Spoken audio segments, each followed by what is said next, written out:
Hello, hello, hello, hello. Oh my god, I'm dying. Um,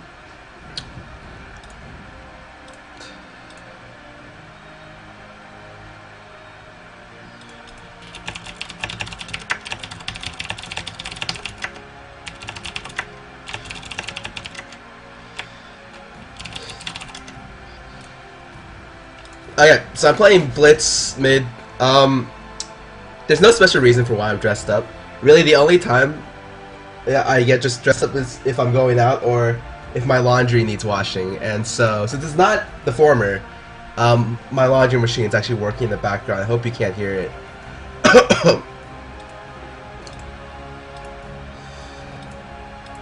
No, dude, I'm still like I sleep like 12 hours a day, or I try to, even before classes. And it's just like it's not, it's not going away.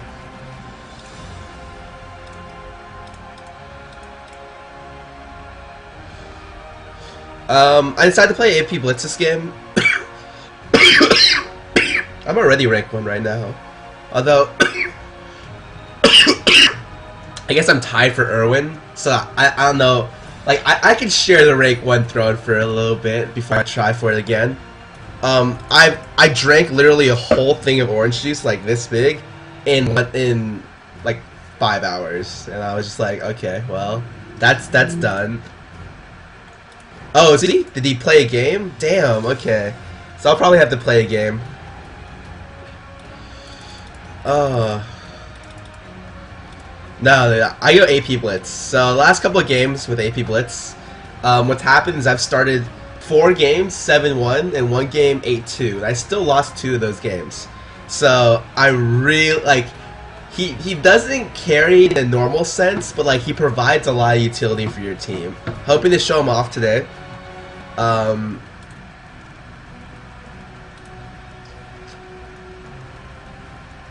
There's definitely an issue with this matchup. I can't really hook more when I want to, but we'll see how that works out.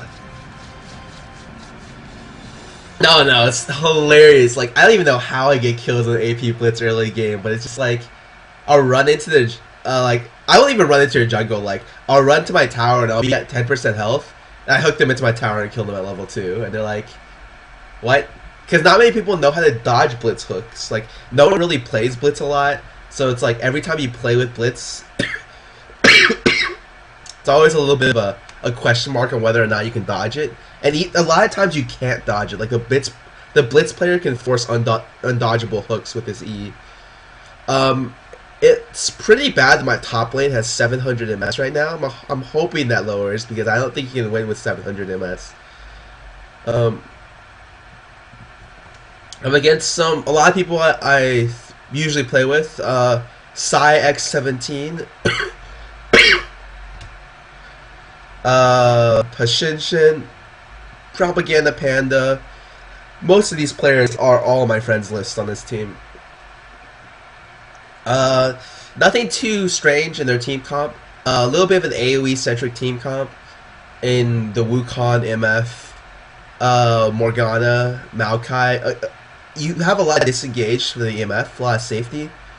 But hopefully, since I'm Blitz, I'm able to devalue a lot of their like potential resets. So I'm hoping I can start fights on our terms with Blitzcrank. As I start standard boots 3, and I'm definitely gonna invade. 100%. 100%. And that's the good thing with Blitz, because right now, pretty much every game you get Blitz, you have the better invade. Just because positioning is so important in this game, that if you deposition one of their players for not even 2 seconds, 1 second, they can take a potential 300 plus damage, and it becomes an issue, because then they can't survive.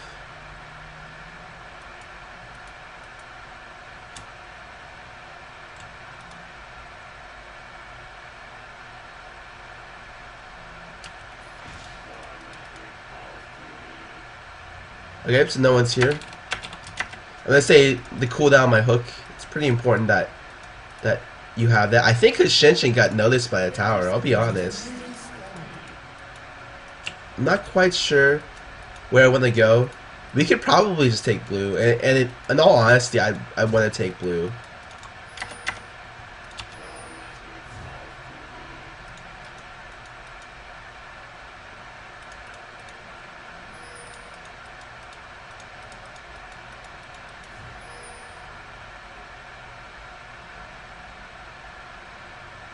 Oh, I wish hashinshin snuck up a little bit to give me better vision, but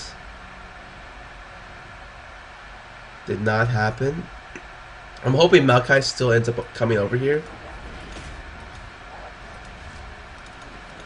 Oh, I took XP from him, and unfortunately, like, that happened. I wasn't really looking to do that.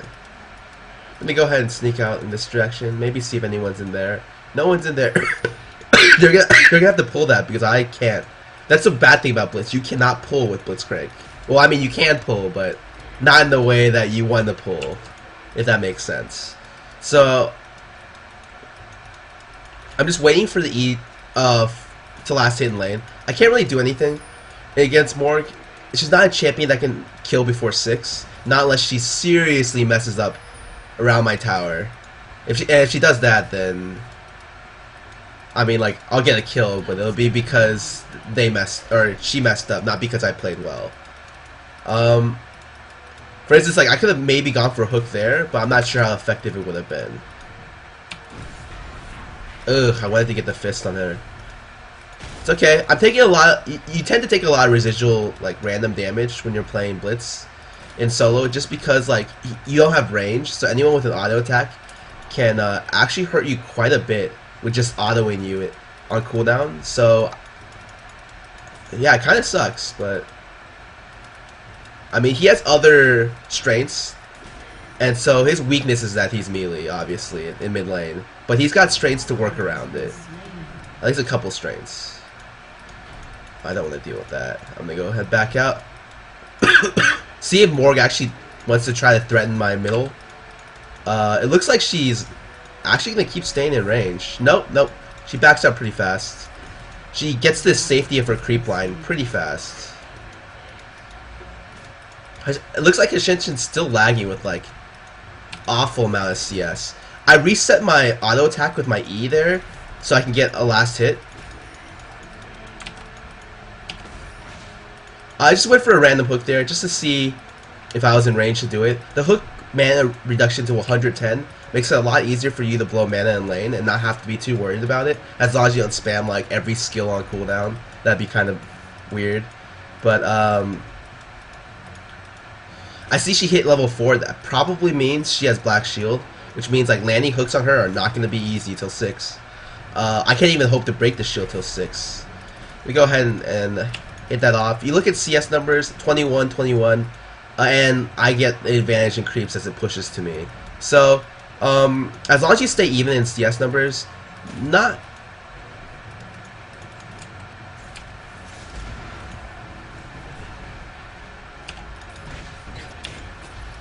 I think she's dead. That was a good gank by TakashiX. Yeah, that was a really good gank by him. The life drain actually doing a lot of damage.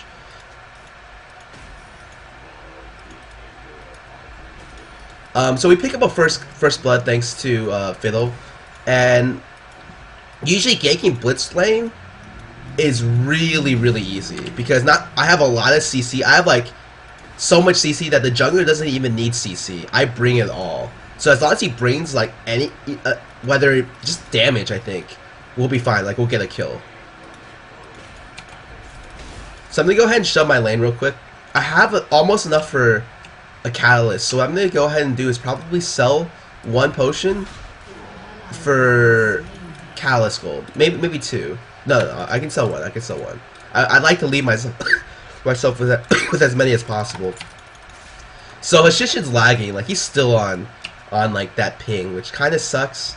Top lane's 2-0 right now, so that kind of sucks. But I pick up a catalyst not because, like, his max mana helps him become more survivable, or gives him, like, extra defenses that don't occur on other champions. So typically, Blitz isn't a person who needs max mana. Like, he could just get off with mana regen, but because of his passive, like, I pick up a Rod of Ages on Blitz because I think it's a great item for him.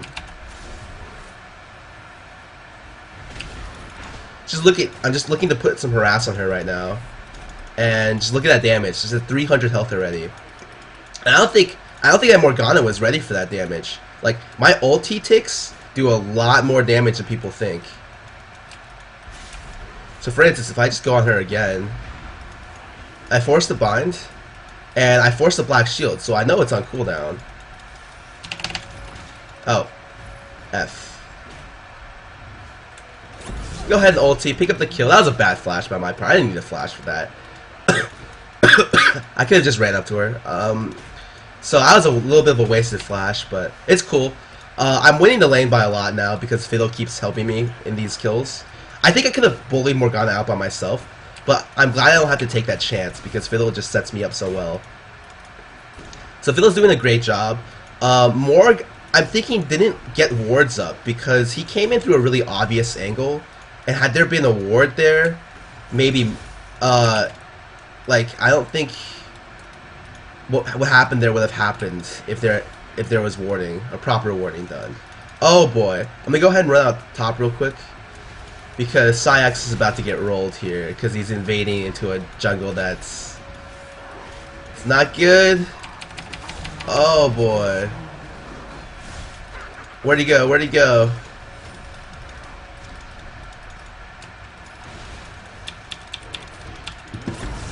Go ahead and kill him right there. I don't think I'll get out of this alive. Yep. Oh my god. I don't know if that was worth it though, I'll be honest. Hashinshin picks up... Oh my god, okay. So that wasn't worth it, unfortunately. Quickly look at Morg's MR. She's running 36. I'm still going to go Stork Shoes this game because I feel like Stork Shoes is the better idea. Because the move speed on Blitz is very important. There's a reason why I run move sequence. Because it's just very important to close on Blitz. So go ahead and spam W to get back in lane. I'll max W second after maxing Q first, because W gives you the ability to be more mobile. And like I said before, positioning positioning is very key in this game. So I think bottom lane's doing really well. It's just top lane that's having issues. I tried to help top lane a little bit there, but I was a little bit overzealous in my help. And that's how you farm with AP Blitz, by the way. You just freaking run up to creep wave. At level 6 with no AP, it takes 2 shots to kill the creep. 1 auto attack and an ulti to kill the backline. At level 11, you don't need the auto attack, and at level 16, you can kill the front line with enough AP. So he's pinging a lot. I don't think I can go. We have no vision on it. It's a bad idea in my opinion. So that's why I don't follow him out. We go ahead and use Power Fist the last hit. I really dislike Blitz's passive. It pretty much means that I miss, like, I'm guaranteed to miss certain last hits, just because I can't adjust for a random variable of his ulti. Oh boy.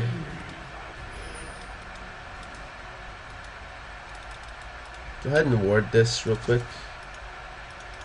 See, it's around 9 minutes, but they may be doing this. No, never mind.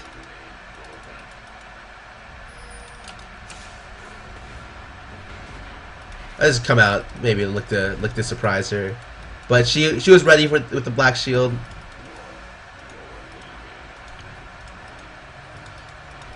Sometimes your passive is good in that it gets the last hit, but a lot of times, like, it just messes me up. Let me go ahead and pop a health pot. Probably just gonna run up to lane and just ulti this. Might wait for I'll wait for the next creeps. Maybe so she gets close enough. And so I ulti there, I get some harass, but she has a lot of self-sustain in lane. So there's let me quickly just last hit these. There's no real big threat of Maokai. I see Maokai coming in. He has oracles, so my wards are gonna go down, but not a real big threat of me dying in lane unless I misplay my positioning. So I'm closing in on the amount for Rod, and that's really what I'm looking for right now. Rod of Ages, because you get a lot of survivability, and like really cost efficient survivability. It's even more cost efficient because mana skill is at a 0.2 ratio to my shield barrier passive. So I'm gonna go ahead and buy back blasting wand, maybe some more wards. I can cover more of the lanes. So even if the other opponent does have oracles, it's still good for me to keep buying wards. Go ahead and run up to middle lane. This doesn't look like a champion I can kill without help anymore, just because she has blue buff. So her cooldowns on her black shield and her bind and stuff are pretty low.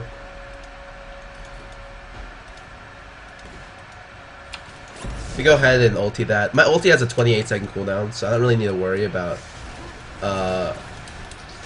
Pretty much, I don't need to worry too much about anything. I'll be honest. We can go ahead and run down. I see. We have a lot of people here, actually.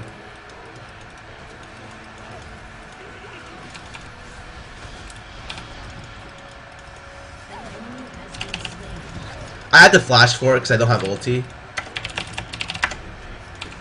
Which sucks, but there's nothing I can do about it.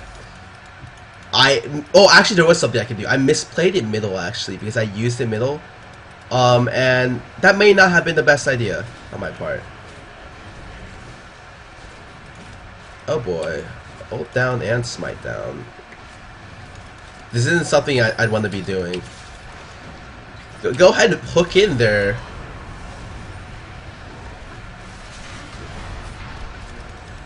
Oh my god, my ulti just came up too. And so both of them flash out, which is just annoying, actually. Because we lost the chance on the Oracle's kill. Well, no, never mind. We're still gonna get it. So I'm not. It's fine.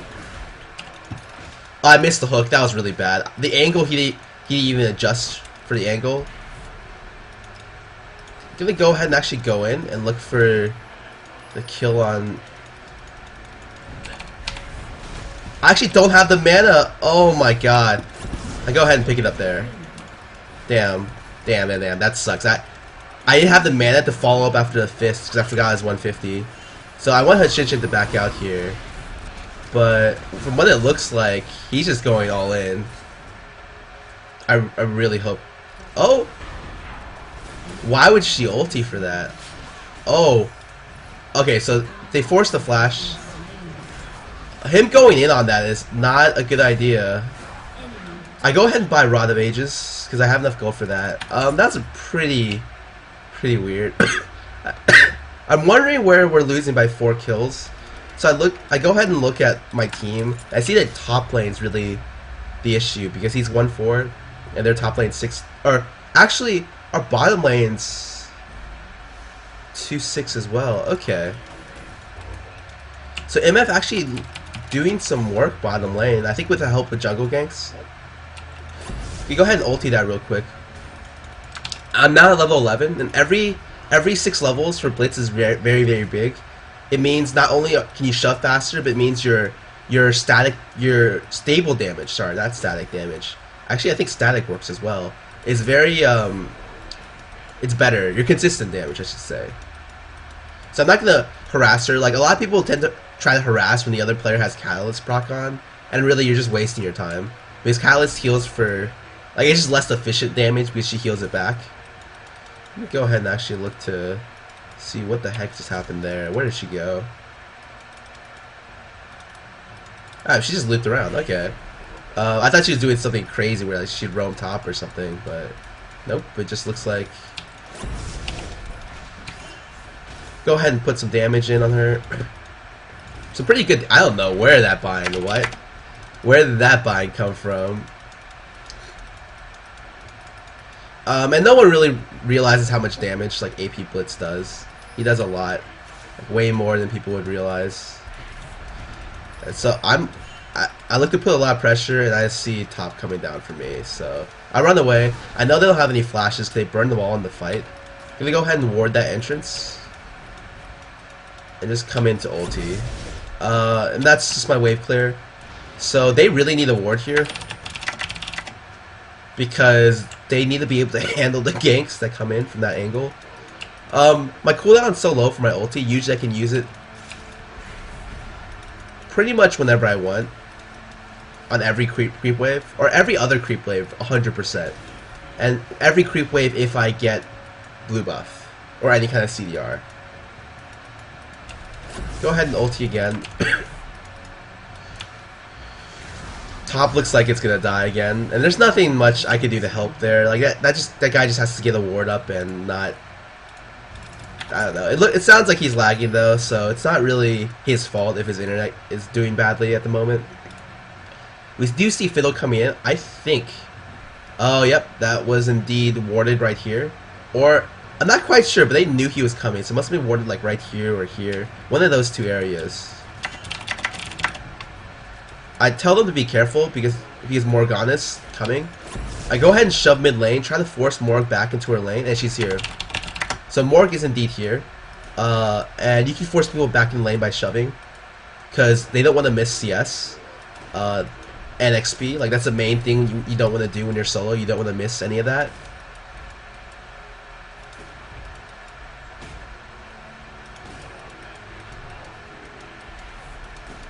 She goes ahead and I do that ping because they're at all at blue. Bottom lane really needs to ward like this bush because that would help a lot in just that.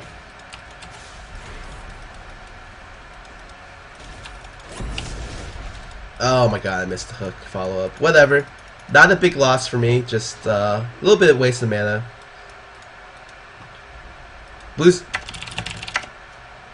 Blue's already done. I don't know what he's doing. Is Rome?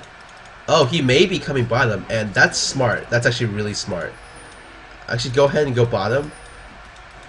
Oh. I'm gonna go on this. Let's go ahead and grab the MF real quick. I think I can go ahead and grab that as well. Oh. We grabbed two. Two for 0. It's really good. I think I lose a little my mid tower though. No. Actually, my mid tower's been very healthy.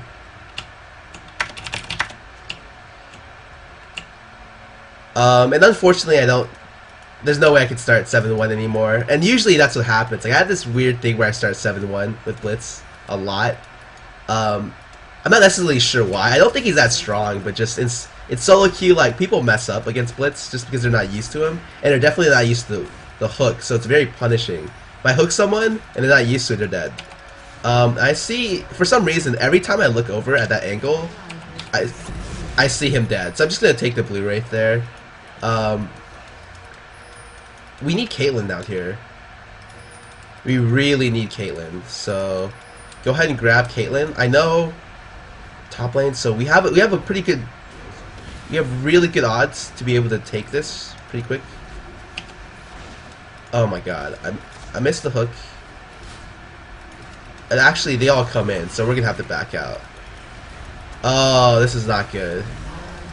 Not good. Man, we needed Caitlyn to come back and do damage faster.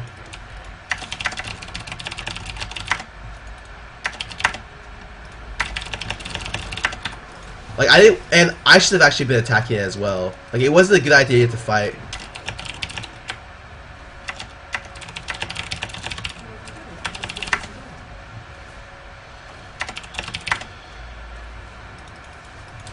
Oh, why would you run in there? Oh my god. I don't want to go in on that. That just looks...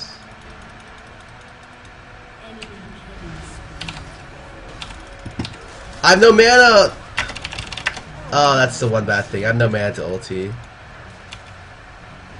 That sucks, but... Oh, playing with fire. We have to give away this tower. They can't take the second one, and they can't do Baron based on their health and mana levels, but we're unfortunately behind because of that situation. I'm not quite sure why people committed to going in there, but it sucked. And I lose my blue buff too, which I really wanted at this point.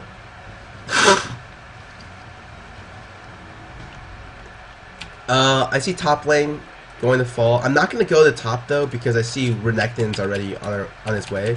I just give me a quick lookout at the overall items. So we have that. We have this. Quickly go ahead and go top.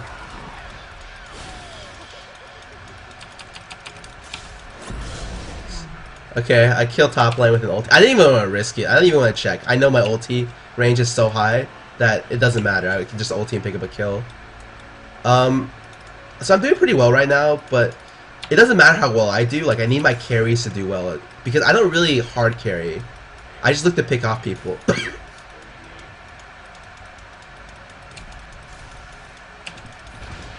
Oh man, tried for some juke action there, didn't get it.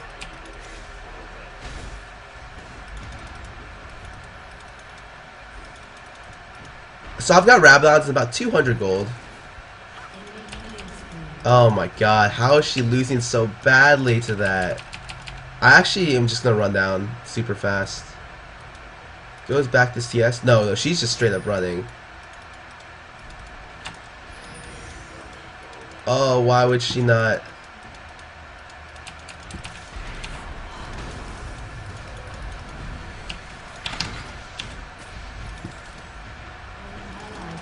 Oh, okay. So I get pushed out, but I'm dead. 100%. Oh my god. That's no good. We get caught because we had no wards on this entrance right here. So it wasn't a good idea to go in. Why is my... Oh my god. I just realized that our AD carry is really far behind. I didn't realize how far behind, but almost behind by a BF sword, it looks like.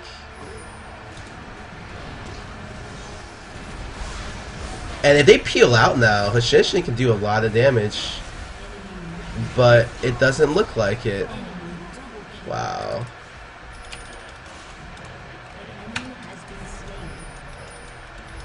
Oh, she can get more than that.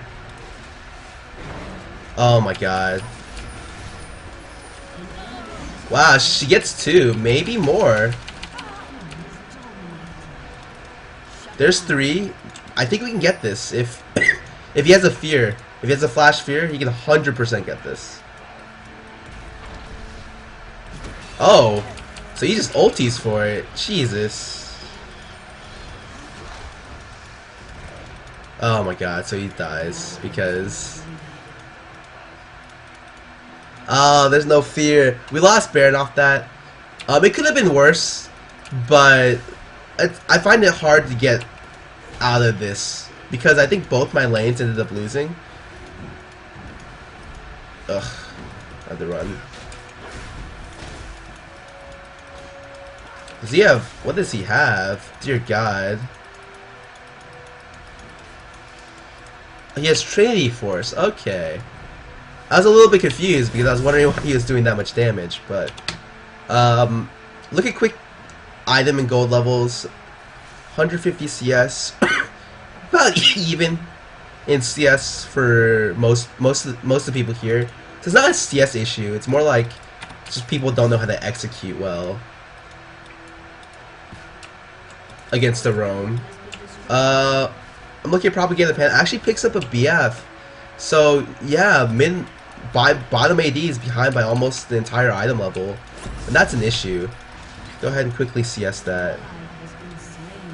Why? Like, he knew they were bottom lane. Oh my god. We keep getting picked like that, and that's the only reason. Like, these have been how all my Blitz games go. Like, I always get like this really good score, but unfortunately Blitz doesn't carry, so it's like largely irrelevant, right? Hook that guy, take some quick tower damage. They're actually going very crazy, diving all the way in.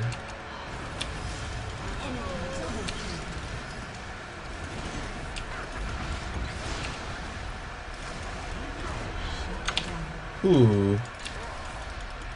So he's dead. Maybe I can get a kill here too. How do I juke this? How do I juke this? Oh no, I didn't juke. But, huh. I think I can still catch her, I'll be honest. Go ahead and go in. I have the ward here. I can see when she backs out. Where's she going? Where's she going? Alright, she's going toward the mid area.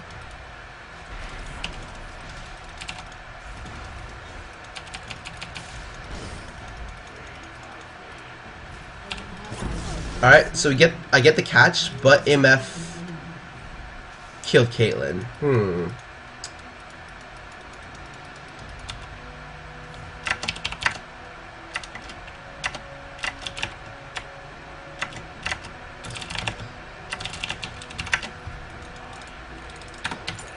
My third item on Blitz is almost always a Lich Bait. It helps me carry better, and it gives me a couple...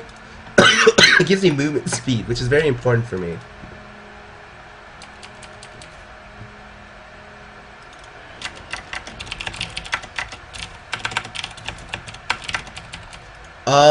So ScubaChris calling a 5-man group. I got the blue buff from Moreland, so I'm very happy with at least getting the blue. And I do agree. I think if we get a pick, we'll win, 100%. It's all about getting the pick, though. I don't know how we're gonna get the pick. She back out real fast here.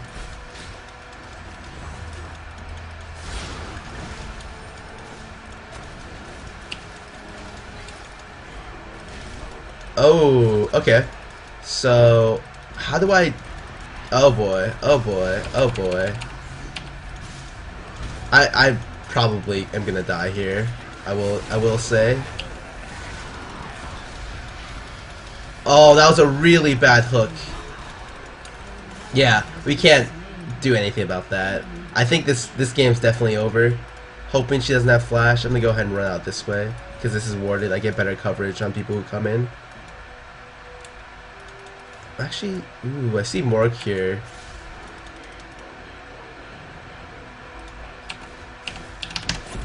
So I go ahead and kill Morg. But we're gonna lose this game because they get mid and they get bottom. And I can't carry this game. Like, even it sucks. I don't know.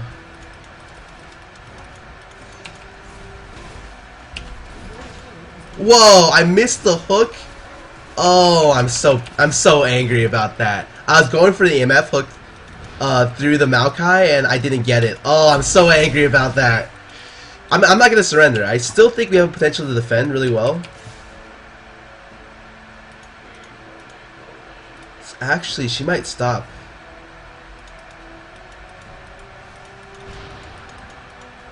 Ooh, can I pick up a kill here? Think I can. Maybe. I'm not sure. Ooh. Oh my god. I messed that up. I should have gotten the pick there. And if I gotten the pick, like, we might have been able to do something. And that's one of the bad things about smart casting is that if you're playing a champion you haven't played a lot, you don't know the exact range value of it. Oh, damn. Okay. What is he doing in the middle of his... What? Okay, I'm gonna go ahead and back out real quick. Just pick up a blue pot, because I feel like that's... In the next 3 minutes, we're gonna go force a Baron. So, blue pot's always good. CDR, AP. Very, very cost efficient for the time duration. So we have, I have 450 AP right now. About 14% CDR, yeah. So I can just shove the wave out pretty fast. Don't worry about this gigantic freaking mofo later. So I see that actually come up right now.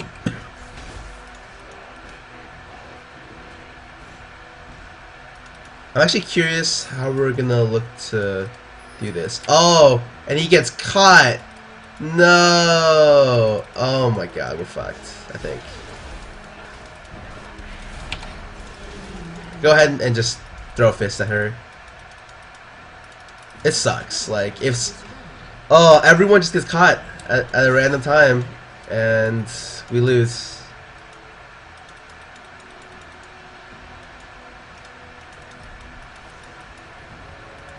I can't go in. We have to forfeit that. Yep.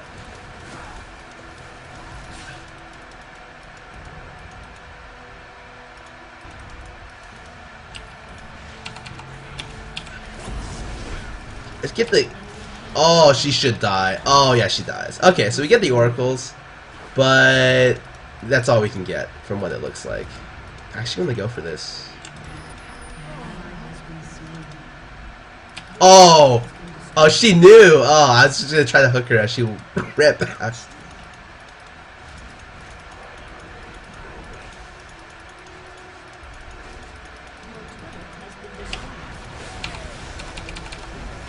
Oh my god. Why is this game so hard? What was that?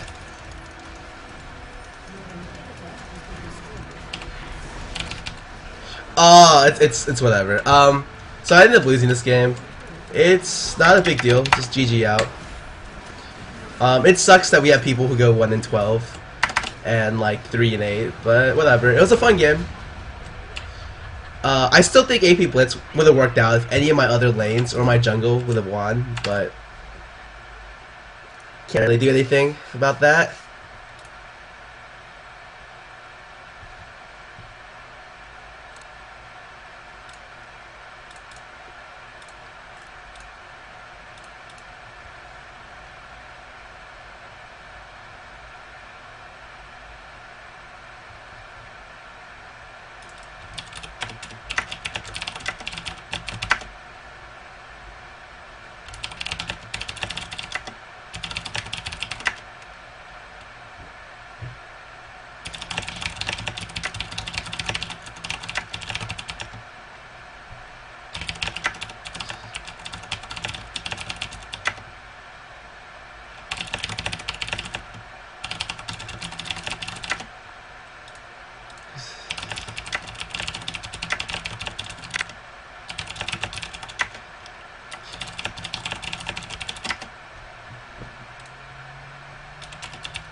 Okay.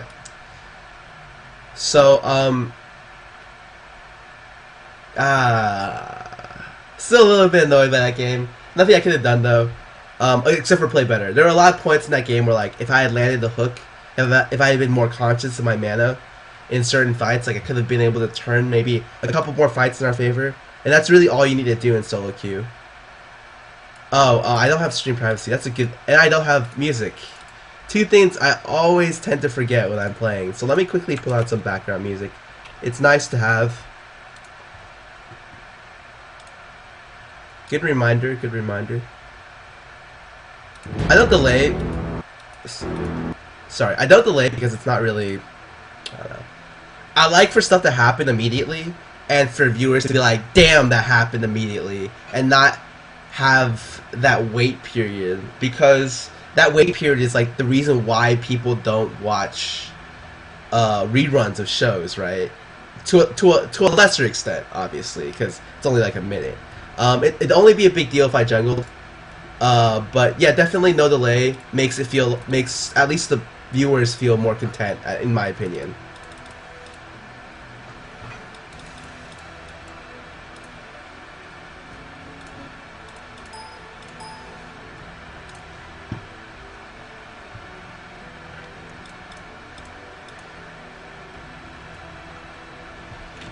The playlist is right here.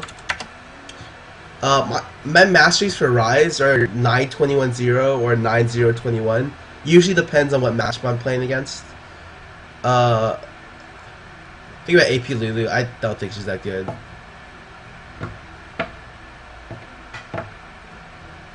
What do you think of AP Poppy? I think AD Poppy is better, I'll be honest. What beats Veigar mid? A lot of stuff. The easiest thing to do is always Rise. Rise and Morgana against Veigar. Morgana's a little bit risky because you can tend to miss, if you miss your E into his stun, you can potentially die in that time. So Rise is always the best option. Your stream on solo mid does not have it. I hate how they name it. So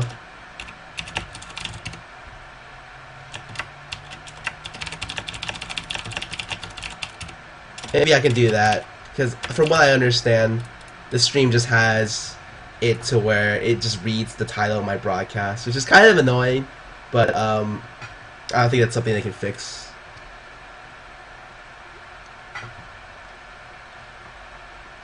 I played a lot of Cat. That's really how you can get good at a champion. Just play it a lot. Practice is very important.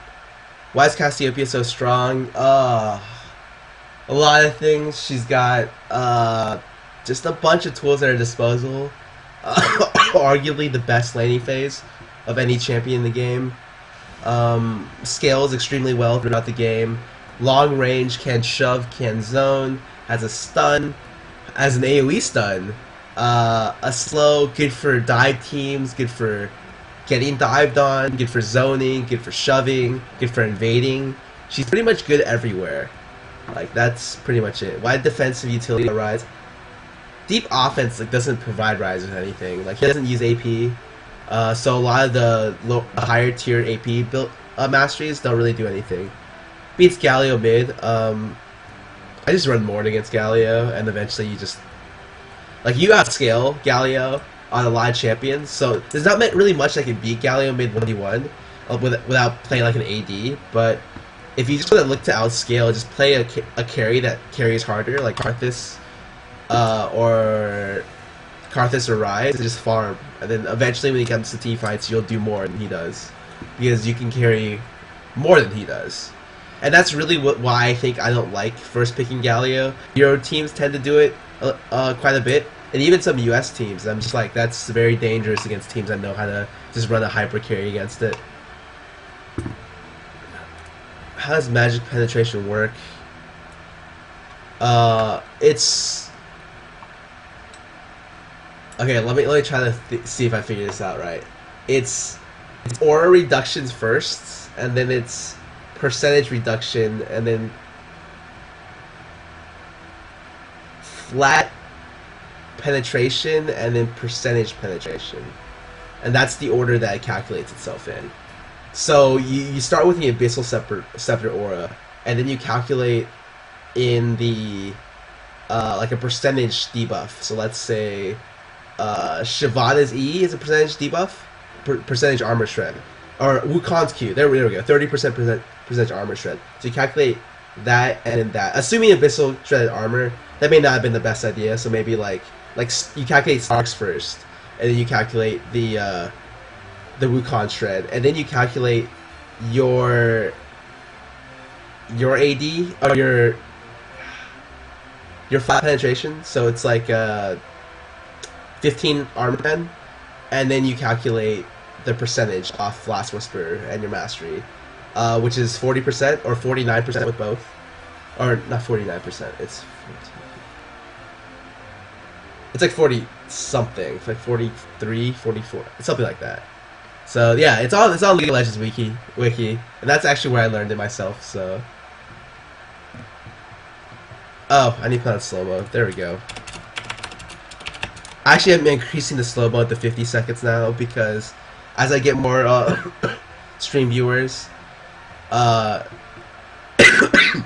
there's an issue with just chat being spam, so I can't even read it fast enough. So I think gradually increase slow mo. 7-minute Q is easy, like chump change.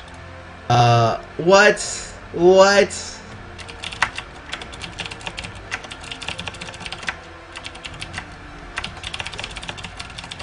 I'm actually on the team with Uni and Propaganda Panda.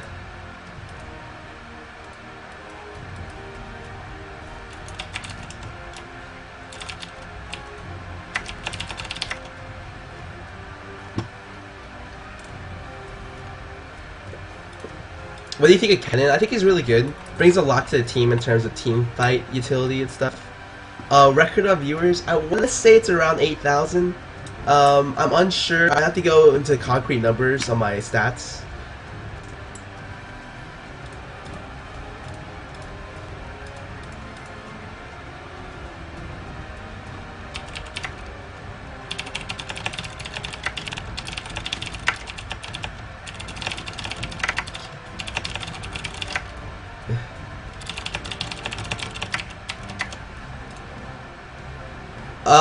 Yeah, Irwin Boost did indeed take my 2600, so he's definitely first to 2600 ever. I will probably go ahead and look to take him back tomorrow.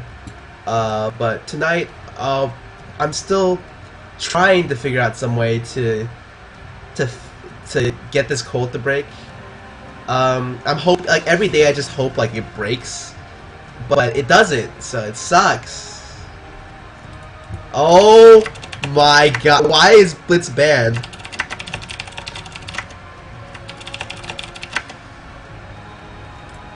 Oh, I hate playing with people who just play with me.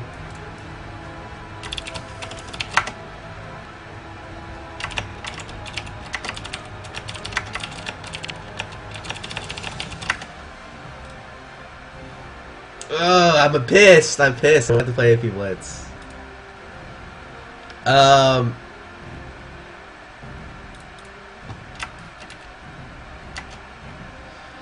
How do I do this? How do I do this? How do I do this? What do I want to do? So we have a juggler, so we have all the lanes pretty much covered. I'm trying to think what I want to play middle, because typically in this scenario I can get counterpicked pretty easily. So I might look to play something that's a little bit more...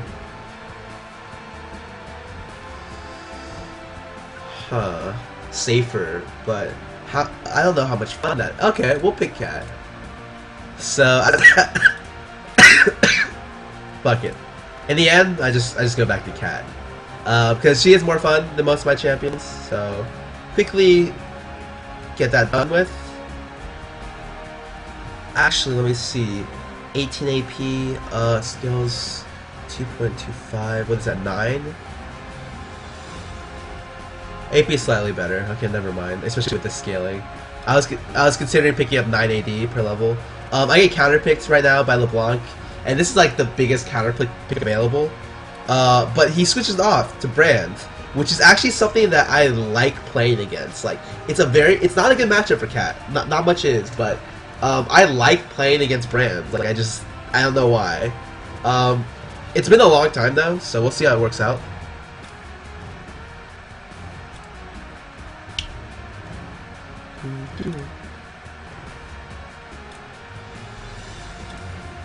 Oh, no. I don't name my pages correctly, so everyone always comments on, like, why do you use your trend page when playing Cat? It's because my Cat page is my AD page. My trend page is my Cat page. And my page 1 is my magic page. So it's very confusing. Extremely confusing, actually, if you... Yeah. It's just not being organized enough to be able to do that.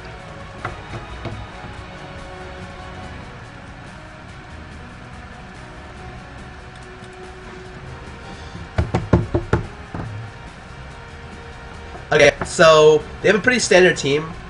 Double AP team with Lee Sin. They don't really have a tanky player, but if Lee Sin builds tanky, they have a pretty strong team, both in terms of burst and in terms of picking off people.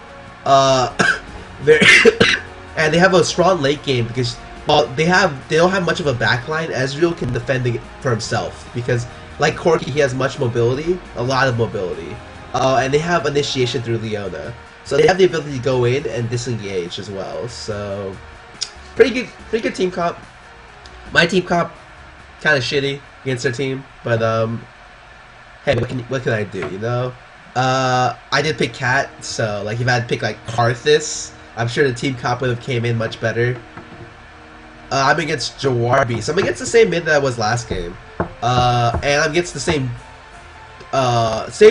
two. So we have equal twos, or equal top 2 elos as last game. Just we switched off a little bit on the rest of the team. So they have This is LOD, if people don't realize. Like, LOD used to be a big AD player, so I know he can play AD. Propaganda Panda plays AD. And Muffinqt was on, also plays AD. Or, sorry, support.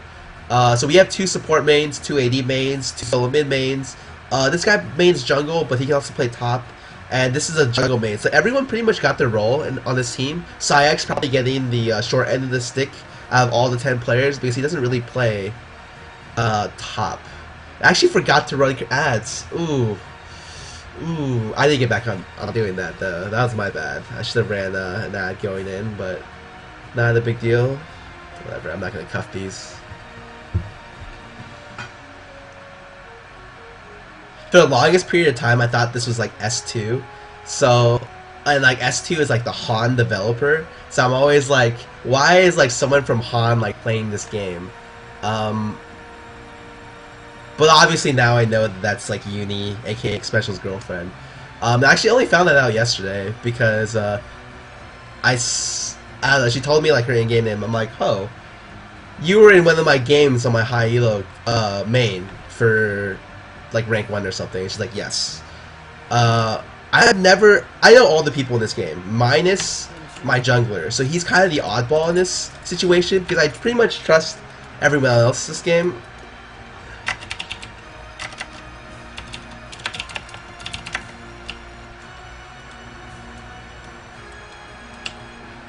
2v8 on the other team. Yeah, the jungler is going to be pretty much the wild card this game because I've never seen him before.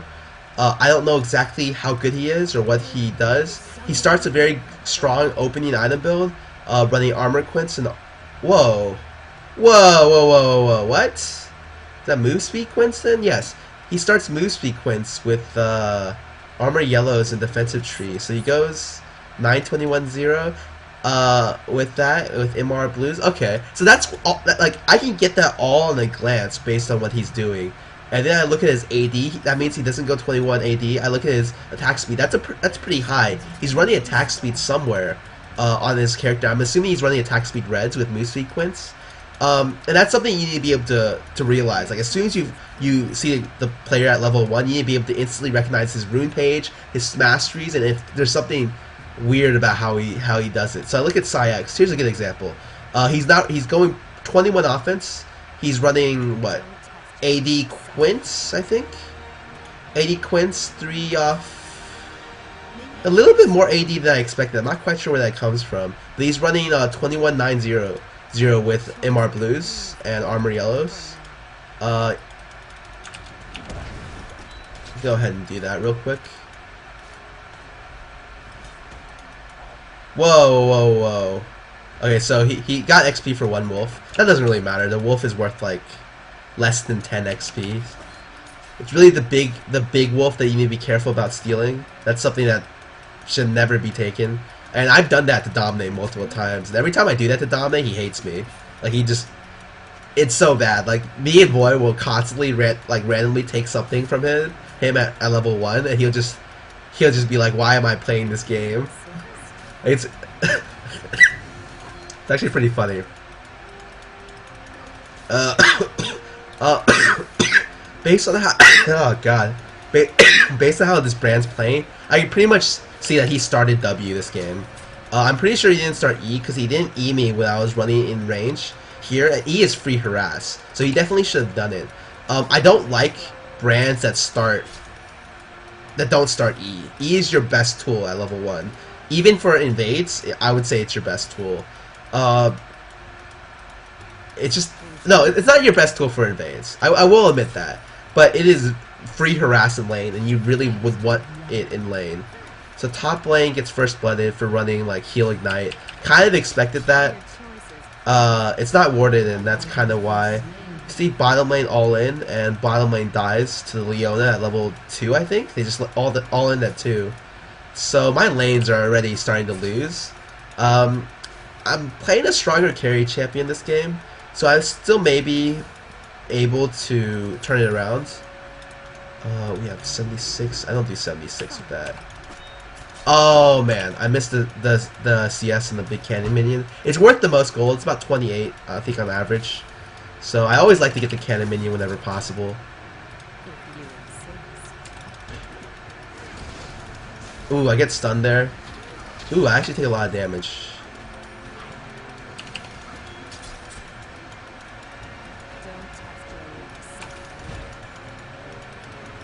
Right now, I'm just trying to last hit under tower with my abilities.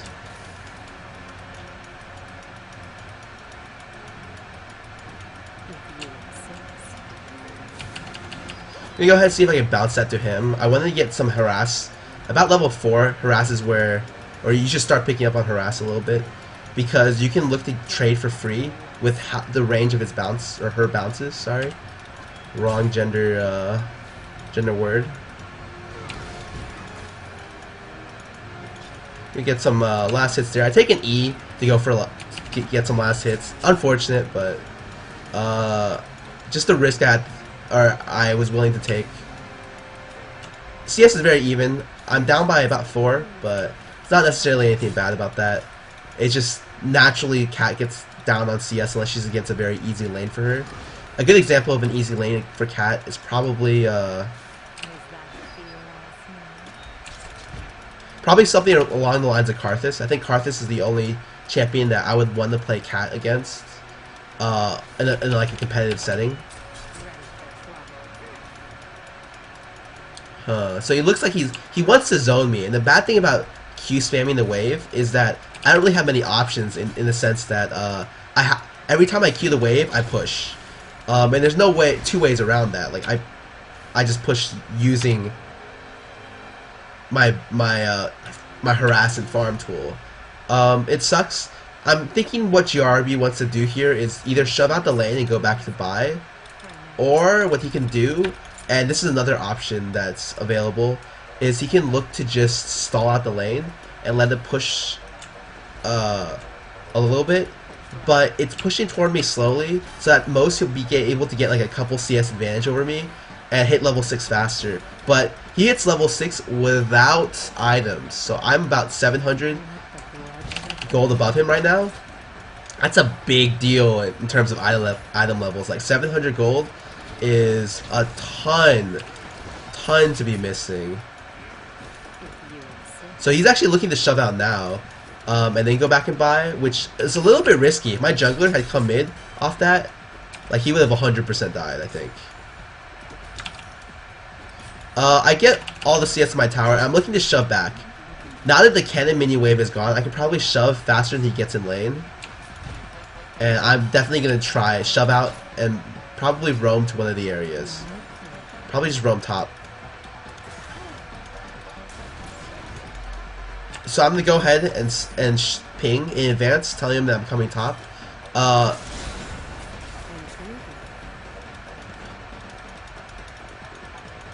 I don't think he should see this coming because I went a very, very strange way. Gonna go ahead and ignite and 100% kill. I don't even know if I needed to ignite there. That might have been a waste on my part. Oh god. Hope I get better.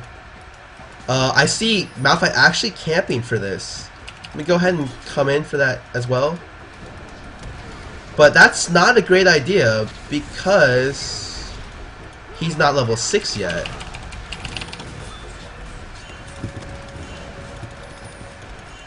Oh my god, I have to back out because unfortunately their AD carry is coming. So let's back out. I could have flashed over and gotten the kill on Brand, but there is a 0% chance I would make it back out after the flash. So it wasn't worth blowing the summoner to go for a kill there, especially if the kill trades and I give them the support, like whether they're AD carry the kill or something. It definitely was, like that would have 100% been the kill had Malphite been 6 at the time, but that's just, like at this level there's no way he would have been able to get a 6 pretty much. Actually looking to roam bottom right now. Maybe seeing if I can go pick up a bottom right now. 5, 4, 3, 2, 1. Oh, Can't go in on that. There is a ward right here, so that kind of sucks.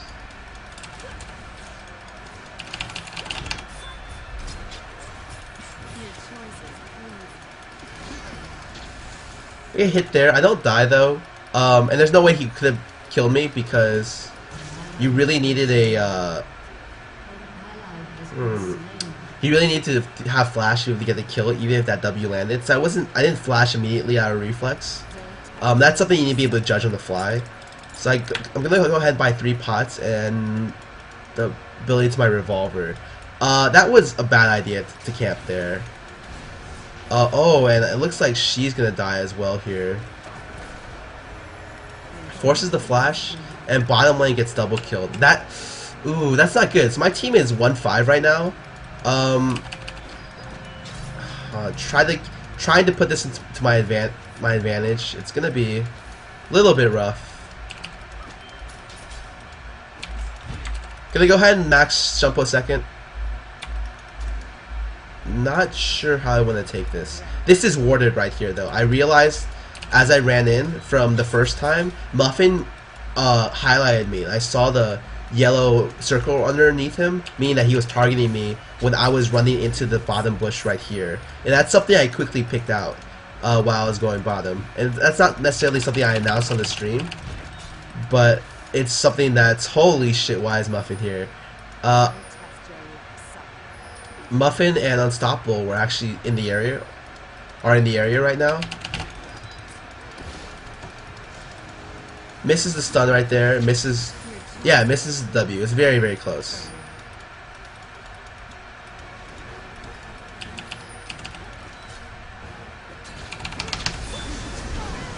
Oh my god, I'm gonna die here. Yep. Get hit with that stun. It's okay. Well, actually, I don't pick up any of the assist gold onto middle. Oh man, that does kind of suck.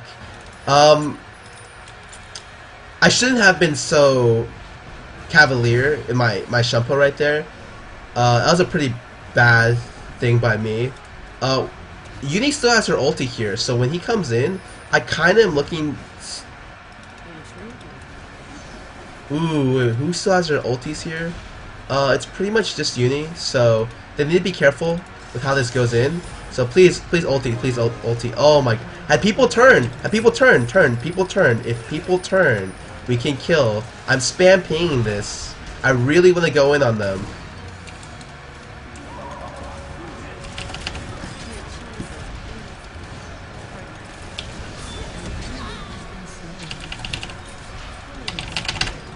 So we pick up a... Do I really not get any of those kills? Oh my... Okay, well, at least ScubaChris picks up a lot of kills there.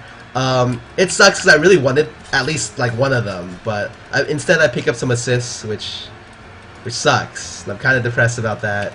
We do a pretty good play right there. The gameplay goal was very, very nice. Ugh. The brand stun's always risky if I get hit by that. I look at their APs. I'm gonna make a decision here to skip my Gunblade and go for an early Negatron this game. This may not be the best decision, but I understand that they have 2 solos that are AP, and mid's doing a lot of damage to me right now.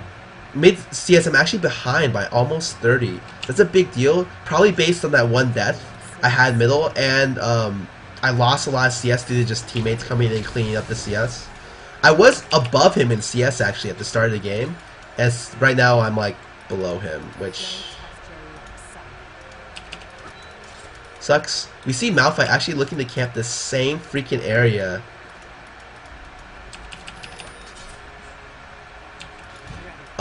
And it looks like mid's gonna go ahead and go over for that. Gonna go ahead and shove this out.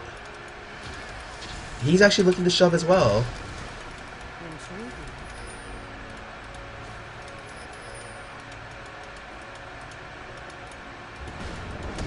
Ooh, can we get this? Can we get this?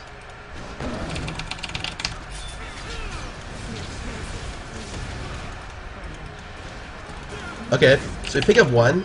Can we pick up 2? Probably not, so I back out.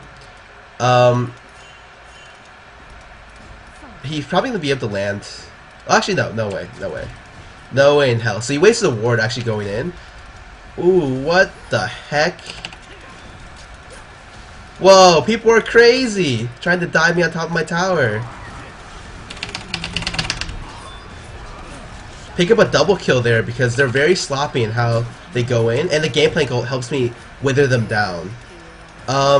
And when you're playing Cat, you have to look for areas where you can make plays like that. You never want to be the first one to go in because usually that's very, very risky. So I try to come in always after they've used abilities. CC is not really an issue for Cat. It's just your ability to time their cooldowns in general, not just CC. Oh my god. Sorry for the coughing, not something I can control. Just pretend I'm Saint Vicious for the day. Probably for the week, actually. Ugh. So I'm 3-1-5 right now. Scores equalized after we were starting a horrible 1-5. The score is now equalized. I'm gonna go ahead and buy the parts of my BloodWater. I'm about 700 away from my Gunblade. I'm gonna probably make it on time, even with my Negatron. So I'm about a Negatron ahead of where I usually am in games. That's very, very good for me.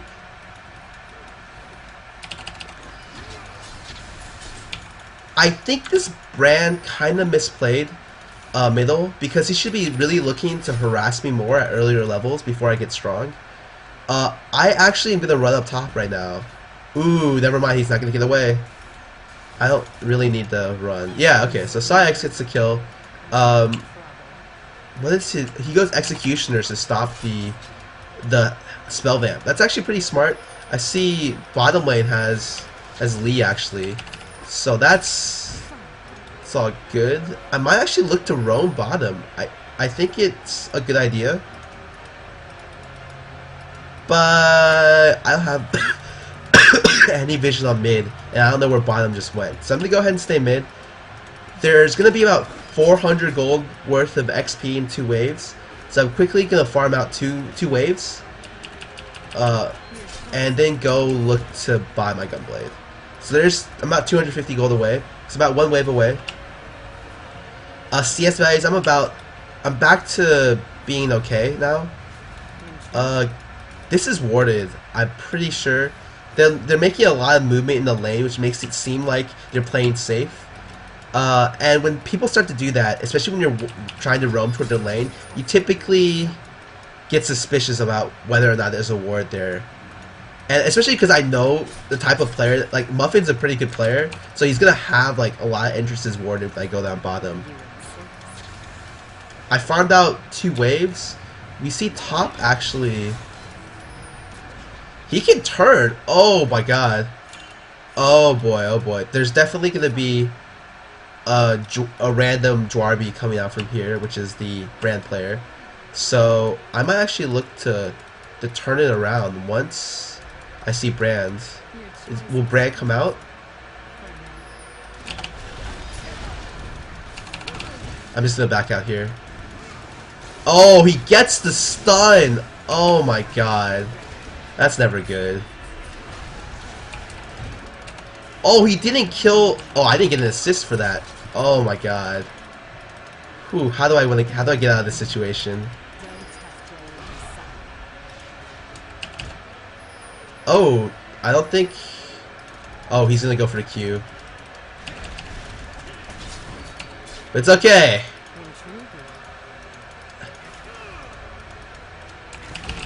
Oh my god. Oh my god! There's a... Oh my god.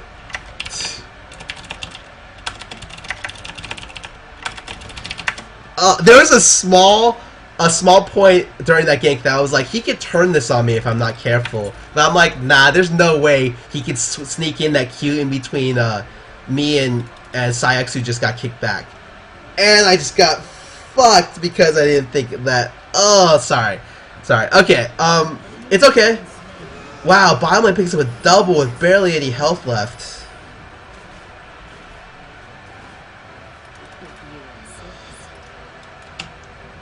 Oh, I'm still angry about that. Top.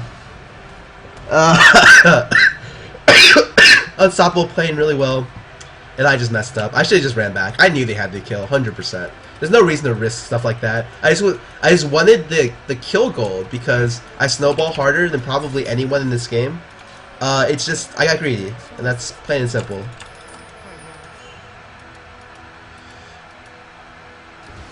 Please don't get stunned. Oh, why would you... I think she's okay? Ah, she's okay. Oh my god.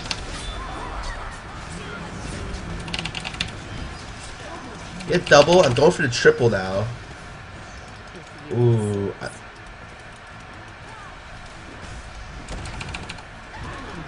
Oh, please don't die. Okay, so she doesn't die. I actually have my ulti up because I killed 3 people. Yeah, I get a unofficial quadra, I think, maybe? I'm not quite sure. But that was a pretty good play. That's how important it is to snowball as Cat. Like, it doesn't matter if her ult gets interrupted. Although I got my ult channels off there, like, it wouldn't have been a big deal if it got interrupted or not. The main issue is that you need to be positioned correctly to make use and still be healthy enough to make use of your passive resetting your cooldowns.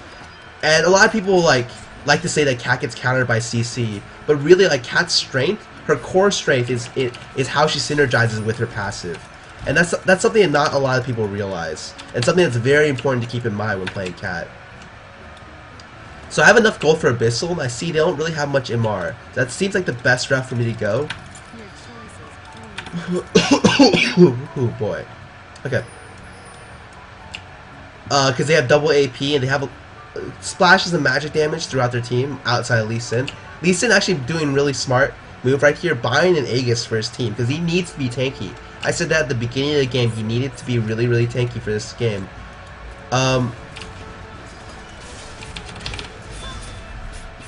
All in on him here, and I do enough damage to where I don't think he expected that. Especially because he has no MR, so I just tore through him at true damage.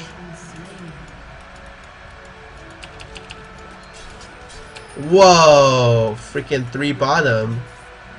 We need Gameplay over there to do that.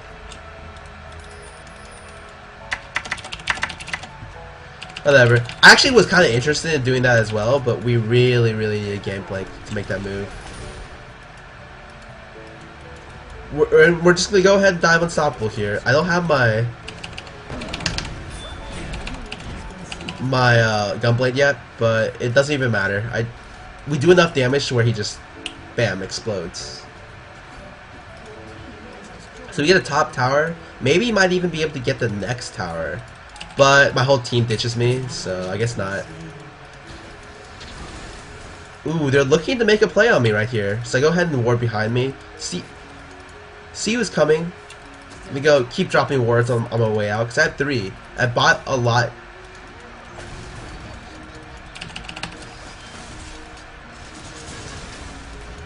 Oh, Muffin looking for the damage, and I come in for the cleanup here. Oh my god.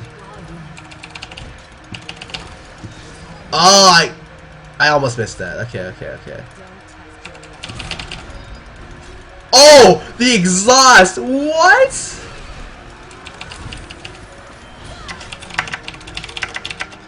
Oh, I could have killed him without... Oh, the exhaust ruined my day. I'm pretty sure I could have gotten the kill without it.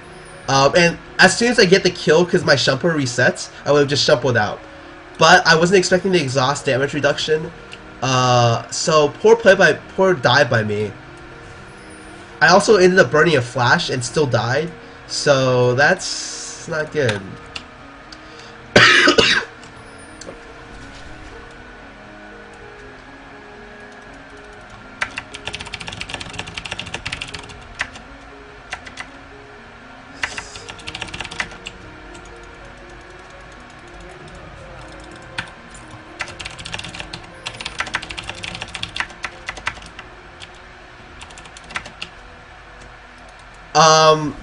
I really don't need the CDR with blue.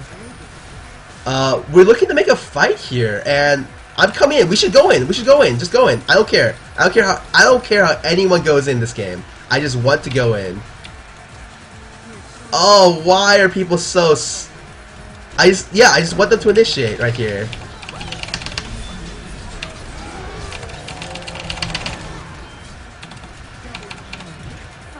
So I pick up a double, I think? I didn't get the kill on Jarby because he flashed over the wall right during the middle of my ulti. So that kind of sucks.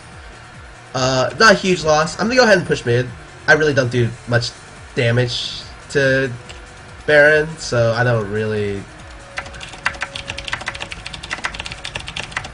They don't need me because they have 4 down and they have 2 ADs, so I'm not too worried in their ability to take down Baron before the other team responds. And I get a free tower off this. Oh, ooh, it's a pretty good game. Yeah, I really like Cat, and when games like that are like the reason why I play Cat, because you can do so much by yourself if the other team's not paying attention. I ended the game with 11k gold, well above anyone else on the team. And during that game, I made pretty much most of the biggest plays. Not to say my teammates didn't do well, because SciX and my bottom lane definitely, and my jungle did really well. So it's kind of a team-centric thing, but with Cat, I'm able to carry more.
Alright, commercials are over. I got an auto pop coming in, so I'm thinking this is SciX. In fact, I'm strongly certain that it is. Which means that I'm probably going to be assaulted with a Heimerdinger middle. I have to prepare for that. So, my preparation for that will be... I'll play more Kaiser.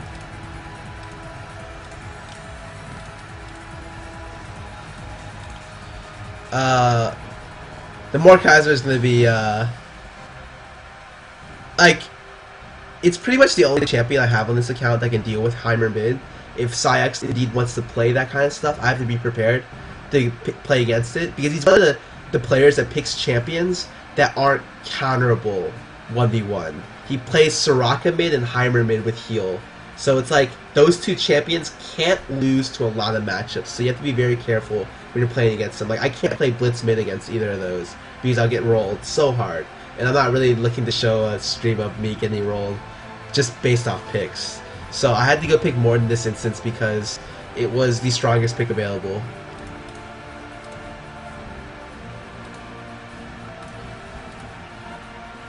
I don't own like a lot of champions people are asking me to play on this account.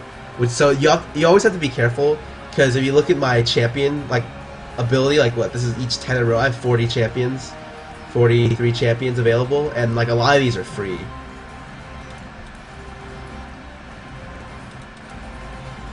We have 4 AD players, I think. 3 AD players and Spam Happy, which is the pop. This is going to be an interesting game. I don't know how much CC we'll get, but I kind of need one more CC other than Rammus, because Rammus really needs to be a guy who rolls in to start the fight.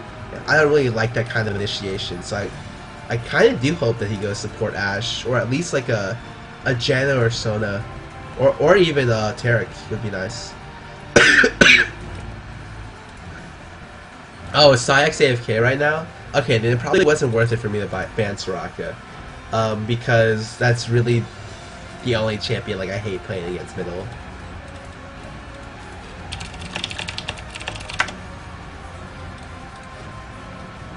Hold up a sec, I have to go ask someone something about...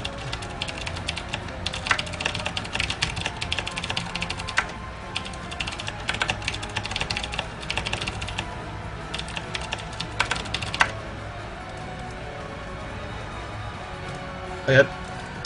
We have support TF. What? Okay, so we have support TF. This is gonna be good. This is...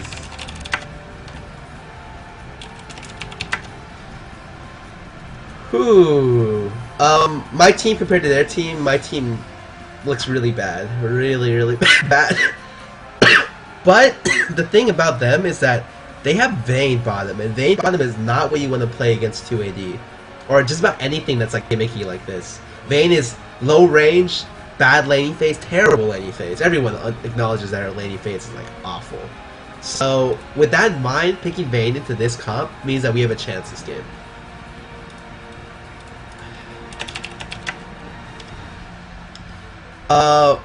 What did they say? Is this might be Valkyrie, so this may be like a Cho'Gath middle. And if it is, that's certainly going to be very interesting because AP Cho middle is actually very strong.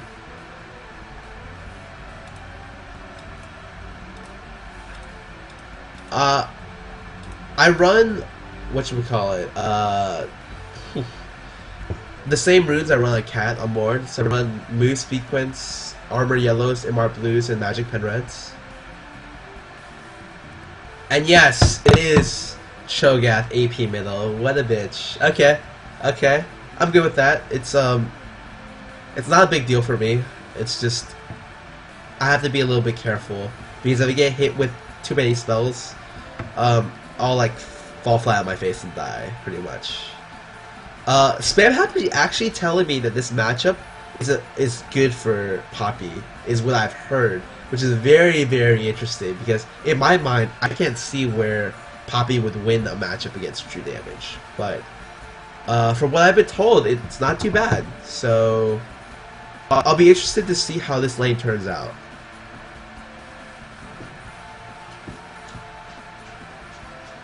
I guess since we have a more active jungler, hashinshin definitely has to be more careful during the first 6 levels. So Poppy may be able to last her weakest part, her 1 through 6, and then just be able to look to trade with Olaf with Q, because Q does a lot of damage. Bottom lane we have Ignite. Okay. I don't mind this team at all. This looks interesting. Nocturne will crush like our support, like our bottom lane. But if we can get something out of it before he hits 6, this may be a game where we can do some good work. Start very standard boots 3, switch health pots to 1, boots to 3. I kind of want to evade.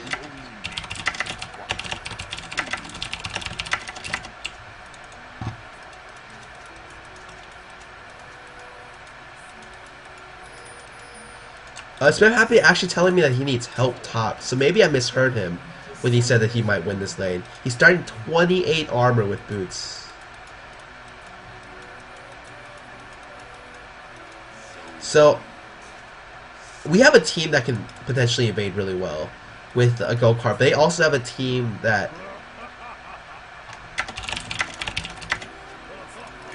So what oh, he actually starts Q, which is very interesting. It's not necessarily anything that I would start because it doesn't help with the jungle clear at all. So you really need a hard leash on whatever he wants to start with. So we're gonna wait in this bush. I don't think they have any way to check.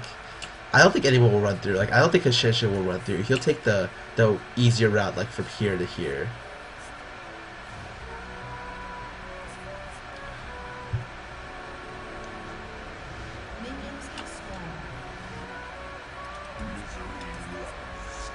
Huh, 60 armor, damn. It's a lot.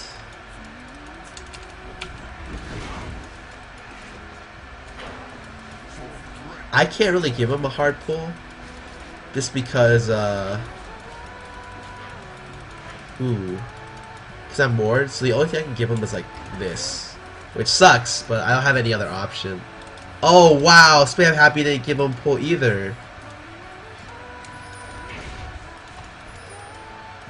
They started our blue, which is, ooh, that's not good.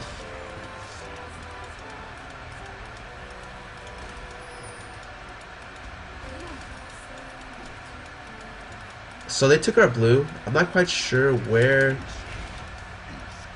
the jugglers. Oh no, that's really risky. That's really risky. He's at like half health. If there are jugglers in that bush right there, he would just die running through. And that's what I was afraid of. Oh boy.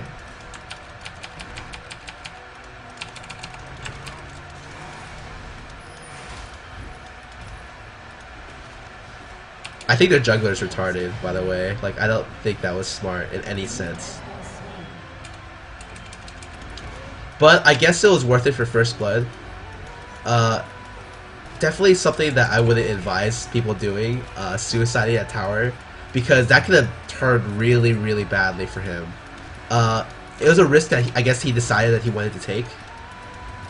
I guess it comes to an interesting position now, though, because now both junglers are about equal farm, and usually that doesn't happen if both of them have like early damage, or sorry, if I don't know. It usually never happens where both jugglers are ahead. Usually one jungler gets ahead through ganks, and the other jungler's like, God, this sucks because the other jungler got kills, or the other jungler falls behind because one of the jugglers clears faster than the other one.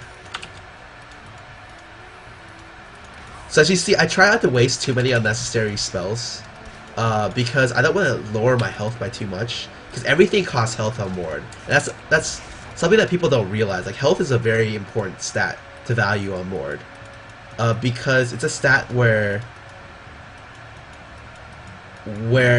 you don't have early spell vamp to sustain yourself, and you don't really have much to like anyways sustain yourself anyways outside of that. So you have to be careful before you buy your spell vamp.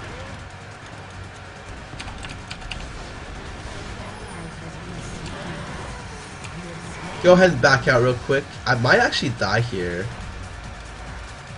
Ooh, oh my god.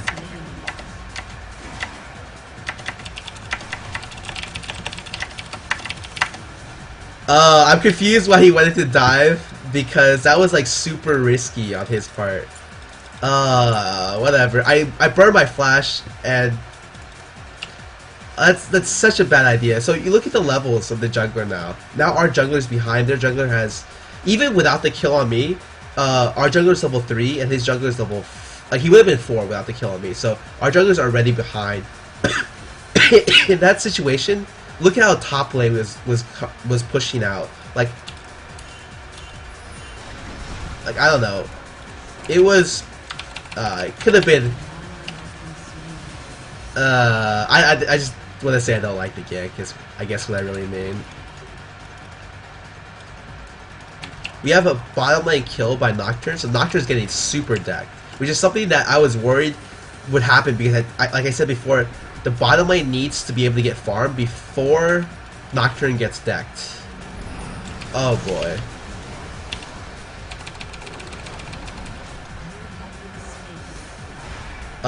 We trade kills there. I don't think he can kill. Yeah, he can't. This guy is crazy. So the support actually comes in. I'm not sure if Rammus will die here. It might be a possibility that he will, because the support, I don't know how close Unstoppable is to 6, but it must be pretty close. Oh! What?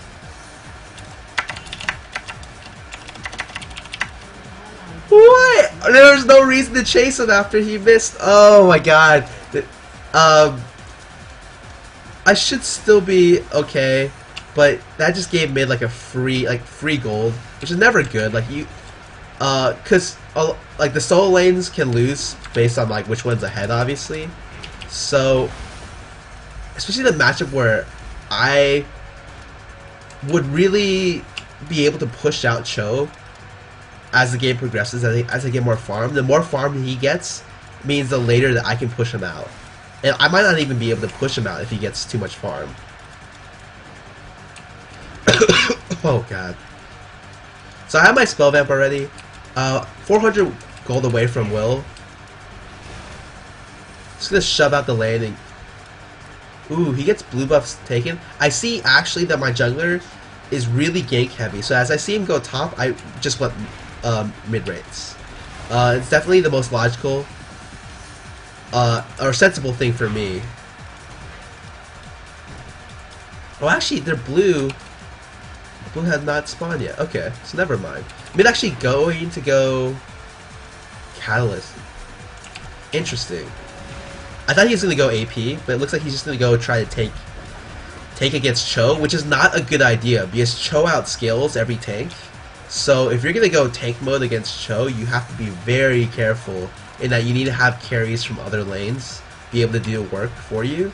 And I guess in this situation you have Nocturne carry from the jungle, so it might work out for him, but still risky. Like this is equivalent to like Ryze versus Galio, in the sense that since Galio doesn't outscale, if you run a carry that scales harder, you might have issues during team fights, especially if the game lasts too long. And that's actually one of the weaknesses of Cho, is that he brings a lot of utility, not really much damage. And even his utility is low. If he misses his W... Okay, so bottom just died.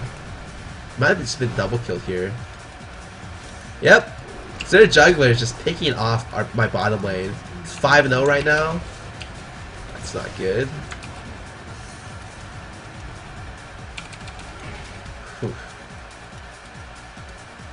I see the jungler's bottom. I see they're gonna do dragon. There's nothing I can really do to contest drag, so I'm gonna just go ahead and do the raid camp. There's no reason to go on a suicide mission for dragon. A lot of people tend to do this, and I don't like it. So I just ditched that idea. Quickly pick up farm where I can, clear out his jungle, and hashinshin actually sees me, which is not good. So I back out.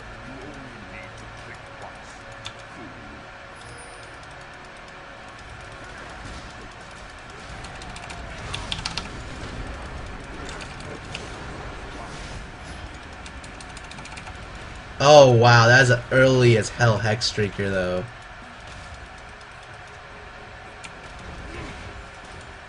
I actually see TF ulti and TF die. Whoa, whoa, who is he going on? Oh, he should just went on a Muffin there.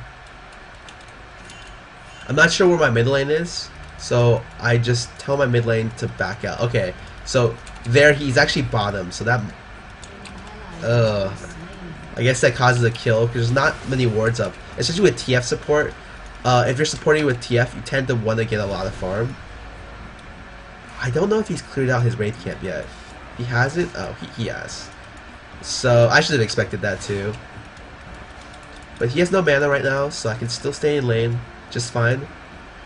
Ooh.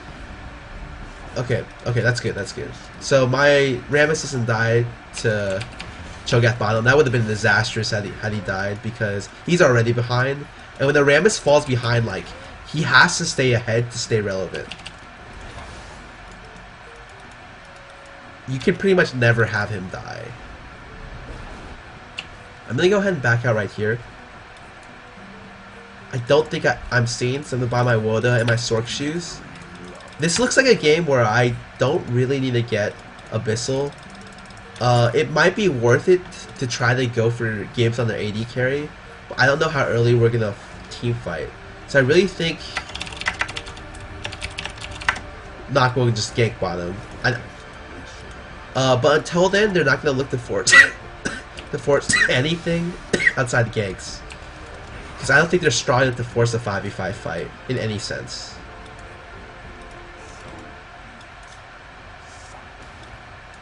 I'm gonna push out mid, force middle back. I don't know where he went, but I think he might have gone to shop. I know he has a lot of gold, so he probably went to oh, so he didn't actually go to shop, which is surprising. I'm going toward this bush right here, just to give me extra vision on where Nocturne possibly might be if he comes in, because his ult range is pretty far, so I have to constantly keep an idea of where he can ulti from and just try to get me close vision. Oh, I missed that. That sucks.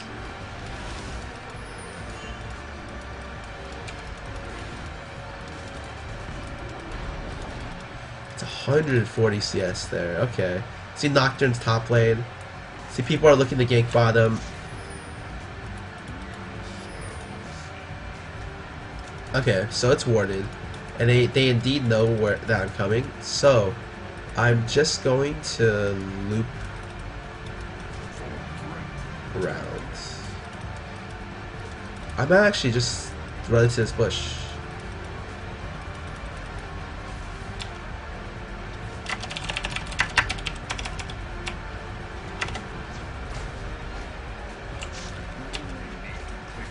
Oh, we're gonna bait the Nocturne ult here. I want to say we're definitely gonna bait the Nocturne ult here, so I'm not gonna back out yet. Oh, Nocturne's top though, so...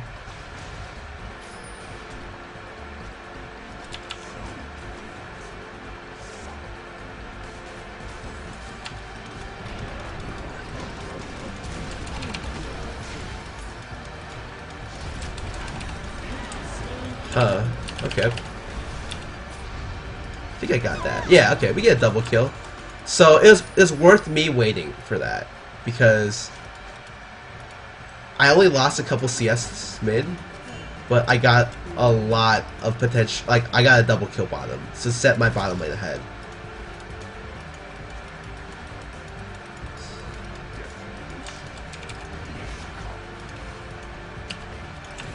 My Vein Ghost is out now, so... Ooh. Nocturne looking to come mid right now. I want to get 1600 gold before I back to get the large rod, but it might be greedy to stay around middle for too long. See Nocturne coming in to top. I can get this and go back. Okay, so that's my game plan right now. Let's get that, get to 1600 gold, and go out. Nocturne actually right here. Okay. Drag's about to be up, but I really want this big buy before looking to force a dragon.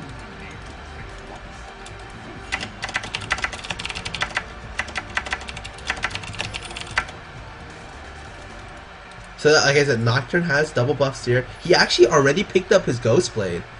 It's very surprising.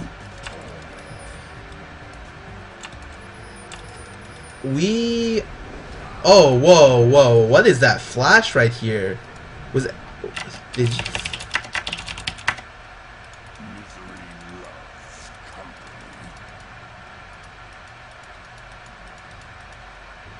Okay. W, just real quick, we have... probably this for free. Unless he wants to ulti in and contest. I don't think he does. He doesn't. We get a free dragon. We lose some CS in the process, but they're not actually in their lanes either. So we pretty much just get a free dragon. And that's great. Gonna shove out the lane. As you can see, I don't go Abyssal this game because their jungler isn't... I don't know. Since their jungler is melee, I really just wanted to get straight Rabadons this game. Mid actually going Rod of Ages, which is surprising.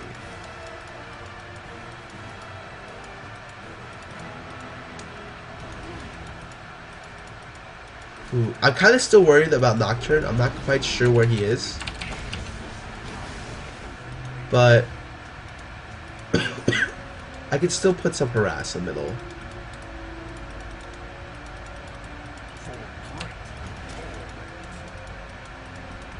Okay, so Nocturne's right here. Run in and out and just spam Siphon for harass. The only reason I'm this fast is because I have such a I movement speed quints and I have Jan on my team. Oh no, wait, I don't have Jan on my team. Just the movement speed quints. What am I saying? I'm crazy.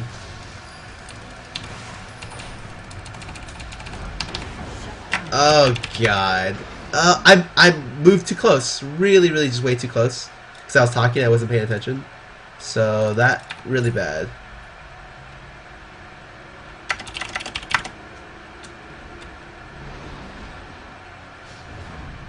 He has no. Oh.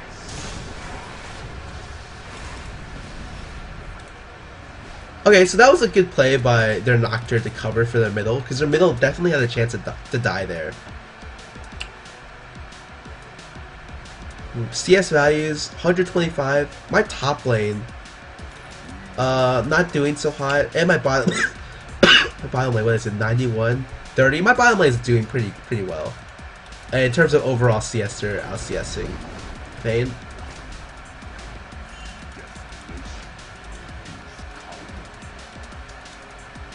Poppy not laning because it looks like the lane's too hard for him to handle, which means that I was wrong before. I guess it is a lane that is really hard for Poppy.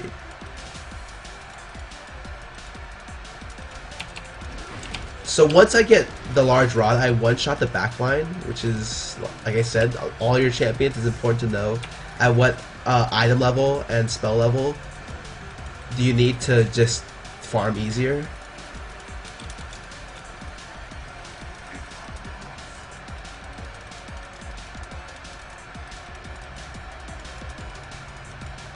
Ooh, I see Muffin here. I'd loop back around. Mid going Abyssal, so he's going a lot of AP splash this game.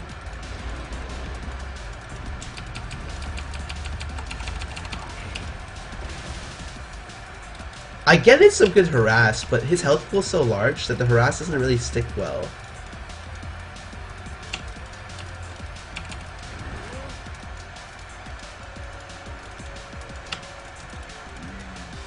So we have Nocturne running around. Not necessarily doing anything too important. Just being a factor mid. Which means I have to play defensively. Whew, okay. I'm leveling shield second because Creeping Death is really good. Where is that? It's bottom. I'm running bottom.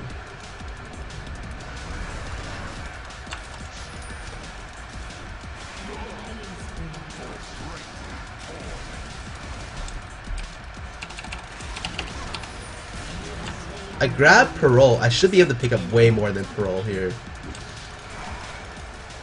Oh, maybe not.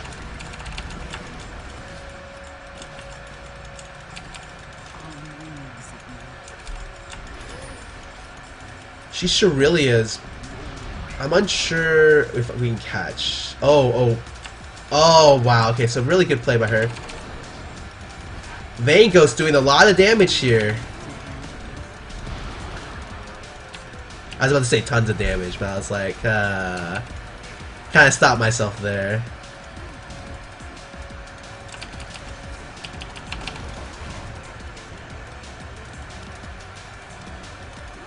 Whoa, hashinshin's here. I had to flash out. That's not good. Ooh, I hit by that axe, man. I just went the wrong way, and that just sealed the deal.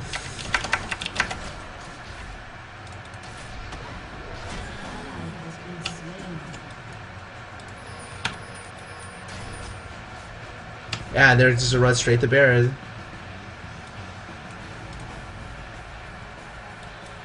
Wow. That could have potentially just ended the game right there for us.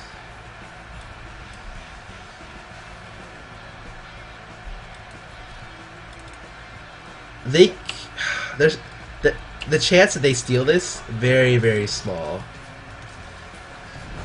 Yep, it's already gone. I think he's dead actually. Ooh, maybe not.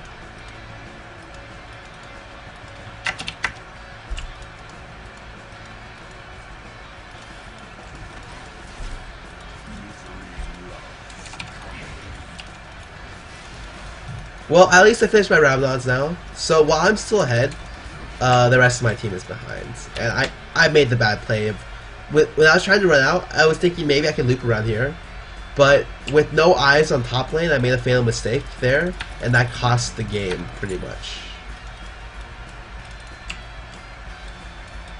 What's the level up there? Jungler's 13, their mid is 15. Wow. So he's pretty decked. Our bottom lane is 2 and 7. Lane didn't work out too well, it looks like.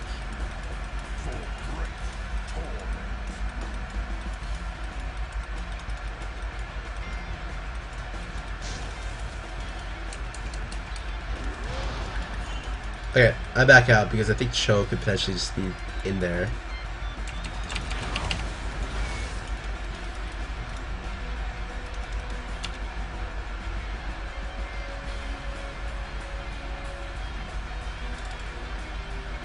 Shishin going Mallet, very strong, just stacking health. And Cho one-shots the TF, I'm assuming with his ult. So even though I have a lot of damage, I'm not very tanky right now. So if I get caught outside from my team, like this could be a bad idea for me.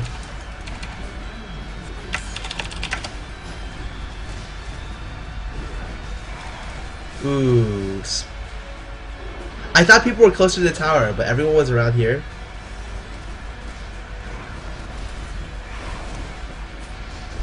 It's not good. They pick up unstoppable here. Maybe pick up more than that. No. They do 1 for 2. TF comes in at a very interesting angle. We have Parol down here farming. Tower's pushed up. Yeah, I just thought people were closer here. I wasn't watching my mini-map because people were here. Wow, that guy is so decked. But he actually made the mistake of diving for that. Like, that was not worth it for him. Because he lost a 500 gold spree for, like, our support. I just want to run at this guy, see if he flinches. I have no ulti, but I don't think he knows that, so...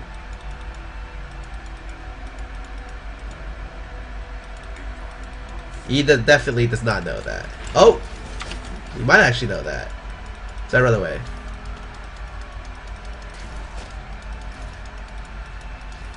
My ulti's up in 20 seconds? Okay. Not too bad. I made her use her ulti though. I was kind of confused because there's no real way that she could look to kill me with that. But I guess she was just trying to scare me away, which I guess it worked. My ulti's up now, so I'm actually curious if she would look to fight me inside her. Ward that real quick. I'm pretty far pushed out right now, so I will back out. I will back out. I look at their team comp, not much in terms of magic damage, but in terms of AD, they have a ton of stuff. I will go and buy parts for Zhonya's. I feel like that's the best thing I can do right now. Whoa. Okay, so he doesn't get out. Ugh. Like, our team should really be grouped for stuff, and we're not.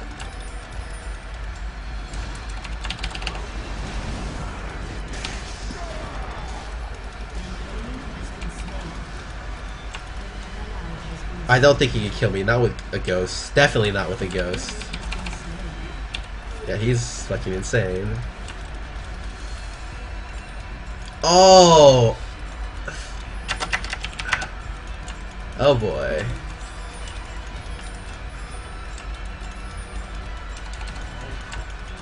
I want to kill this guy. Oh god. Okay, well he's not running back to me, so. Oh, the tower. Oh boy, that's not good. I took 2 tower hits, I think there. What was the tower damage? No, just 1. No, this I can't see. I think it was 2 because it doesn't calculate your shield damage there.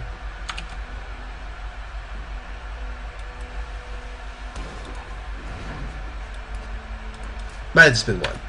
But still, if I had taken no tower shots, I just could have done damage and flashed out. You have APTF almost pick up his Zonias. Or, sorry, Rabadons. But he doesn't have any boots too. Which is very dangerous. I guess this team comp's not that bad, actually.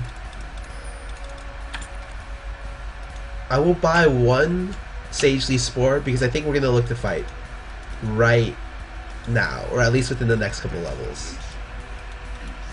Next level minutes, sorry.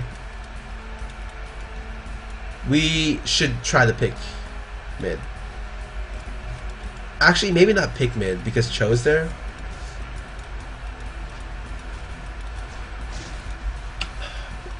Everyone's so high level.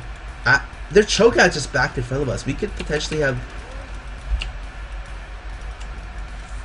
Huh. Baron's not up yet. Okay, so we were just misinterpreting the time because the icon was still up and no one was really sure. Okay. Shove that in real quick. I'm half a level to 16 and every 6 levels, big power boost. Shishin might come out here. Nope, he doesn't come out there, but he does come out there.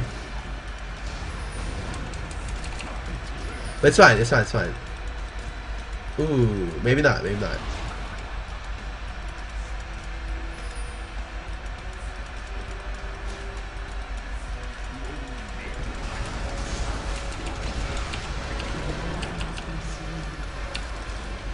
I got silenced. Oh my god. Oh, I got silenced and pushed so far away from Jwarby. He just ended up giving our backline. Very good play by Janna there. Sam Happy gets out with his life intact.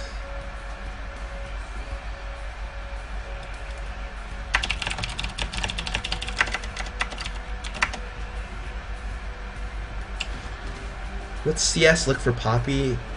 I think a large part of why we're losing this is just because our CS values are a little bit low. Like no, I can't say that. They just outplayed us in terms of early ganks. Especially the Nocturne ended up getting so many early kills that he just snowballed this game pretty late. The Olaf really counters almost all of our CC. So if he just wants to run into our backline, we have no real way to protect it. Outside just throwing damage on him and hoping he dies, which is never a good way to protect your AD carries.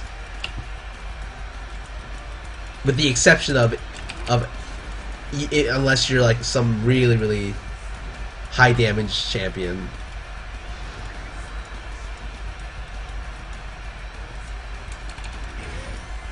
Like if you try to run into the backline with a LeBlanc or something.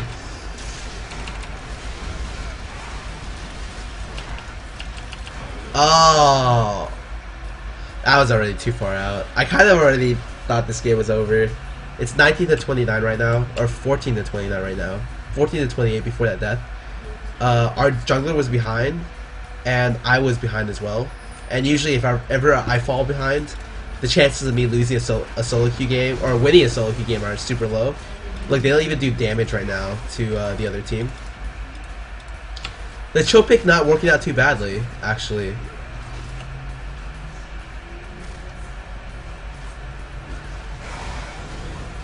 So our backline just dies right here because he could throw an axe. Oh, that's a late card throw. So you're happy getting a kill on someone. Actually, I'm surprised.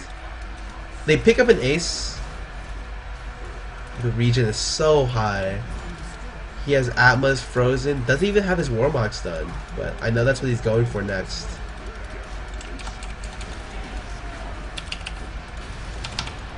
Oh my god, that exhaust.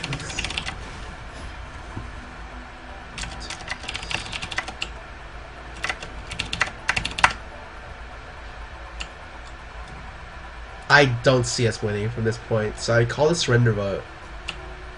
Oh, what a sloppy game. What a sloppy game. I'm hoping it goes off, but if it doesn't, I mean, I could wait a couple. This is very manly, I will say that. I think he just turned and kill. Yep. Oh, never mind.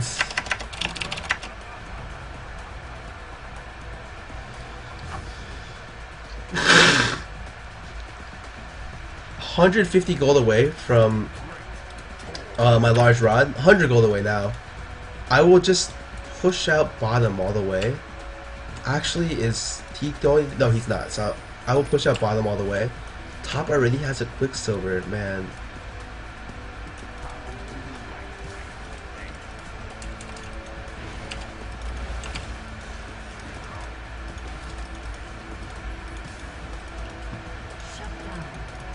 Ooh, we actually get a kill on like, how are we getting kills now that we're... Very strange. Okay, well, now that we're getting kills, this might be a chance for us to potentially turn stuff around in our favor. Red just spawned, so I kind of want to cover for our AD carry to pick it up. I think our AD carry really just needs to get damage, like a lot of damage, as much damage as he humanly can get.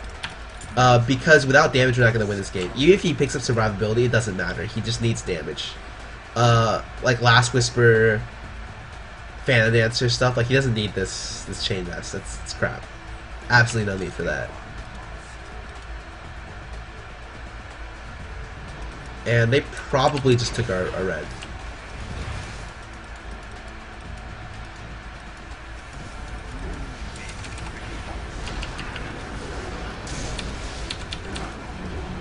What was that feast for? Oh boy. I was silenced the whole time, so I tried to flash over the wall. I couldn't do it because of the silence.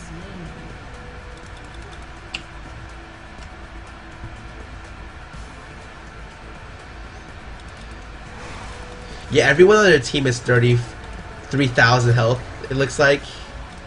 There's 3,700, 4,000. Even their support has 3,700. Like, that's insane. To get true damage here. Oh, he doesn't die. How did... Oh, because he does... His Q does percentage damage based on health. Muffinqt's really gonna die here. Wow.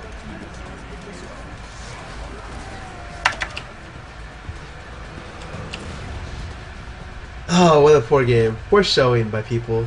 Especially me. It's okay. Hopefully next game will be better.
So I'm back in queue.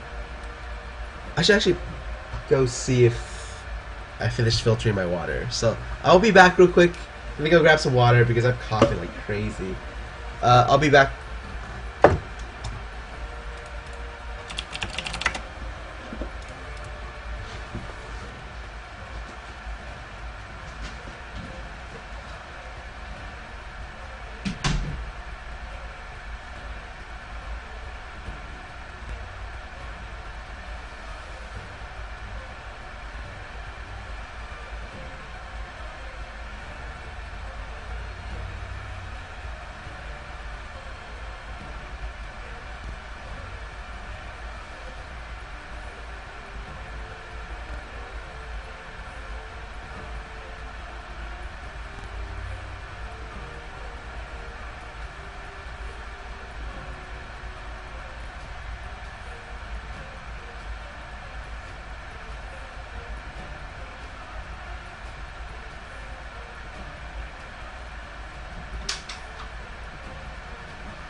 Hello, I'm back. And I have water, so hopefully it'll be okay. Let me quickly double check to make sure that we're good for this weekend. We have a tournament this weekend, the GG Chronicle. We have about one best of 3 to play, so try to set the time up with people so that we don't conflict with anyone else.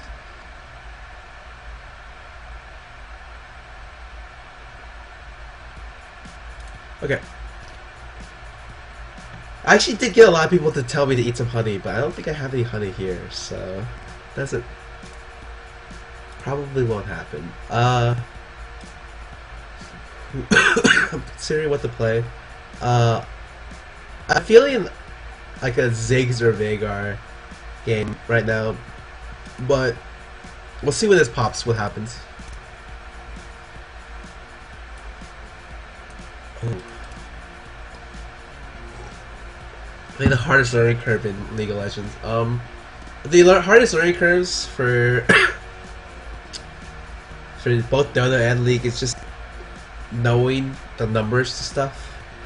Like you have to keep track of the cooldowns on every ability of every champion in the game.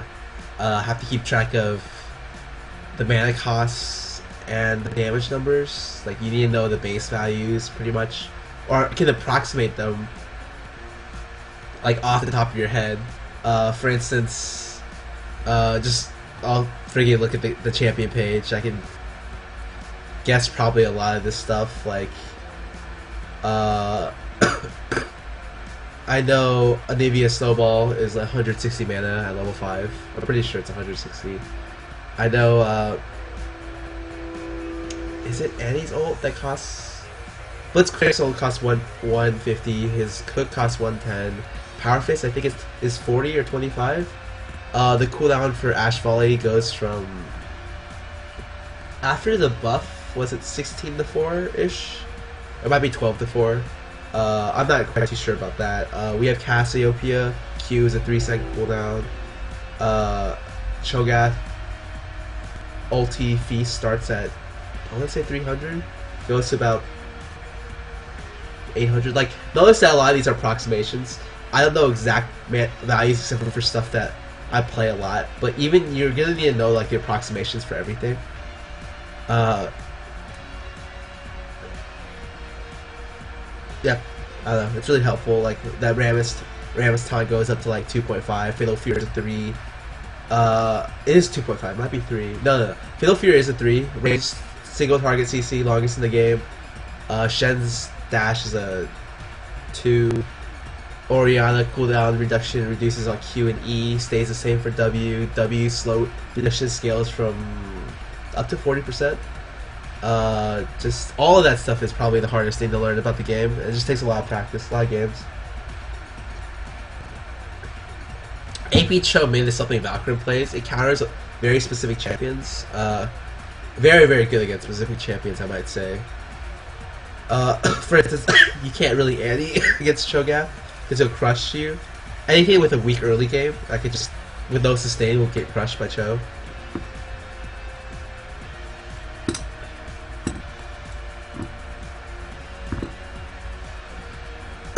Oh, all my videos delete themselves after 2 weeks, unless I save them, and it's not in my... I don't exactly know how to save them. Like, I should be saving them and transcribing them to YouTube, but I am kind of lazy on that, so it's not happened. I think that video is lost forever, which just sucks. AP Cho owns Rise in lane then. I mean, in early levels, AP Cho should pretty much beat a lot of stuff. It's just when it gets to, like, 5 through 9, that if he gets a blue buff, Cho might lose against a lot of stuff with range damage. AP Nautilus mid, it's not that great. Like, I played against G's AP Nautilus as I don't know what I played him against it as, but it wasn't too impressive, I'll be honest. The main reason why it's not impressive is although his AP ratios are really good, his shield doesn't scale with AP. The shield strength. So it's always at like a base of 260.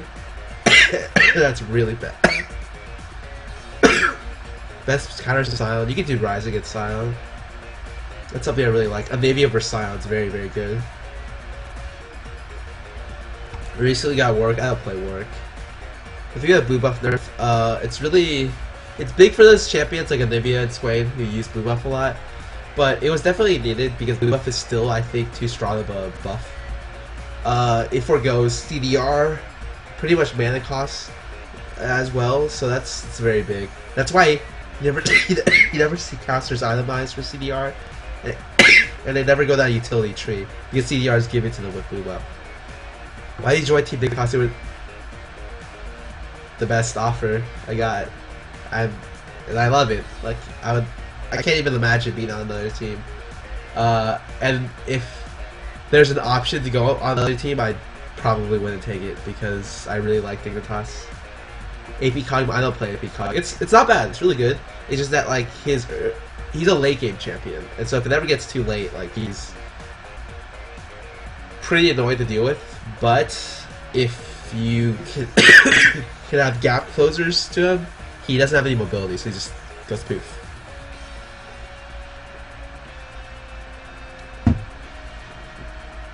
Reggie's always been the same way. It's just now I guess people are realizing that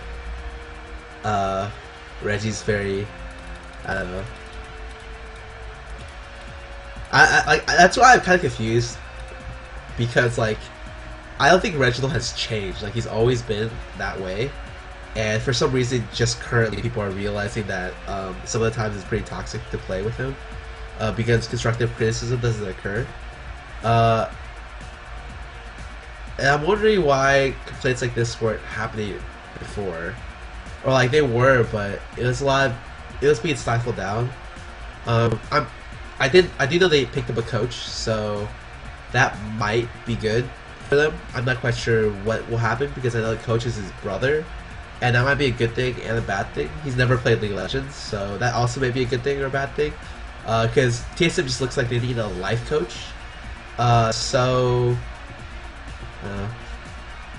We'll see how it works out by IPL4. How are the contests looking? They're looking good. I do have some people who've already worked on stuff. I will probably set up contest details by Saturday. I just wanted to give an advance notice to people before, just so they can start thinking about stuff. I definitely don't want anything finalized before Friday.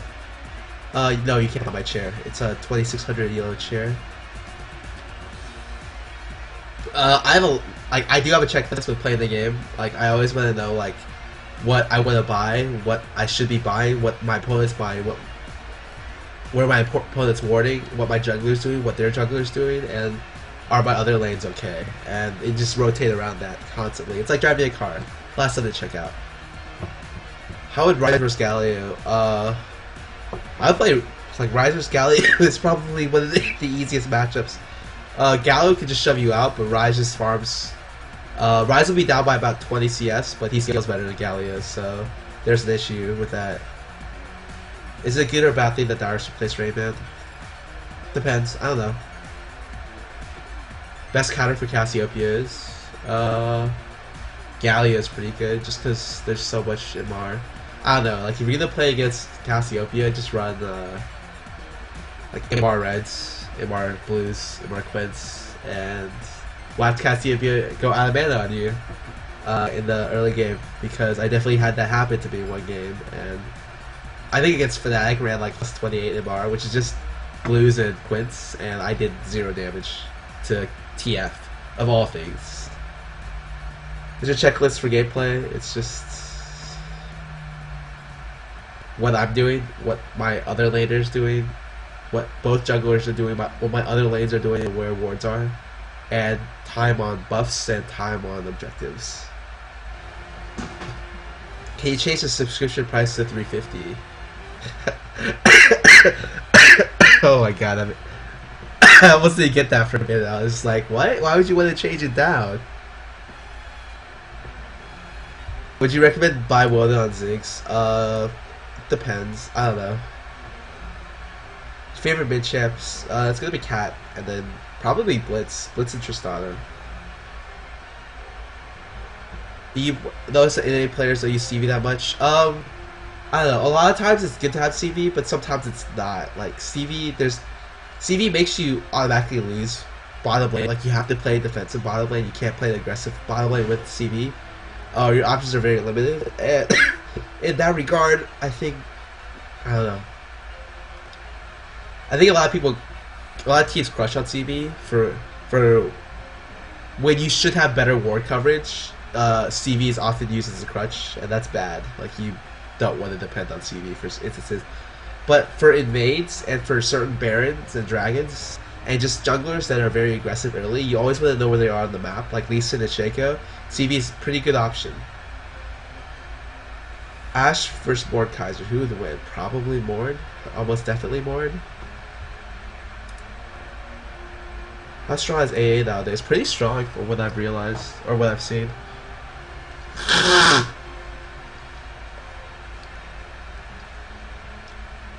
Oh no, like everyone talk to me knows that I'm sick. Real sick.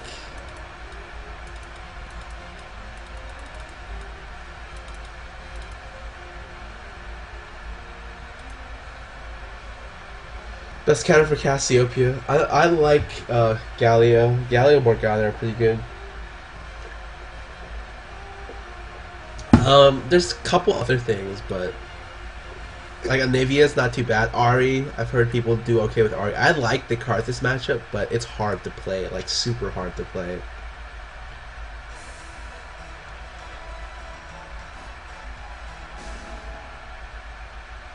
Cat, I go 2190, and I just build a very standard like AP 2190, and I just go Magic Pen Reds, Armor Yellows, MR Blues, and then MS Quints. Start playing talent. Any tips? Know the damage that you can do at all times, because talent's a champion that once he goes in, he can't get out. So, like the minute you go, you have to know that you can give him up while going in. I don't like the Karthus Yorick combo. I think it's not as strong as Karthus Cass, I'll be honest. Dark Horse for IPL, I don't know. All the teams have potential to upset. I'm gonna say V8 is gonna be interesting. They're coming in from second seed because they won first. They might be interesting to watch. Nintendo X's team, Mono. I'm not quite sure how good they are, I'll be honest. I've seen some of their gameplay. I'm unsure whether they're a top team or not. And I guess they have 2 weeks to prove that they are. EG and TSM are kind of like oddballs right now. I would say if either team tried to play against like us or CLG or Curse, they would get rolled like really badly. But in 2 weeks, there's a lot of time for improvement to be made. What jungler do you support with Cassiopeia? Any jungler, like as long as you don't need mint.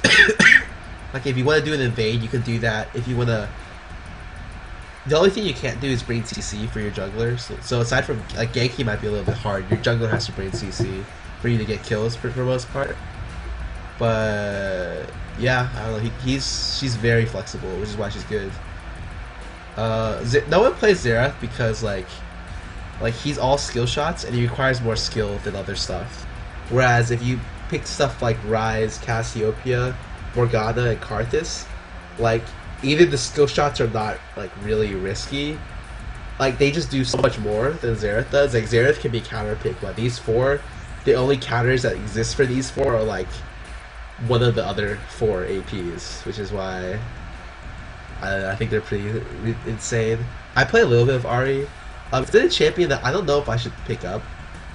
I'm not quite sure how strong Ahri is. Like I know she's strong, but not sure how strong. What's better, flat CDR glyphs or per level? I like flat almost always. You want glyphs to supplement your early game because for the most part, I can build for my late game. It's if I ever fall behind early game that I have issues. Per level might be better on junglers that farm and don't come out until like 4, 5, 6. AD Victor's awful.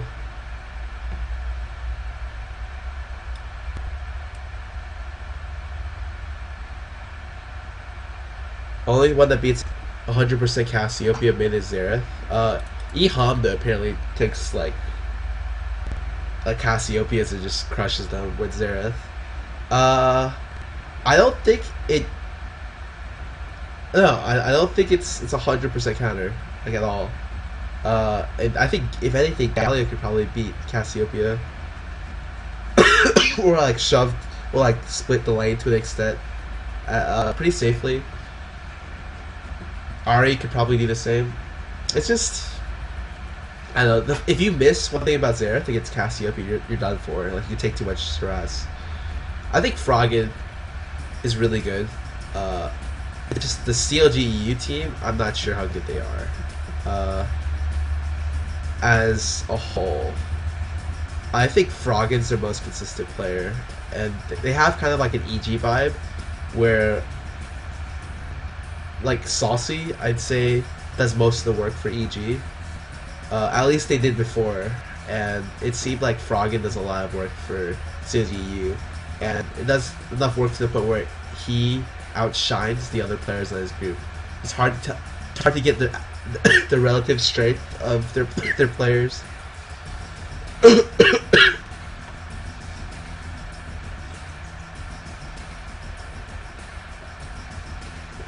LeBlanc's used professionally, but she's entirely a counter pick. And if you play against LeBlanc, like someone's gonna run like so much MR against you that if you don't get early kills, it becomes an issue because you need a snowball. Get raped by M5. It's bad picks. Bad picks second game and bad warning first game. That's it. I think Annie needs. I don't know. I think Annie's still pretty strong. You just need to do more with her than other APs to make her work. Who hard counters Veigar? Cassiopeia does really well against Veigar. I like Morgana versus Veigar, but that's kind of a interesting matchup.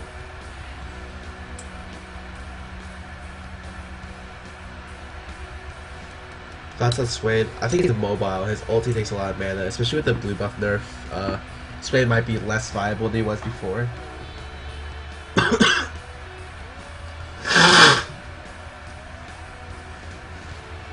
What's your reaction to Ghost of Pepper flashing over Wraith Wall? Kind of like, I don't know. I should have expected it. I could have flashed it, and that was really kind of my bad. 8 tips to master cat. Play cat a lot. Why does Cass do good against Veigar? Because she can like out-trade Veigar at every point of the game and has longer range. So my game, sorry, my game started. I'm looking for a Vanguard game here, I think. So let me ban off some stuff real quick to make sure that... Son of a bit! Who the hell is ghosting my stream?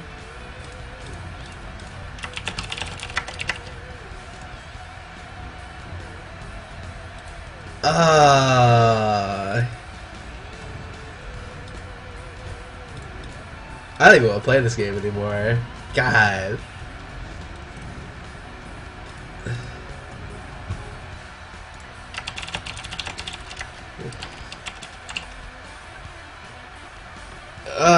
That was annoying. Game was up. I get like the exact same team minus I think my 5th pick.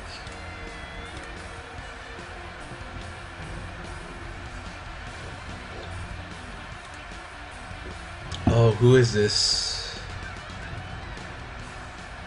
Should I risk playing against the SciX Soraka mid? Ooh.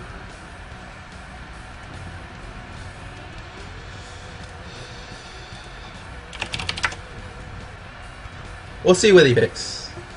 And I'll see what I pick afterwards. But man, that sucks. I have no interest in this account. It is Soraka. Oh my god.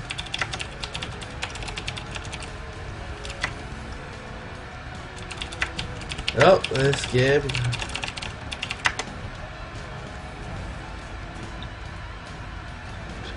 Oh, actually, is that Kenneth? Is that Kenneth? Nope. Who will be watching my stream right now?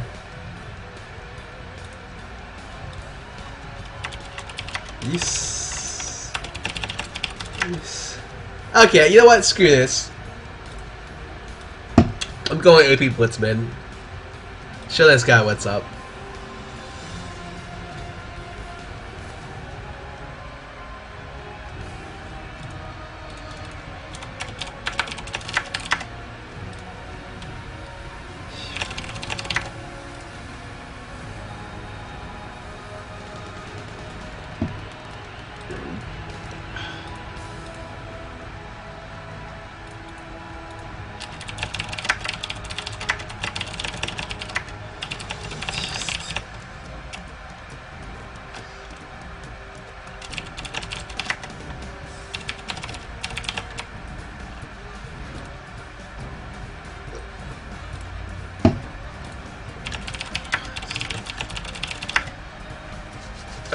I'm excited because I really have gone legendary every Blitz game I've played. If you look at my match history, I've started 4 Blitz games 7-1, and I think 2 Blitz games 8-2. So it's actually been really interesting how I get these kills because people just aren't used to Blitz middle. And I'm kind of interested to see how this matchup works. I'm pretty sure Blitz will lose this matchup, but it might be interesting.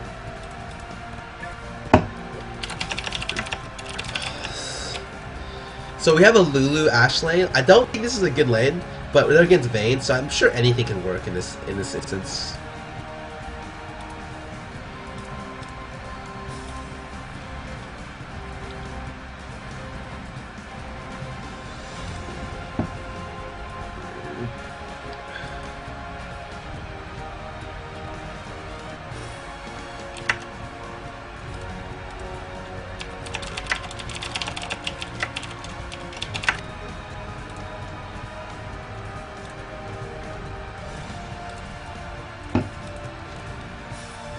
Oh, whoa.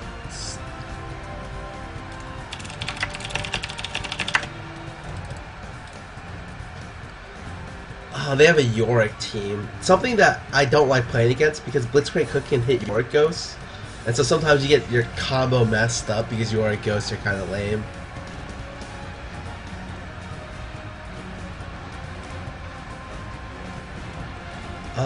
Yorick top shift jungles there. They have a pretty weird team. I'm not quite sure what they're looking to do with this team. It's like an anti-dive team but with no real peel for Vayne. So it looks like they're just gonna suicide Vayne with a Yorick Ghost and see how it works from there. Uh, okay.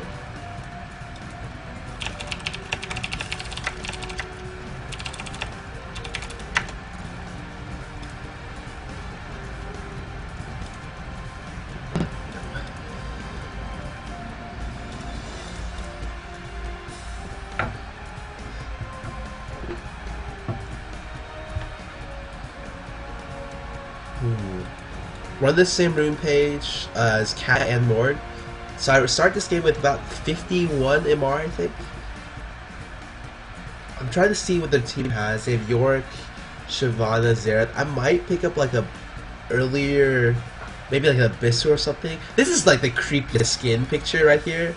I want to use this skin on Lulu because I have her on my main account because her polymorph thing changes people into cupcakes, and I think that's really, really cool. But it's so creepy, like the art is really creepy for it. But we have a Yorick counter here. This is top lane is gonna be super farm. So the big question about this game is how is the mid gonna interact with the mid and junglers gonna interact? And usually that happens a lot. You see bottom lane going full defensive, 2 flashes, so they're doing nothing but farming bottom lane. And our bottom lane decides to go double flash as well.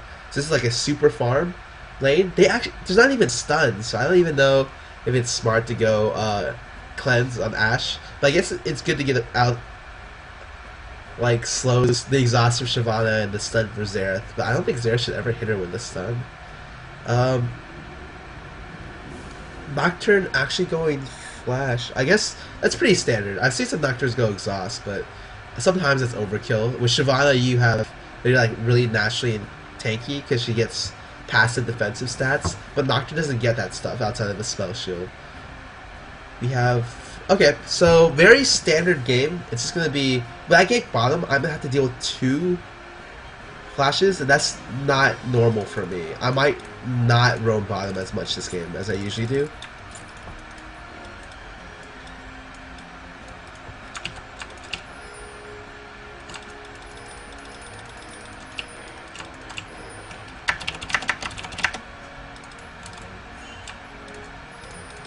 Always with Blitz you want to invade. Every single time. And I forgot to play commercials, so that kind of sucks.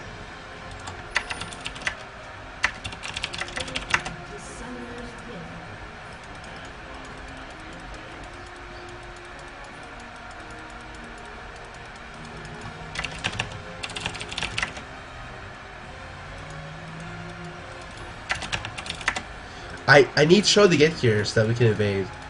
Are they waiting in this bush? I know Link is watching the stream, but I don't know if he turned it off afterwards. Oh man, I really wanted to get here fast, so that way I can loop around to here, because they could potentially already be grouped up. So if we look to hit a bush, bad stuff might happen.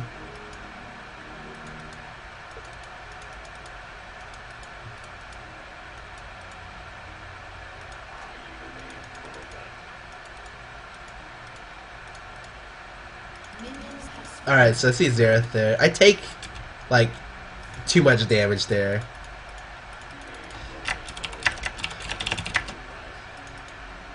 Oh, 150 damage I probably should have taken. That might actually potentially make me lose the laning phase. Just because, well, it shouldn't affect me too much, but if he is aggressive with auto attacks in the laning phase, I might be forced to stay back quite a bit. So it looks like he actually is going to go aggressive with autos.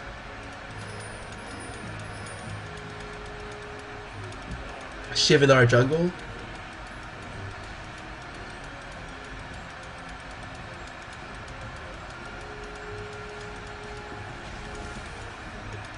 Ooh, maybe I can get, can't get that last hit. It looks okay, because he's not going as aggressive as he could. So he hits level 2. I think he's gonna go help Shiv. I pinged my team because I know Shiv is there, because he wants to either give mid blue, or to get a pull for blue. I back out quickly. CS is 4 to 6. I'll probably lose a couple to my turret, but nothing too big. Ooh, that actually hits me. That's kind of annoying. Go ahead, Power Fist the last hit. It's 25 mana, so it's very low mana for me to get like a guaranteed last hit in, because Power Fist does double damage. So it's like a free crit, pretty much. So Link pretty much just shoving the lane.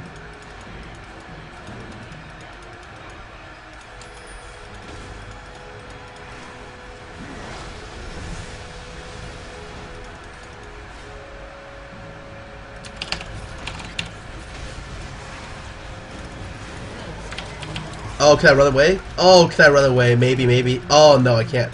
Maybe. Oh, I get out, I get out, I get out. I skilled Overdrive immediately as I went to lane. We trade 1 for 1, but we get first blood. So, I actually like that trade, because I get first blood. So, I believe in my ability to carry games. Even though I said this champion can't carry that well, I still think I can potentially do it. I hit level 4. Everyone burns summoners there. All summoners for jungle and mid are done.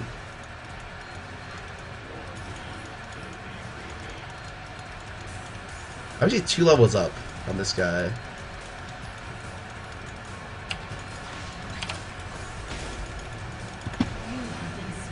Oh my god, that was bad. Ugh. How did he hit me with that Q? I should have just backed out. Okay.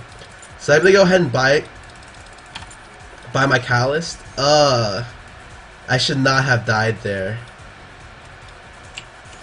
Very, very bad on my part. I thought I could be able to dodge his Q, but unfortunately I didn't get it working. It's okay because I don't lose any CS to turret, but I had the level advantage. I kind of threw away my gold advantage as well. Poor play.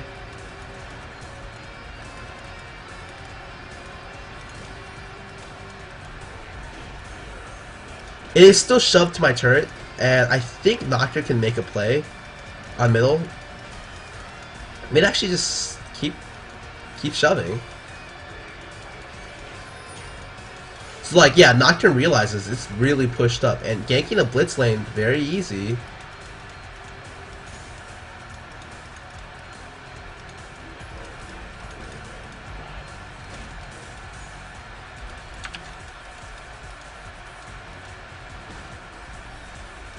I keep the wave here, so I take a couple creep hits, but it's okay for me because I'm running armor yellows, and this keeps my wave here. My tower doesn't get hits on it.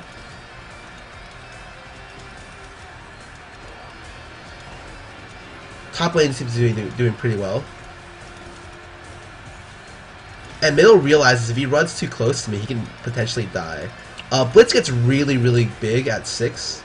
So I do nothing but last hit till 6. CS values right now, I'm at 29, mid's at 20, but he's up 1 kill. That's worth about, like, worth a lot of CS.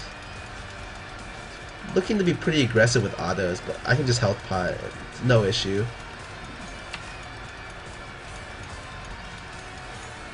Ooh. I'm about to get my 6 again here. And, oh, I hate last hitting my tower with 6 because sometimes it throws me off.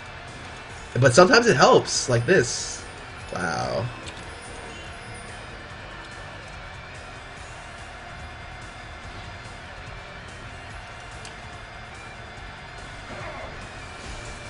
Really?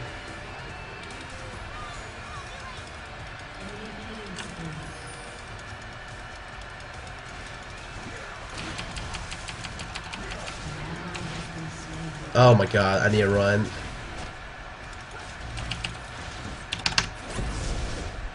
Whatever, whatever. It was worth it.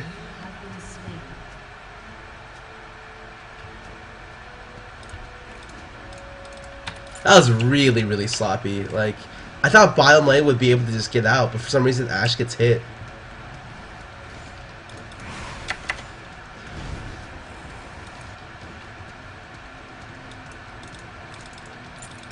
This is probably the worst Blitz game I've started out with. Let's see if it improves on the way back. The score's 2-5 right now, and all of our lanes, our bottom lane got double killed there. Our jungles died. Top lane seems to be doing pretty fine. The CS is stacked for the other guy, but it's okay as long as the CS is just within 5. There's not really a big issue or a big deal for me. Mid looks to shove.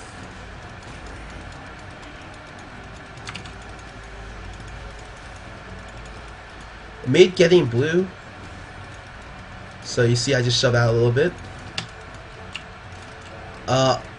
Mid CS against when you're playing against Blitz is a lot of times pretty low. Let's shove out mid that way. I go up here to ward because I need some ward vision on the map because the rest of the team is not bringing any ward vision.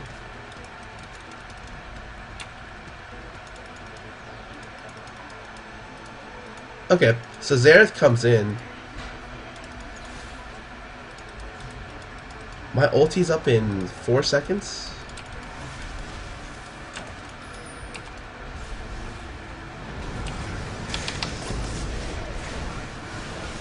Okay, so we get a free kill on middle there, and we should be able to look to get this. Ah, he's too fast, way too fast. I'm actually gonna come bottom right now. Ooh, yeah, bottom's just gonna die by themselves.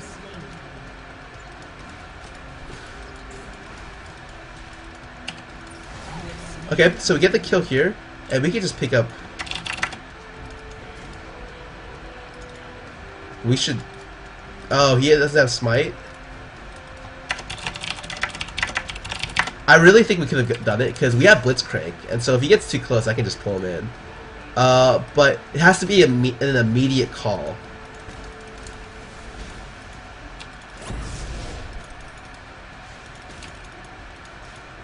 I don't think he can kill me in any sense. Not too worried about his damage right now. I'll go back and pick up just Sork Shoes. I like to move fast while I run move speed points on this guy. And it's very important to be able to close since you're melee. And probably just 2 wards and another health pot. So Catalyst helps me sustain in lane. It also gives me a little boost for the passive when I fall below. CS for mid is awful. For like 10 minutes, I'm above him at 60 and he's at 50. But that's just what happens when you play Blitz. He doesn't wave clear that well. Oh wow. Okay, well, I guess that worked out. I missed CS on one thing, but does he have ulti? He does have ulti.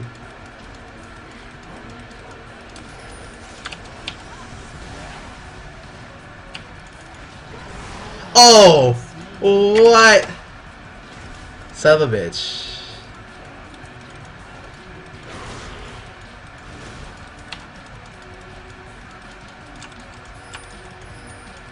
Oh, he can ulti this.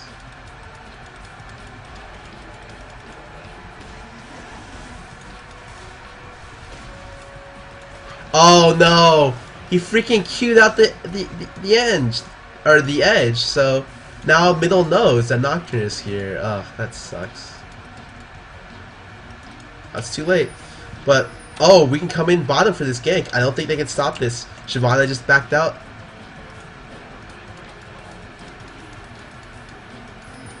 Alright. Actually, we look to force drag here. That's good. I can green ward this. If they come in, I can just pull her.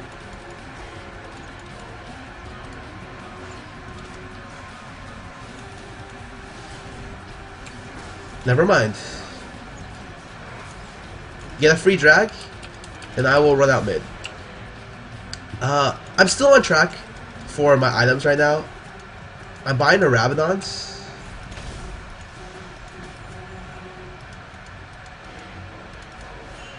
Ooh.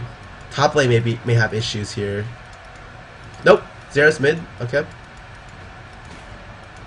Yeah, I see OneBadBrad is mid too.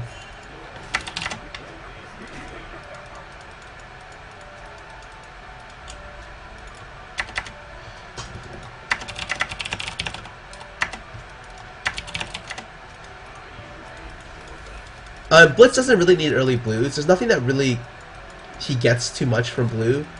Like, sure, he can grab people more, but it's really more beneficial for your jungler than anything else.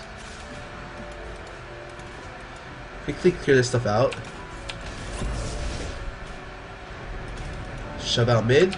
I don't know where mid is, but be careful, be careful, be careful, be careful. Xerath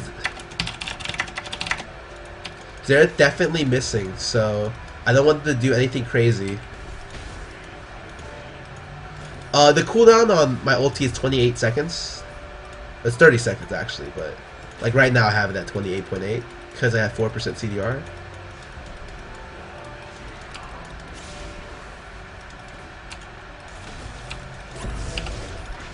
Ooh, I missed the hook. Okay. He might look to ulti, but I don't think he can go through my mana barrier. It's pretty strong, actually. Oh, I'm gonna stay mid for a little bit, because...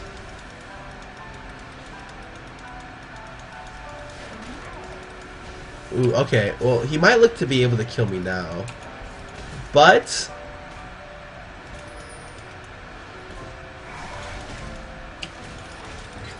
Ooh, okay, okay. Now I have enough for Rabadons. Or not Rabadons, Rod of Ages. So I'm gonna go back out, sell my Sight Ward, and just buy it. Because I have just the right gold amount. It's very important to get an early Rod of Ages. So I get boots 2 Rod of Ages at 14 minutes. So I'm doing pretty well in terms of item level at certain points of the game.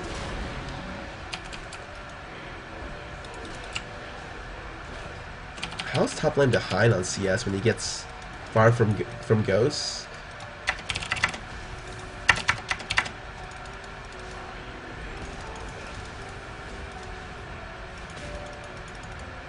Ooh, okay, so he tells me it's 5 seconds. Which is fine. Oh, I get my level 2 ulti, and this is big. This means I can one-shot the back line without any issue.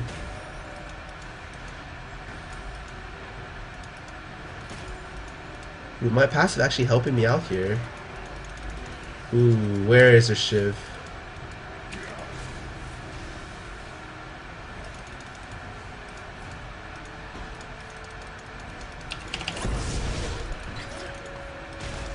Do half of his health there, that harass? Like I said, my ulti's such short cooldown that I can look to do the same combo very, very quickly. So another 15, 14 seconds before I can do it. 9, 8, 7. I might all in on this.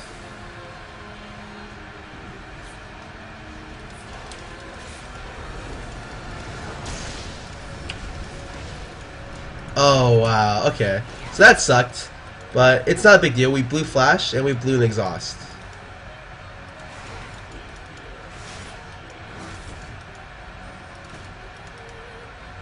Alright. Not bad at all. Oh, I could Flash and kill him. I just realized. Okay. So he's crazy for staying, but... I'll last hit this with the hook. Oh! I didn't realize he was so close! Oh my god. I didn't realize the pocket was coming back middle, or else I would have saved my hook. Oh, that was bad.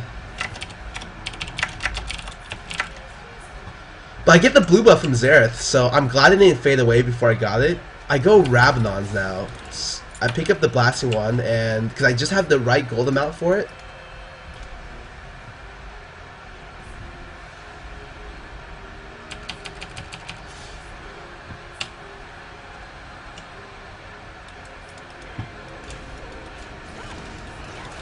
Ooh, does he have any MR? He doesn't have much MR, but he's level 10. It's fine. I just ulti. Right now, level 2 ulti one-shots the back line. 13, 13, 10. Okay, they're backing out. That's definitely warded, because they backed out at like the time where I just got seen by a middle ward.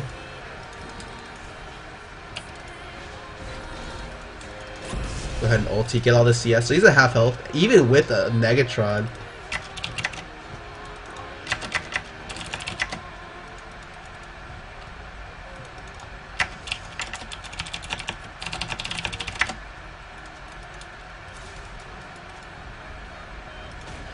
I think I'm just gonna shove. Yep, shove out this lane.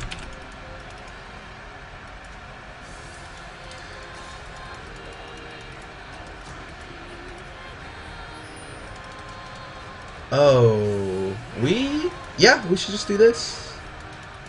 I will go and help Lapaka. Your passive on your ulti does a lot of damage. That's something you need to keep in mind when playing Blitz.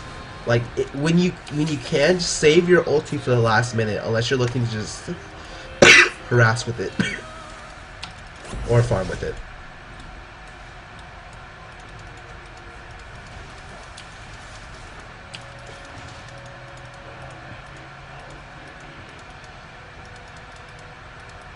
Lapaka wants to camp mid, so okay.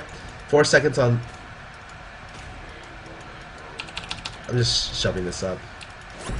Yep, shove it up. They see Lapaka, so you can't really do anything. I like a really optimal lane for him to gank because I set up him up so well because I bring all the CC in the world. I have like Nautilus's level of CC -1, so I don't know. Blitz, when ganking lanes as a jungler, you always want to gank the lane that's the easiest for you to gank, and Blitzcrank makes the lane easy to gank, like super easy. Son of a bitch. Okay, there we go. I keep shoving the wave. I don't know what to do right now. Like, I can't roam top because the guy's way too decked. Can't really roam bottom because Spellsy's on track with ward, or Autumn Prayer's on track with wards bottom. So, like right now, pretty much all I can do is camp middle. Like, yeah, it's kind of stupid, but there's not many options for me to go around to. Ooh.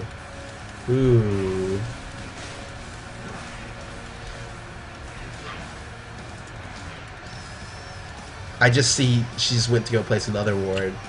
It's crazy. So I can't do anything but farm, which is okay. Like, I just farm out for my Ravnons, look to push the late game. Like, I put a lot of pressure at every stage of the game, just through a hook.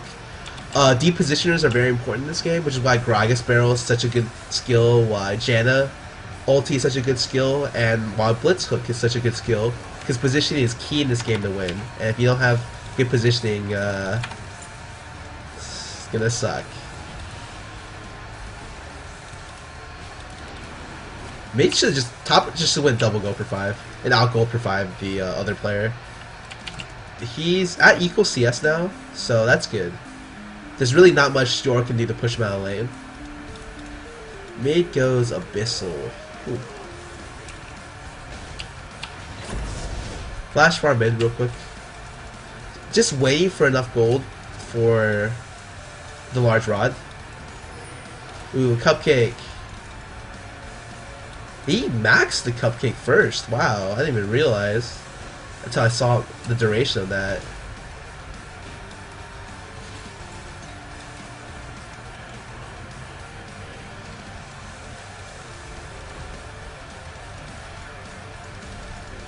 Oh, really? Ugh. It sucks. They're juggled by oracles, so...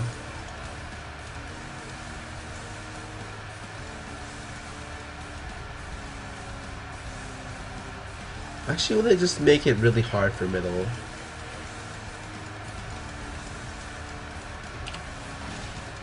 Oh, I missed that. Okay, never mind. I back out.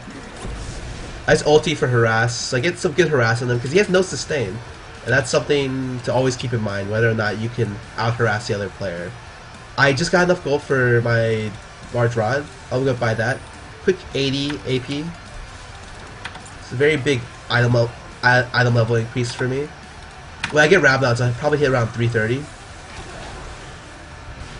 Ooh, CaptainKorea forced to use his cleanse there. Oh man, oh man. I wanted to go on him, but... I wish Lapaka just ulted him. Like, I would have been able to follow up really easily.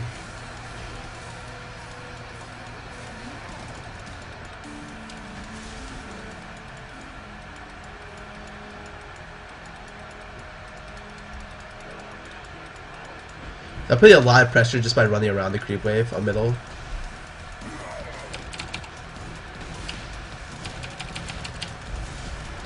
Oh my, how do you get that exhaust? What is this? Oh, why is... Oh man, that's really bad for me. Because I think dragon spawning soon. 43... Yeah, his flash is still up. But it's okay. Maybe not okay, because I don't think Cho will live. In fact, I'm positive Cho won't live unless he has a flash. Oh! Oh my god, the channel! Oh my... That was the best channel play I've ever seen.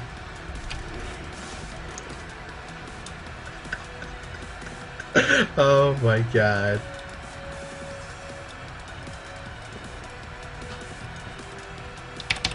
I turned off my health bars again.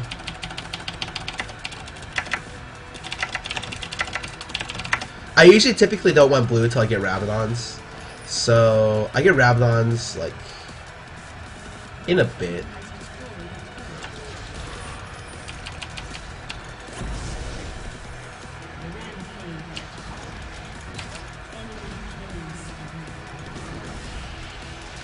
Ow, this guy has so much sustain.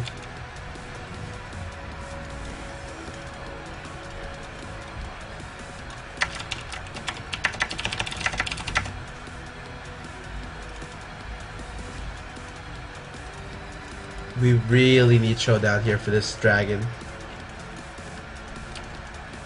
I don't think we can stop him. He's just too hard to do damage to. Too tanky. I am level 16 though, so good thing for me. My ulti does 700 and what, 30 damage?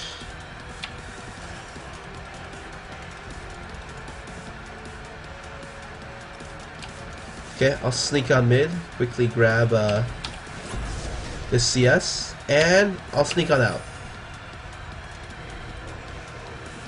Ooh, can we do this? The bottom just back? This might be a really good call. Okay, okay, okay. It's warded, but I just putting in as much damage as humanly possible on this.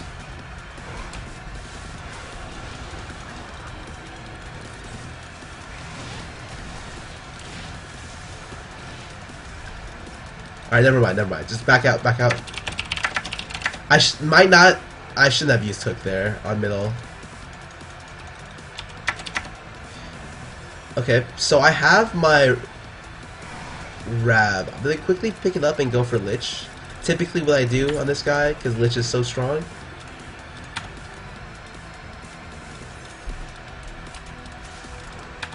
Grab the Amp Tome and sneak on back. Lich gives you a lot of stuff, most importantly the move speed. Very important. Ooh, wow. Wow, the polymorph. Ooh. I want to try to sneak around mid, to be honest. Okay, never mind. Bottom backs out.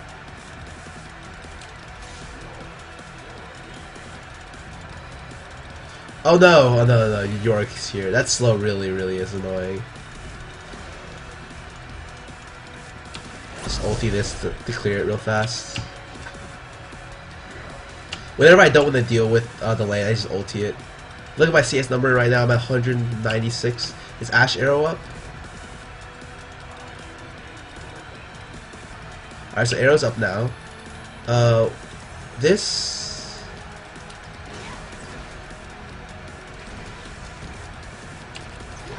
Oh! I kinda knew he'd go away, but I had to go for it. Shove in mid real quick.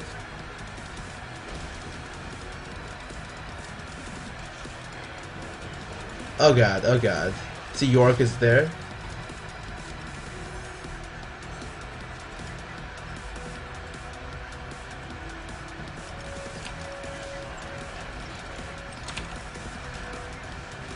So taking a lot of harass, but luckily, like I'm really healthy. I think Blitz's base health is really high.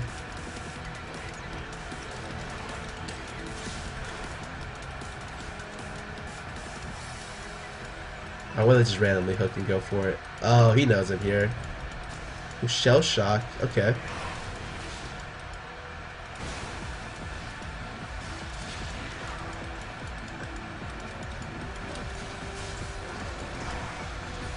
Who else is here that could handle this? Okay, I could have gone for that.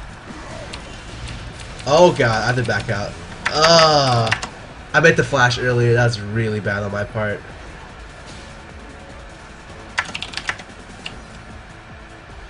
I have enough gold to buy the MR portion, and since I'm having issues with Xerath right now, and just the fact that he does a lot of magical damage, I'm just gonna pick that up real quick. Did it miss the polymorph or something? I'm unsure. CaptainKorea doing a lot of damage right now. We're gonna force a York Ghost sometimes. Oh, he early York Ghosted Vayne. That's really bad.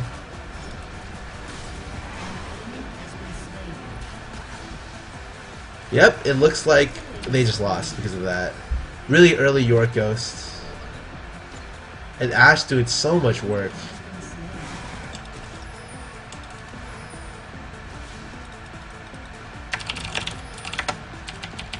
I want everyone to go here now. We have Shyvana on the ropes. I have Blitzcrank. I am Blitzcrank, so I can pull really easily. I don't even know if I want to pull him in, though. I might just look to cut him out real quick. Is he even coming? I think he's coming now. Nope, he's not coming. But I will try to zone him out anyways. He didn't try for the steal. I think his best option was to go for a steal at that point, because his team was already he couldn't afford for us to get any farther ahead. Oh, son of a... I'm gonna run out this way. I don't think he can escape. Biomane's coming though.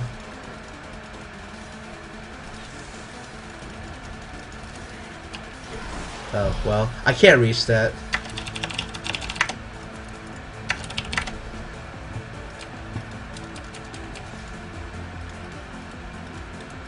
Ooh, we can get this. Okay, so he gets silenced, but...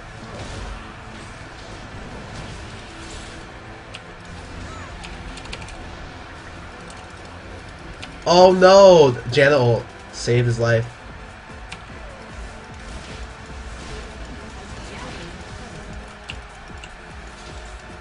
That slow is really...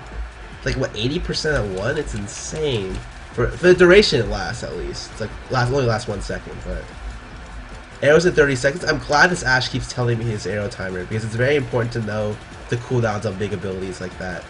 It's like every time I'm TF, I tell them when my timer is up.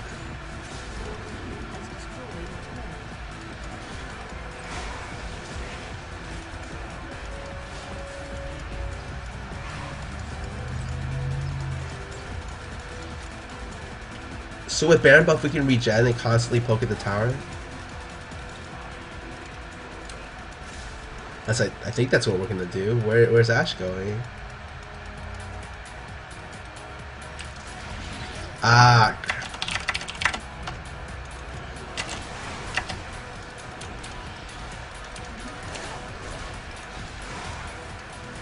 Kinda just need to shove this out so that Ash can hit the turret. There's not really any safe ways to do that, unfortunately. Didn't get anyone there. Cooldown's about 8 seconds or so. I'll sneak. As Blitz, you always try to get good angles to hook, and it's really hard this game because everyone's staying back. Like Xerath could stay at like super.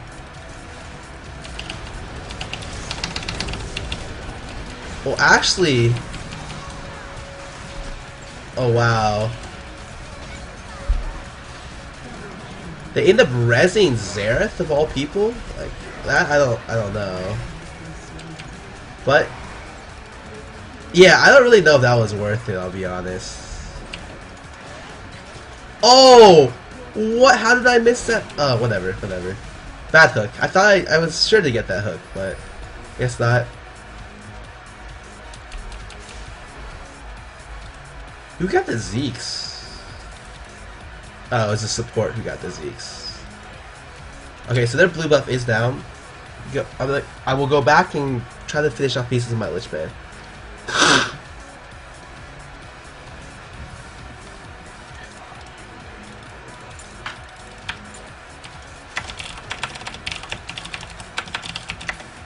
I'm, what, 600 gold away from Lich? Let's keep it there.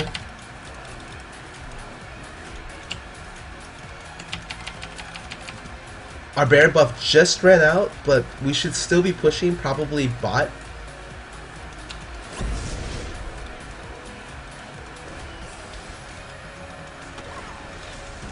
Ooh, really good force on that cleanse there.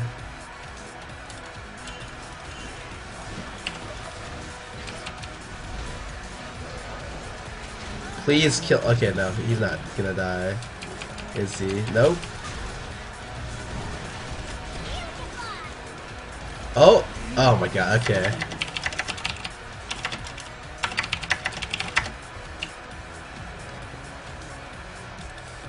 So we just threw the game a little bit, because Xerath does a lot of damage. Whoa, what are people doing?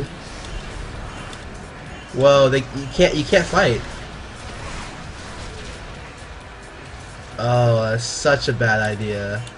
Such a bad idea. Like you can't look to fight with 2 down. Like it's a 4v3. There's no way though. Ooh, Lapaka. How much does that shield do? I think the base is around 230-ish, it looks like. Good polymorph. Ah, silly polymorph.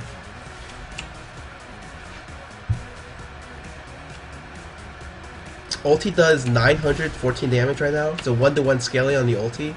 And the actual like ticks are like 1 to 0.2 or something. Which sucks, but I mean the ticks themselves do so much damage that it's fine.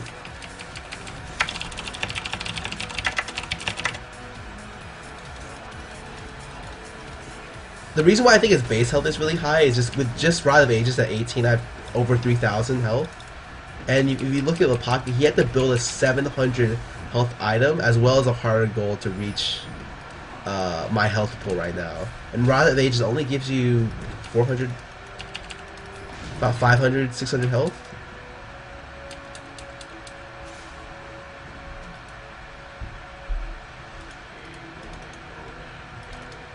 Pick up blue lets me do a lot more in the terms of just getting more grabs in a shorter period of time, puts more pressure on the enemy team.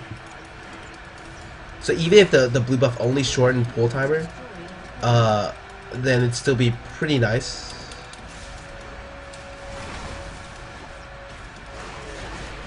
Wow, this stuff does a lot of damage.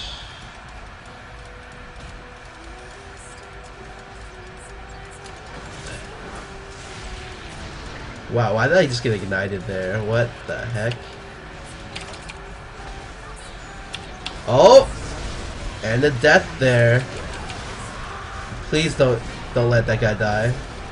Whoa, what just got...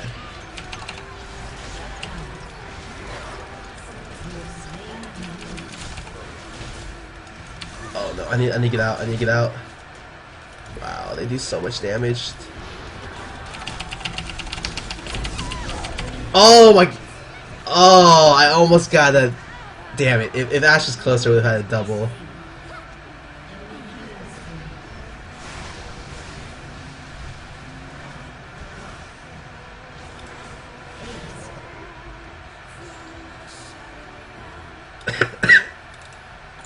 I get my Lich Bane now. I might want to consider going GA, because it's a great item to get, especially when you're this tanky. But I think, I'm just needing a blasting wand, and I have enough gold for a blue pot as I res. This is really nice.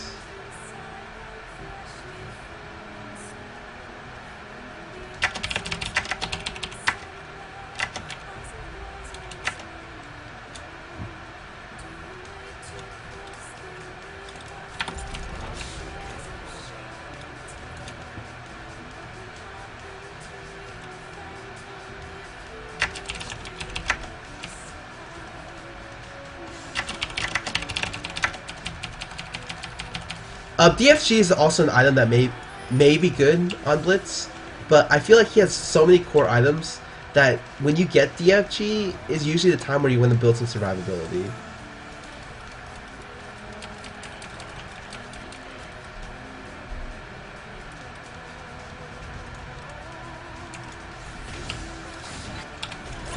Well, I one-shot their Vayne right there, so this is pretty much over.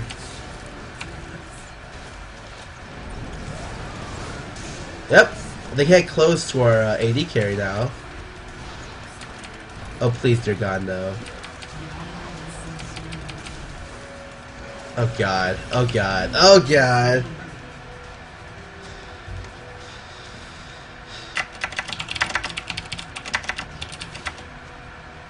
I think Cho is giving pretty obvious things for Spellsy to ward somewhere because he wanted to TP in. But Spellsy never put down the ward, so Cho was just like had to run here from like base. I thought we would win that easily once I picked out Vayne, but that didn't happen.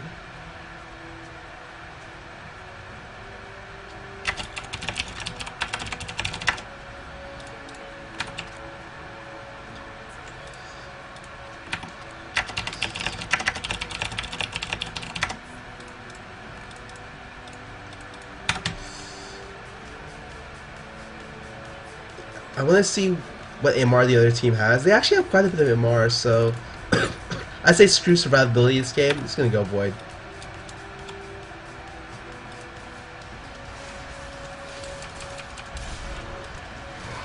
We could still potentially lose the game depending on the state of our AD carry. Because our AD carry goes an item build like this without like, any spells, any lifesteal, or any MR. It's pretty like she can get gibbed so fast. It's unbelievable.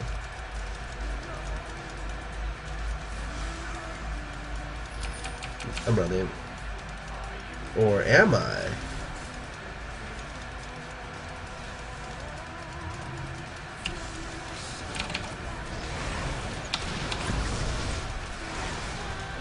So quickly kill off that guy. All I had to do is peel off Ashe for us to win the team fight. Even the ghost. If I peel this ghost off, there we go. Okay, so she's done kiting. Now I go get a run in. I don't know if GA on Cho is the best idea. I think Randuin's is typically a better purchase. Ooh, I want this. I want this. How many do they have? Okay, never mind. They have like... I'm just going to take their blue then. I was going to go for ours, but there's no point running all the way over there. With blue buff, like CDR really helps Lich a lot. My Lich Bane probably hits for somewhere around... my E probably hits for somewhere around... I don't know. 1,000 damage? Close to 1,000 damage? No, like 800. 1,000's a little bit overkill. I like Lulu though. Interesting champion. Much more skill based than the other ones, I would say though. Get it there. I guess it works out. I think she's using lifesteal runes though, because there's no way she should be able to sustain herself with just one Doran's. Like that's insane. I really want to do like a flashy play and pull at least one of their backline. I don't know how though.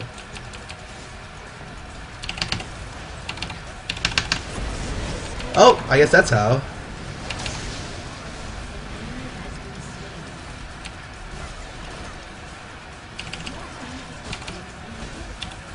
Please die. Please die. Oh my god.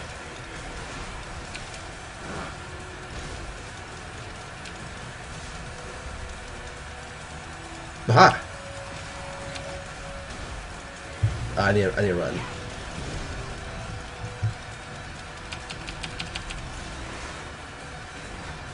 Yeah, I don't know. AP Blitz is really fun right now. Probably the most fun champion I'm playing currently.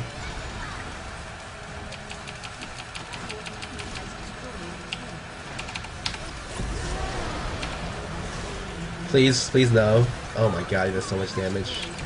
Oh! Not enough.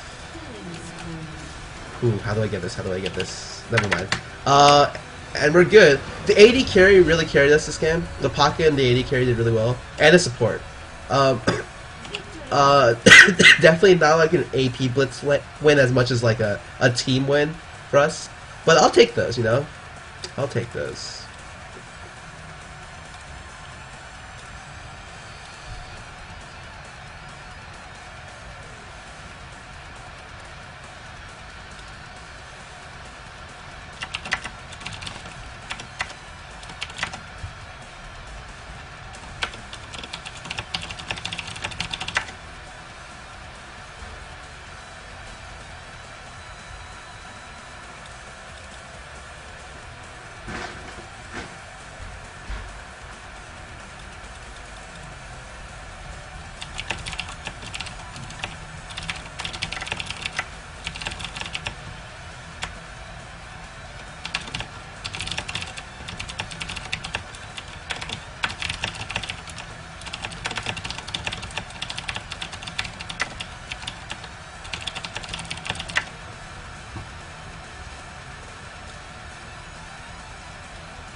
Okay, so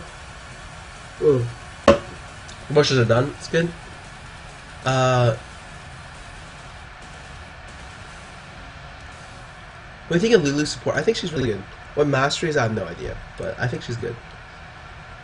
Top mid champions, probably just Morgana, Rise, Cassiopeia.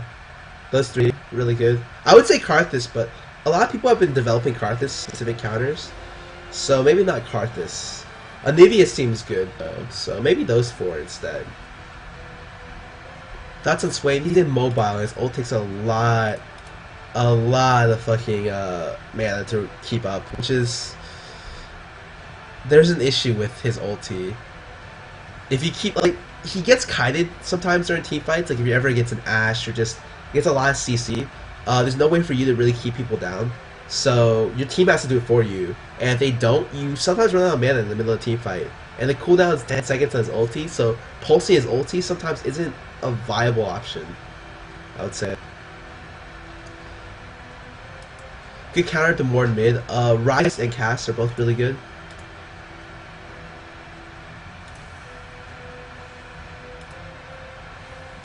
Ooh. Damn. I have a lot of viewers now. It's probably the most amount of viewers I've gotten ever since that last day.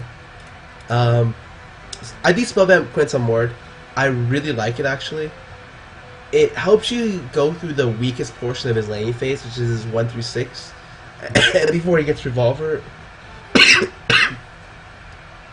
What do you think about Chalice into ROA as opposed to double Dorans? I don't like Chalice on Orianna. I don't know why Salsa gets it. I'm not a fan of it. I just like, you either go double, triple Dorans on Orianna or Chalice. I used to go Chalice on Orianna and into Rod every game, but I don't know how viable that is because you lose a lot of early game damage. But you gain, I guess, better lane. I don't even know if you gain better laning. Muffinqts are awful on Vlad, good on Kennen, and good on Mord. So those are the only two I would ever use it on, I'll be honest. Do you think the Havoc Mastery is really worth getting? It's extra damage, yeah. It's worth, like, there isn't a better option for a lot of champions. Don't run Muffinqts on Cat, that's awful. Rylai's on Orianna, no, she has only AoE spells. You really don't need it.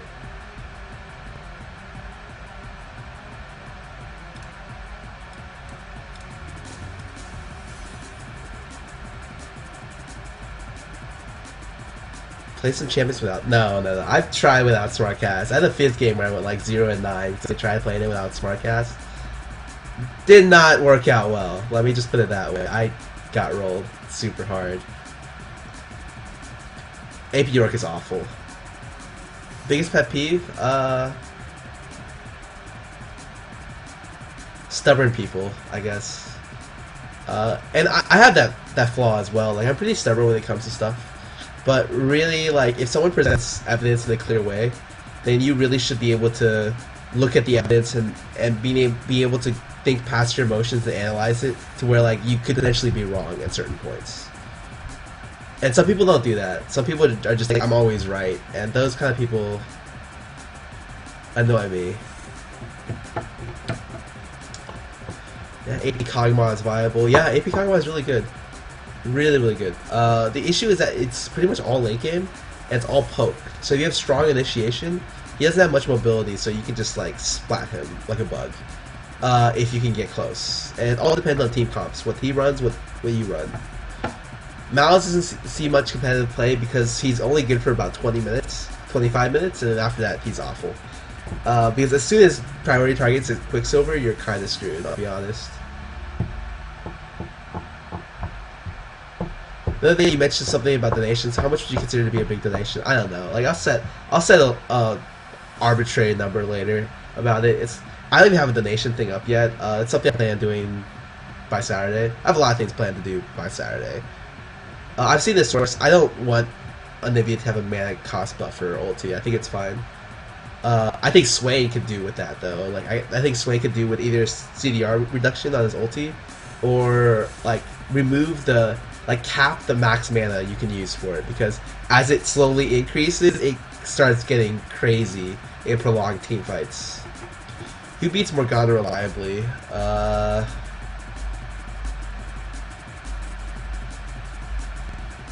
I don't know. Like, there's a lot of champions I play against Morgana, but none of them really beat her reliably. I like Ryze. I like Karthus against that, but it's not like super reliable. Lichbane isn't core on more because you, it's not bad. Like it's a good like 5th, 6th item, but if you get kited a lot of times you don't even have the range to Q on the target you want. So it's great for damage, but in terms of just realistic damage, you're much better off getting something else. Rylai's isn't good as a 1st or 2nd item. You don't really need, like, it's expensive as hell, and it doesn't give you much damage, and that's really what you should be going for with Mord.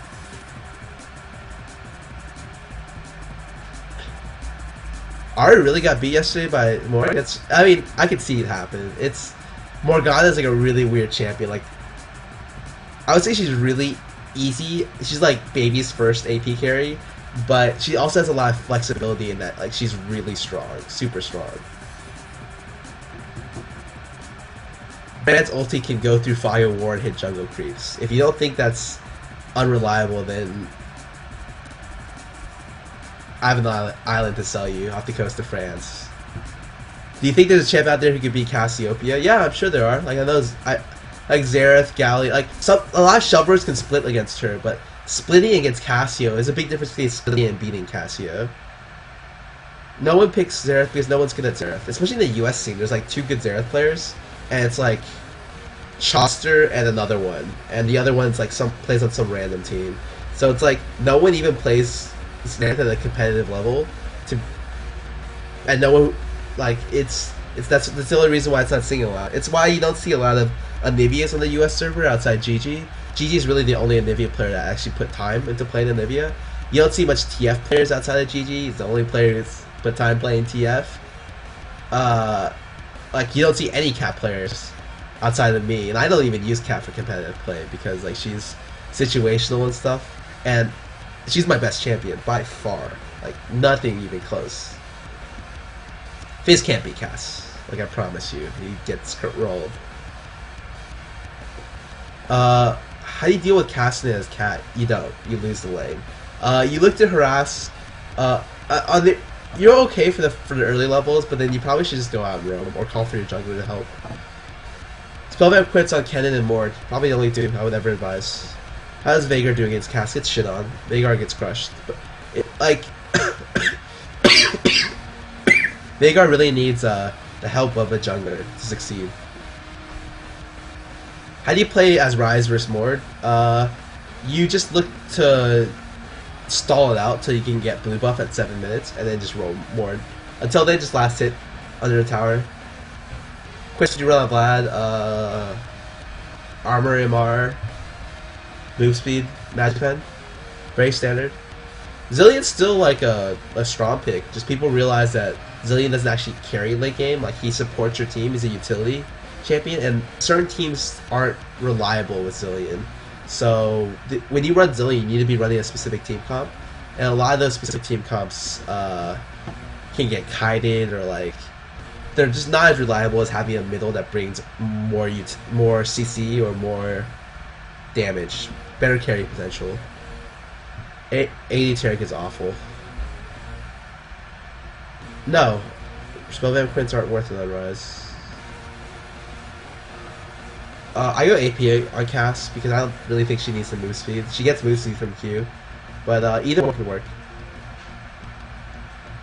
That's on Nunu. Great support, subpar jungler.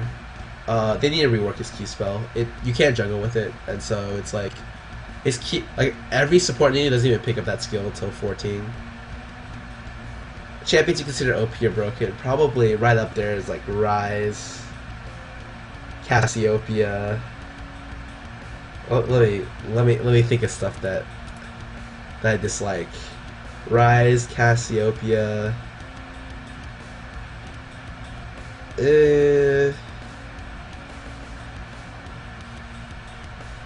Questionable on Aurelia. I don't think she's that bad anymore, but she still was like pretty bad. I really should only be able to comment on AP mids because that's what I specialize in. So those two are what I think need to get nerfed. I'm actually surprised they aren't. I'd like for them to get nerfed so I could stop playing them every game, but yeah. The only reason you'll ever see Lux in a competitive game is if the player can play Lux at much more efficiency than they can play other champions. Because I'll be honest, Lux is kind of subpar in terms of solo. Like her cooldowns are too long. She can't really shove that well. Her utility's subpar as well. Orianna beats her in every facet outside of her ult. So it's like it's not that great. Wukong any good? Yeah, Wukong's not bad. Pretty good. Annie's lacks mobility and lacks sustain, so sometimes she gets beaten by a lot of new AP mids. Victor has a lot of damage. Like the only thing he has going for him is his like superb damage, but he lacks utility, and that's sometimes an issue. My Chrome extension is called LOL Stream Browser. You can Google it. You can find it somewhere on the stuff. I don't know where. It's on Google. First thing. Maokai or Mafia. I have no idea.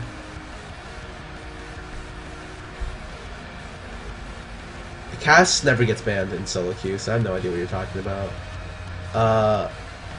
Thoughts on Rumble? I don't play Rumble. No thoughts. Will we see featured Nautilus play from Team Dignitas? Probably. Say LeBlanc is reliable? Yes. I'd say she's reliable. She's just situational. There's definitely nothing wrong with her. Yes, I live in Texas. We got Fiddlesticks. I think after his first clear, his second clear is awful in the jungle. You think they're top teams for what? Thoughts on New Jax? I haven't played Jax. I don't play Jax. Is Team Dignitas, the organization, has a home in Europe, but we're a US only team. So the League of Legends team is completely from the US. A little bit weird, but that's how we do it so far. Thoughts on blue buff changes? It's only really a big impact to Anivia and like Swain and Karthus to an extent. It's not a big deal. Like, it sucks for some of them, but it needed to be nerfed. Like, I still think blue buff is too strong. How does Cassia broken at 3 of her skills rely on heavy skill shots?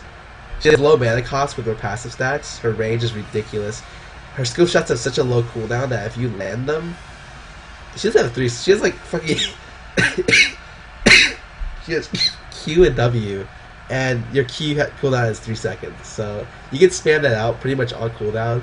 And if you ever hit confirm with any of that, you get a move speed buff to connect E's. And she out duels any AP mid.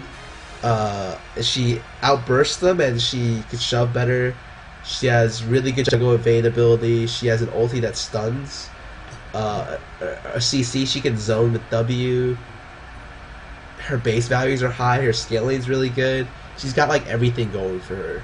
Everything going for her. The fact that like the only thing that beats Cassiopeia is like nothing beats Cassiopeia. Only thing that can do well is stuff that can split against her, and that's an issue. What counters Wukong top? I'm pretty sure Lee Sin shits on Wukong up and down. I'm not really worried if I can get ghosted. I can't really get ghosted mid. Like, what are you gonna do to me? It's like, okay, well, you know I'm in mid lane. Like, woo, not really much I do. What is the best matchup for Veigar? Veigar versus... I don't even know. Like, the best matchup? Something that's super weak. I don't know. Like, Veigar versus Ashe or something? I don't even know. Ashe may even be able to beat Veigar 1v1. Veigar is, like, decent against everything. It's not a certain matchup that he absolutely counters. York does do well against Cass, but it's like... Who would send York mid? Like, where would you have an AP carry from your team? It's only like 2 AP carries that are possible from top lane. Maybe like 2 from bottom and 2 from jungle, and they're all the same champions. So, how are you gonna fit like magical damage in your team if you don't have mid lane? That's really an issue.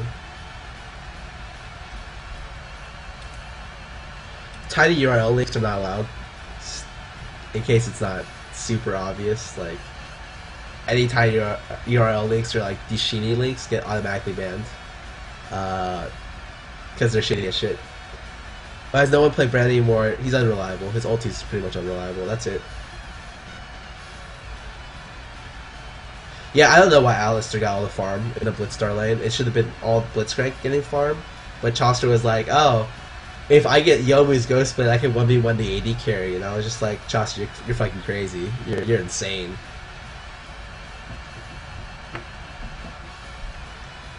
O3D is popular with League of Legends streamers because they originally came in, picked up League of Legends very, very fast.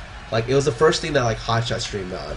And after he moved from, I think, Livestream or something, he streamed on that, and he's never moved off. So everyone followed what he did, and he's kind of set, like, the tone for the state of streamers in that regard. I started on Twitch, and I have no complaints with Twitch. Like, I think Twitch is doing fantastic.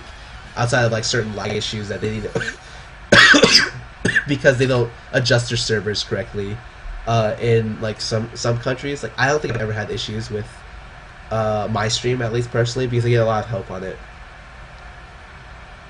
The issue with Talon man is if you start Cloth 5 and Armor, a lot like Talon can't kill that until like 6 or 7. And Talon's very weak, like 1 through 3. He doesn't do anything. So there are a bunch of champions that can just farm under the pressure that he gives out and just roll him. And even if that's not an issue, like if you swap your bottom lane to mid, you can, like, he can't handle 1v2s at all. That's always something you have to think about. It's why you don't see many poppies, because if there ever is a poppy competitive play, like top lane, you can switch your bottom lane to your top lane and just kill a poppy. Your opinion on Urgot mid, he's not bad, he's really good. I like how they used it.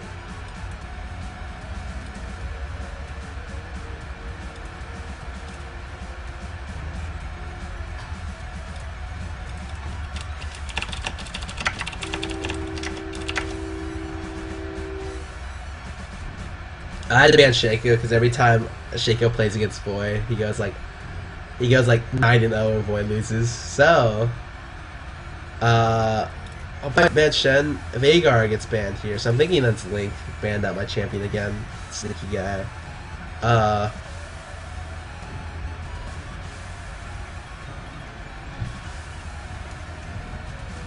Cassiopeia ban.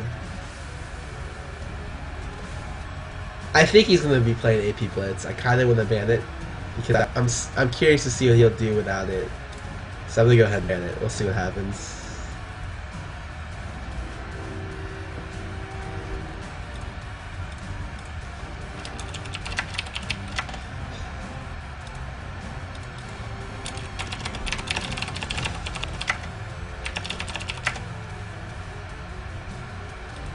As soon as I saw like Cassiopeia ban, I was kind of suspicious about what he wanted to play, and I get to counterpick his mid now, so I'm curious what he's gonna play. Okay, he plays Ahri. No, he switches to Bird. Switches to Bird. Nope, switches back to Ahri. Okay.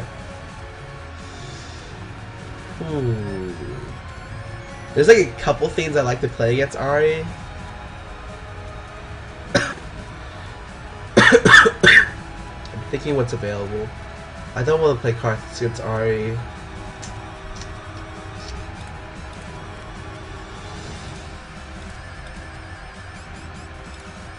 I'm gonna go ahead and do Victor because I wanted to play a Victor game for a while now. I think Victor's really strong in certain situations, and Ahri's a good matchup for him. So I try.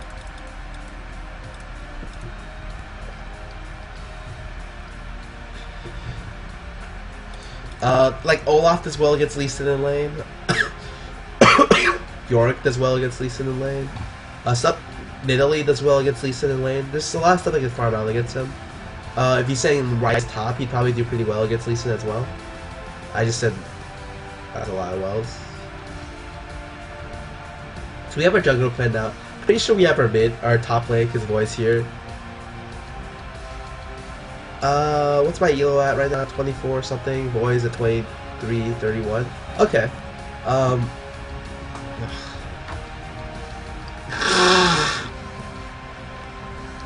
would mute that, but I just do it so much that it's pretty much not worth my time to mute. I don't know what Voy's gonna play. Voy, I guess, plays top lane because they pick Kennen. Whenever you pick Kennen, you're gonna get crushed by Aurelia. Unless the jungler interferes. Ugh. Best burger place in Texas? I have no idea. I'll be honest.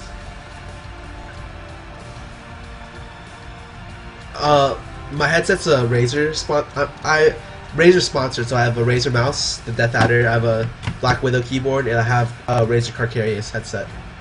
It's not bad. I really like. I like Razer's mouse products a lot better though. Like their mice and their keyboard, very very good. I have no complaints about those. Headsets, it's okay. It could be a lot worse, especially for the price.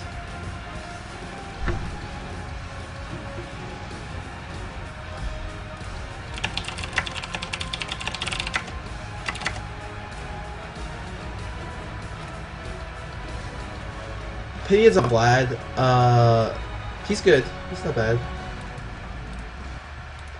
Do I have any stars? That sounds like a creepy question.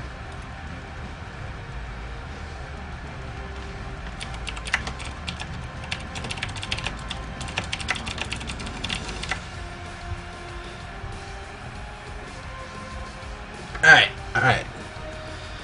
They have a Tryndamere. Oh, wow. That's very smart. So Olaf is top now against Aurelia. Or Tryndamere is top against Aurelia. And they have an AD Kennen, so that's smart. He's switched to bottom lane, so he won't lose horribly.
Alright, so my commercials ended. I don't know if voice streaming or not. He still has class tomorrow, so I can understand him not streaming during the weekdays, because some of the times he's obviously constricted by class, and I'm not constricted once I pass my class time.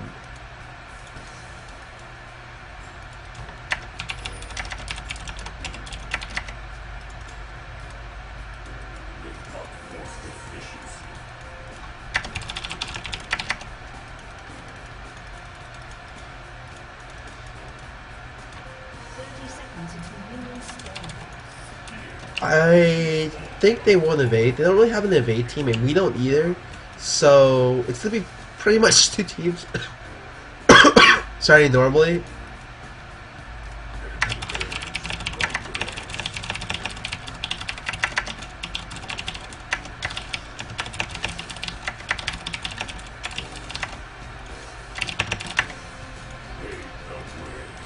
I'm gonna start with Q first. There's a lot of reasons to start with Q. One, it's on lower cooldown. Two, the base mana cost is 45, and the mana cost and death rate is 70 at 1. The base damage is higher, and the scaling is better. And, whatchamacallit, it gives you a shield, so you can trade better. So just so many, so many reasons why it's better to start Q first. The only reason you start E is because it gives you sight. And sometimes you want sight. Mid started 58 MR. Oh my god. Hate mid lane now.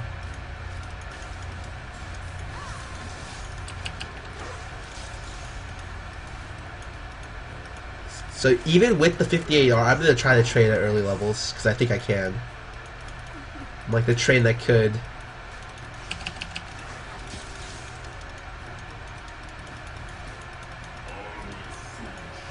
She's shoving a little bit just because of the nature of her Q. Tends to AoE a lot of random stuff, so especially playing as Ahri, you tend to get to level 2 faster than your opponent just because you shove more at early levels. I'm not going to even pick up a skill in E until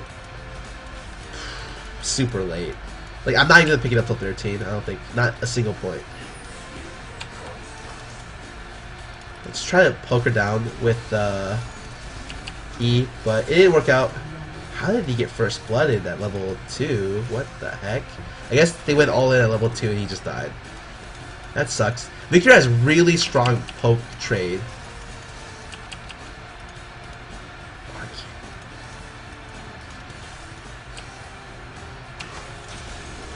It's like that.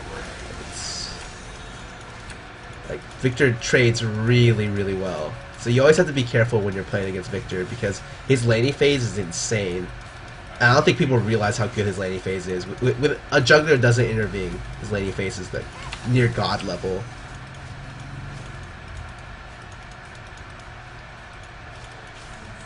But hopefully I'll show you some of his weaknesses later because he does have plenty of those.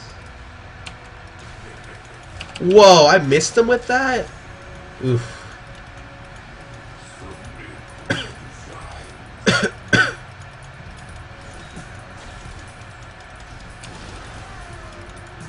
Go ahead and quickly flash over. I had to use all my last health pot though. That kind of sucks. I want to go in on him. What? Why did he back out? God. Oh, it's because he doesn't have any buffs. So I guess I had to back out because he backed out as well. I got my flash force there because I was too far up. So they go buy one ward and 2 health pots, run back to lane. She's going to try to freeze the lane, but look at the creep advantage that she has. It's going to push to me. I'm going to lose about 1, 2, 3 creeps. The 3 front creeps right here is what I'm going to lose. Is what I'm figuring it out. Or what I want to say is what I'm going to lose. With 58 MR, she's probably going to go in early Sork Shoes into an Abyssal. And this is a very popular Ahri build that just came up recently. It's like Abyssal kind of play. It's really annoying, to be honest. And so I know she wants to shove because she doesn't have much mana. So because I know that, I'm already planning to shove back.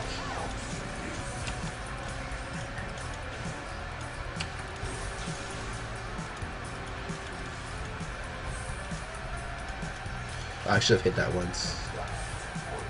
There we go. Okay. I know she backed out, so I'm gonna go ahead and shove up the lane as well. See if I can force her back in the lane a little bit faster. Or not faster, see if I can make her lose some CS. And I will actually back out as well. I made her lose, what, 2 CS? Maybe 3? So, 2 CS and... yeah, that's pretty much it.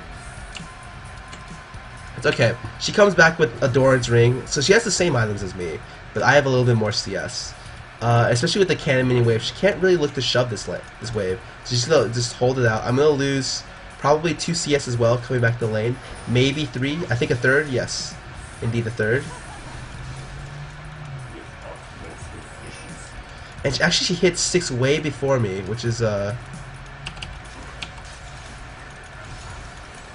pretty big deal, because her power when she hits 6, like, she can commit on you from like the whole length of your screen if you're not careful. She's very powerful when she hits 6.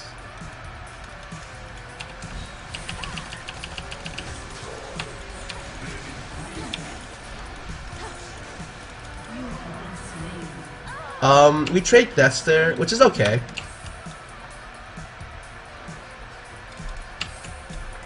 I'm not too worried about the trade. It just means that I don't even lose, like, I'm not even behind in terms of CS, I'm just behind in terms of XP. I will buy Stork Shoes right now and buy another health pot. Trading kills kind of sucks sometimes, but as long as the jungler didn't get any assists off that, it's usually nothing too dangerous unless you lost like a ton of XP. Looks like bottom is just getting zoned. What's the CS? 16 to 49. Oh boy. Oh boy.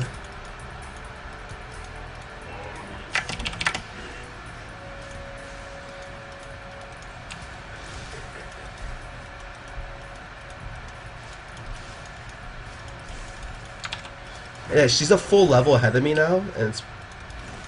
oh wow, she actually hit me with that. Who hit me with that too? So I should pick up a blue buff before I look to trade against her, because she's very dangerous right now, in the sense that she's very dangerous to trade against.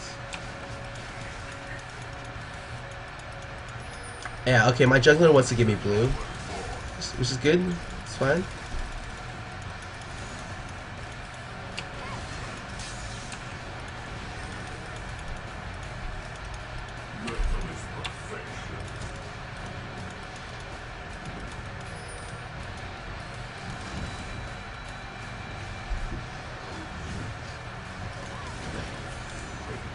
Okay.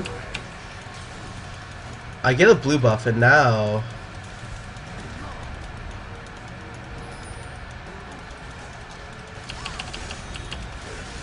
okay, so she actually ultis out, which is fine. She blew her ulti.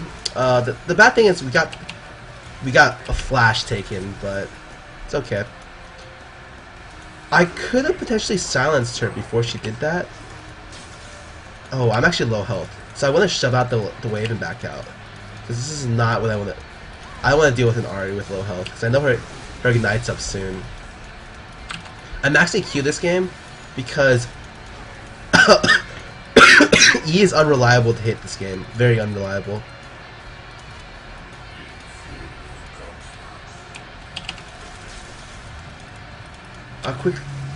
I get the quickly back now. Actually, it looks like she's going to herself.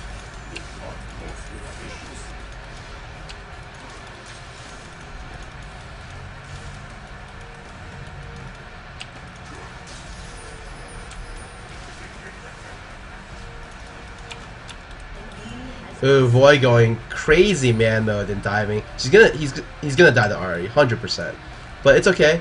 He distracted them and got 1 kill. We'll buy some health pods. 4 health pods. So quite a bit of sustain this game. Oh my god. DragonRaider actually missing his ulti there. Wow, that was such a bad play by just most of the people involved there. People didn't realize exactly how certain abilities would work on others. I wonder if Ahri is going to be going bottom. Ooh, she might actually be going bottom. I should probably say she's missing. Quickly farm that out. I'm shoving mid to try to force Ahri here somehow. I don't know where she is, and I want to know. We have Olaf as well. Okay, let me go ward here then.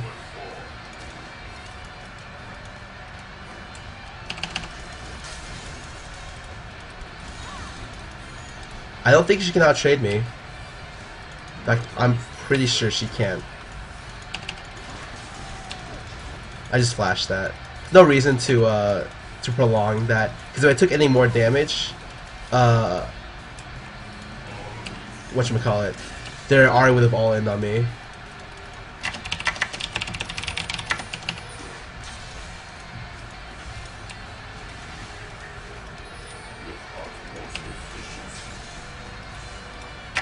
Atlanta's saying I pussied out there, but my cooldown for my laser just went up, so there was no way I could reliably look to kill.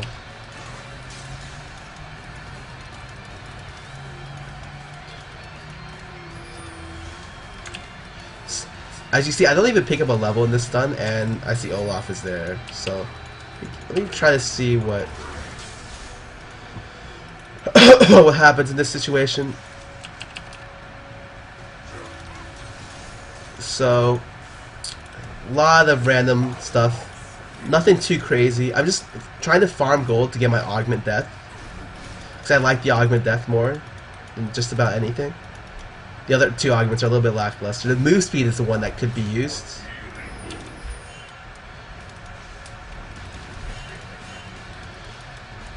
They just need to run all the way back. Alright, does indeed come out.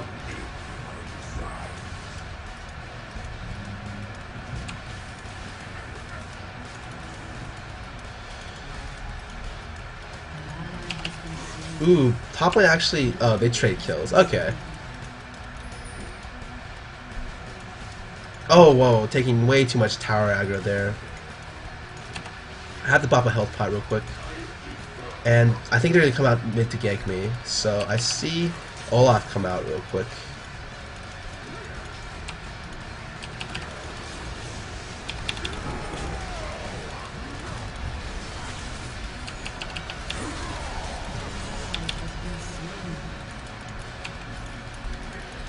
Interesting. Oh my god, they survived by literally nothing.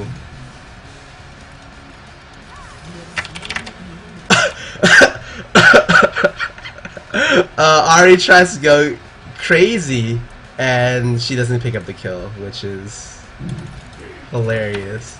But I get gold for my augment now, by 2 wards and just some more health pots. As soon as I get this blue buff, this will be really nice.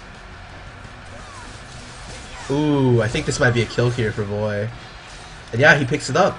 Oh, really good job. He actually went Executioner's Calling. What? So strange. See a lot of people going Executioner's Calling nowadays. I'm not sure if it's because it's a good item, or if it's just because people like to be strange. And people build weird stuff all the time. Alright, we got mid. As soon as I get level 4 Death Ray, with Death Augment you can one-shot the backline, and that's, like I said before, it's very important to keep that in mind. So I go ahead and one-shot the back. If it ticked, I would have one-shot it. Sorry.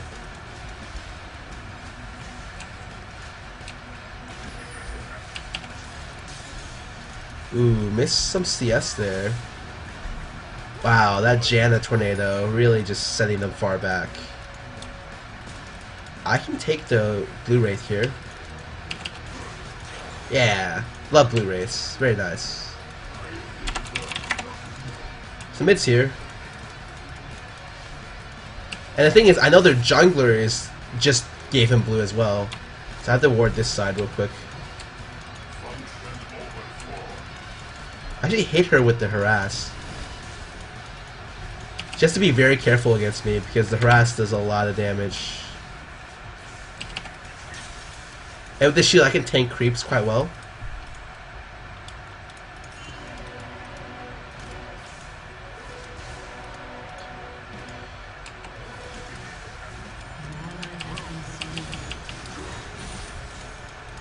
Yeah, she can't look to trade.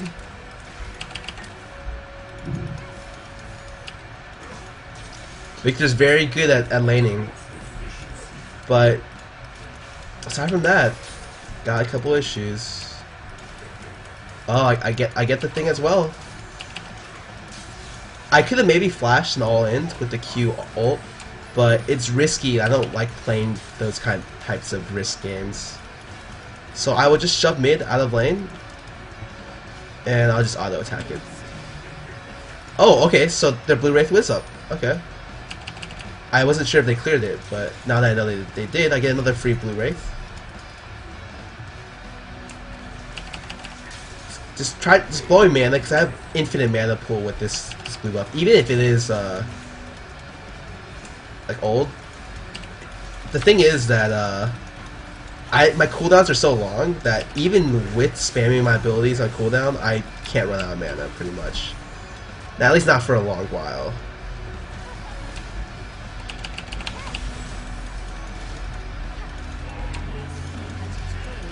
Hit her with the harass there. She's going for Abyssal, like I said. So she's going this weird, like, Abyssal route that people have been doing.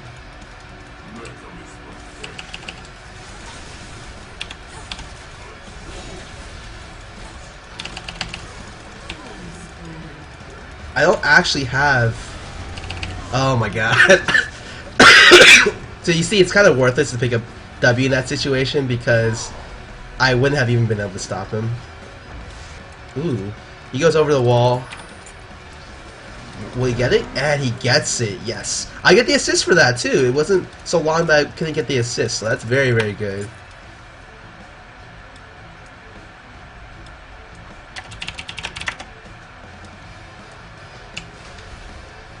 CS numbers right now, I'm 130 to 102. Even with her Negatron cloak, I still did a ton of damage to her. Bottom lane, 90s, forced CS to 130. Still doing pretty bad, but it's okay. My Chaos Storm does a ton of damage. If you notice there, I waited till after she jumped twice before I cast Chaos Storm. That forced her to ulti away from me in case I wasn't in any danger of not being able to get a kill, and I wasn't, but it's just something to keep in mind because I don't have much mobility, so I have to force the other player to play defensive. I'll ward this again.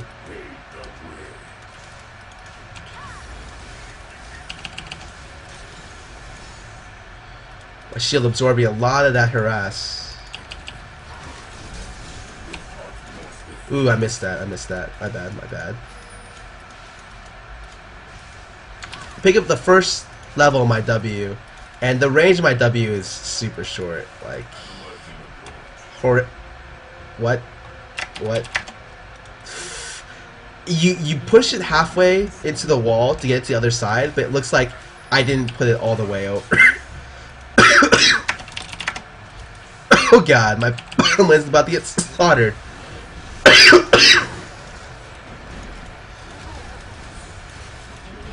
Yep, my bottom lane slaughtered.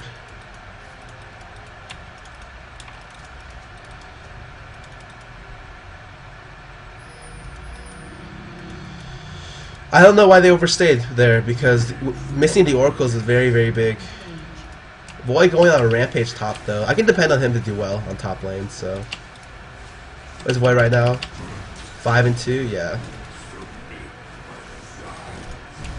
Wow, he really warded that.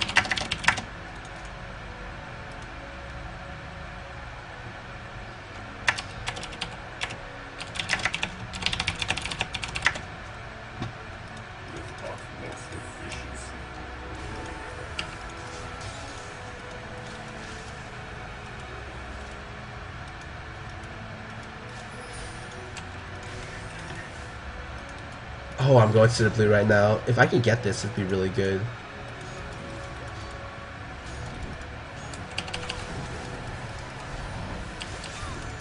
Oh, Void picks it up. Okay, never mind. Fuck it.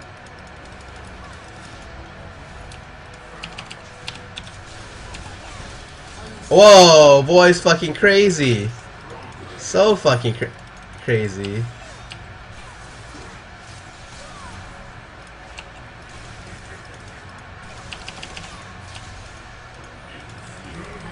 Oh! Oh, can Void get out? He just took a tower shot. God. Whoa! I just want to go. I don't have any mana. What the fuck? People are crazy. No mana. I'm gonna go mid, shove out this backline, and then go back to buy. Or go back to get mana, actually. I don't even need to buy. I just need to get mana.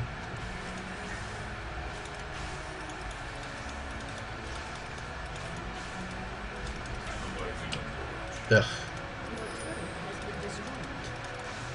Please don't tell me bottom's about to die to Atlanta. That would be bad. Whoa.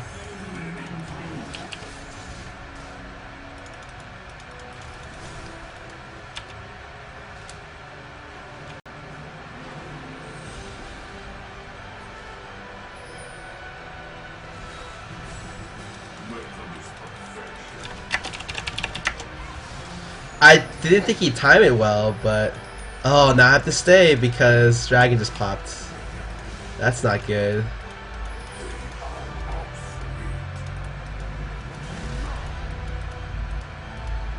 Ooh. Okay, Voy is somehow bottom lane right now. Oh, he's going for it. That may not have been the smartest idea.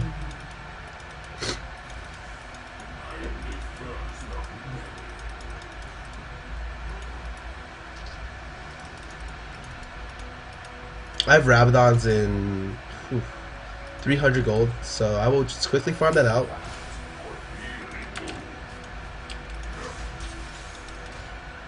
Wow, he pushed in like 2 towers instantly.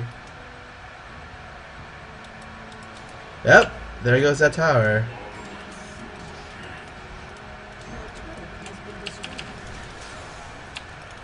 Oh. Fuck that. I'm gonna creep this shit.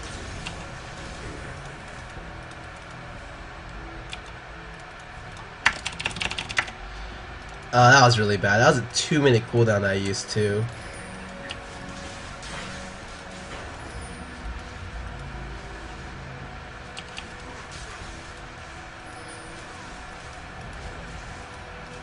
Just quickly need to pick this up. 7 gold. Okay. Okay, I'll back out now. I can wait for the gold.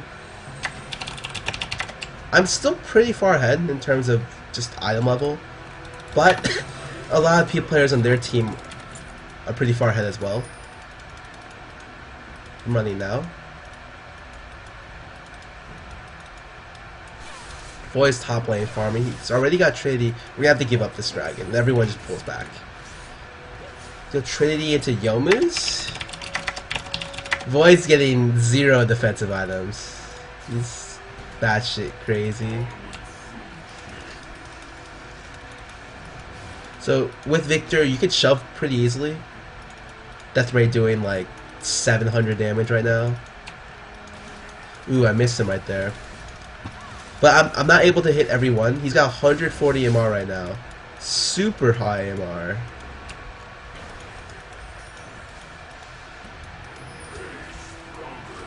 Oh wow, I can't even hit that. Oh boy, what are you doing? Actually, I'll go all in on that.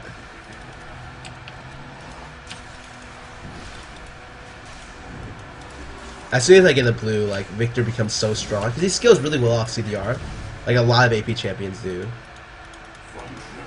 And I just hit 16. So, at 16, I think the base damage for his ulti is 1400. It's the highest, like, one of the highest base damage is of anyone.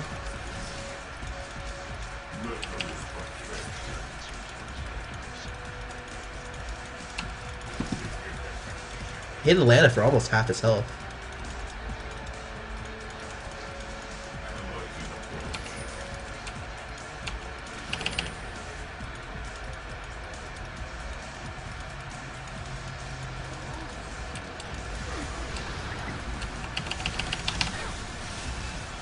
Oh my god.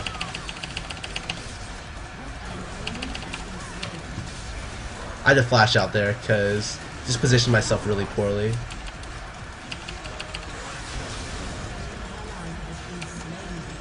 Kill Lana there. Please don't hurt me.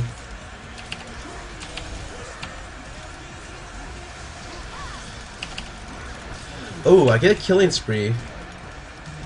Can I actually get another kill here? Maybe. Ooh. Ooh. Ooh. That's really bad. Seiya coming in for the cleanup. He's already got his dancer. And Tryndamere, late game Tryndamere is really scary.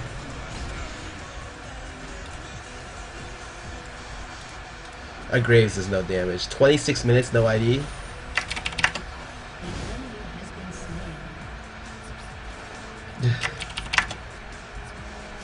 That was a really good play. By DragonRaider, though. I think I'm gonna go for Will this game because I want some sort of sustain in lane, and honestly, Will doesn't seem like a bad idea for me.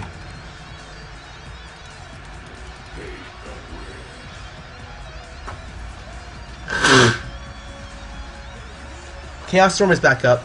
My flash is down though, so I should have just backed out after I got those kills. Got a little bit greedy. Me and Voy are still really far ahead. It's just Voy is going 0 defensive items because he's like super manly this game. Even more manly than before, because before at least he would get Thirsters and Lifesteal. Now it's just like, no, none of that shit.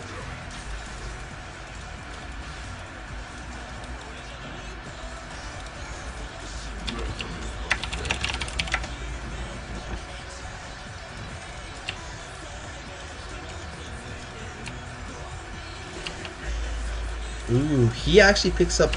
Oh my god. Olaf is really strong as well. I don't know how much damage I can do to him. I can clear almost the entire wave now because with my E does about 500, about 700 damage with the augment. The augment being very, very strong.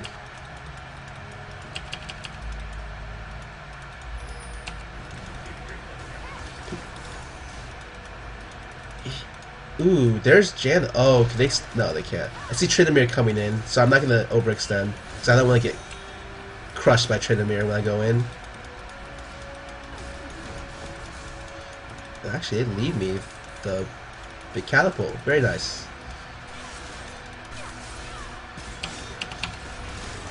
Oh, that's a really bad E. Super bad E. Can I E into there? Division. Yep, I got some vision. Oh wow, that... I'm unsure if we're gonna go in off this though.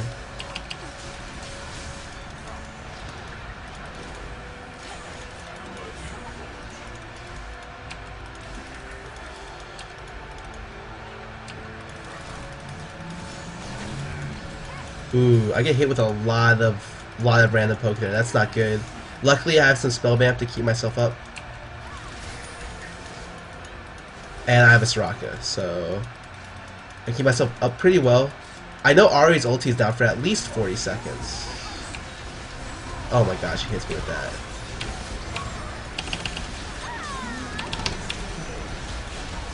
Oh, I actually killed Tryndamere before his ulti goes off, so that's good.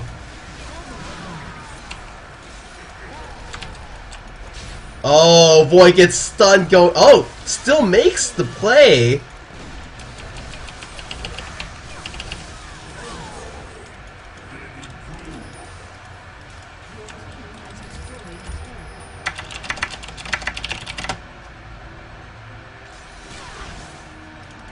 Oh, we could do this. We could do this if Voy gets here fast enough. He got out at like the lowest health possible. Insane. Oh, the augment actually works on this. I thought debuffs didn't apply, but I guess it does in certain situations. And this should be our way to getting up on top. I'm gonna finish off my will right now.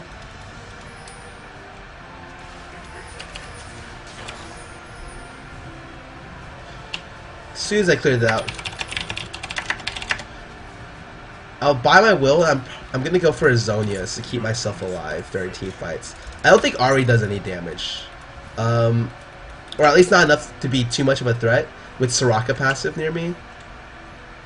AP wise, I'm at 670 AP. My ulti does 700, ticks for about 2,000, damage. Yeah. So Victor, like I said, Victor's damage is never. No one's ever come up to me and been like, one of Victor's weaknesses is that he doesn't do enough damage. Like, that's never it.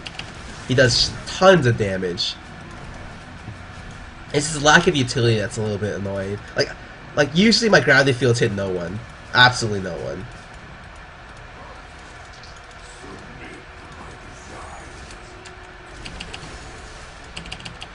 Ooh, can I land it? I can't.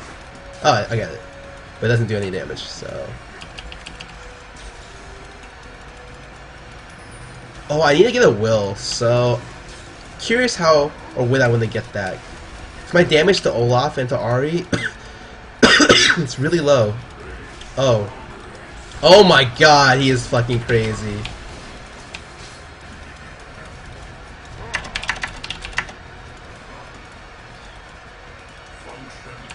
Snipe the Wraith Camp over the wall.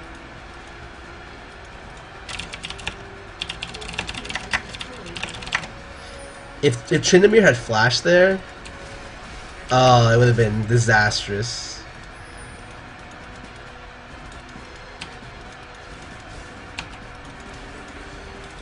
Yeah, I chunk him so much because he doesn't have any MR. As soon as his Wraith Camp respawns, I'm going to take it. Here we go. Got it.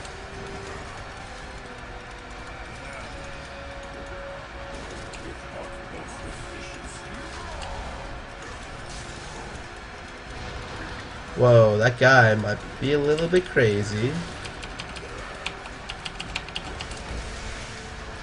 Oh, we forced the ulti off Seiya right there. Okay, it's not bad at all.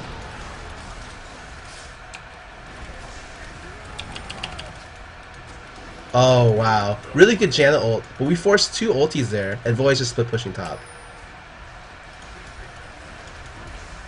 Oh, I didn't think they would catch her. Whew.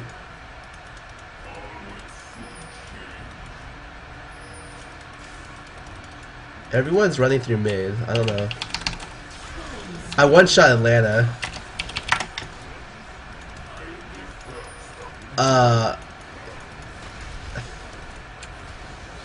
Because like I said, I do so much damage with Victor. If you're not running MR and I'm this farmed, you're gonna get one shot.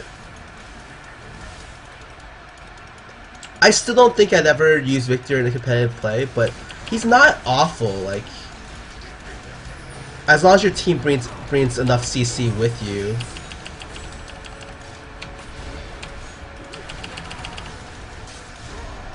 Ooh, this will doing work for me.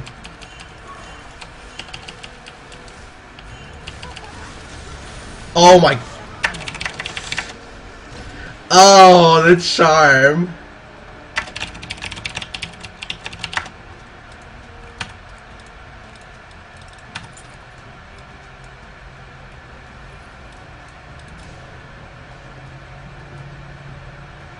Ah, that's such a bad play. I do pick up my Zonias finally. It's like an avoid Gibbs like that.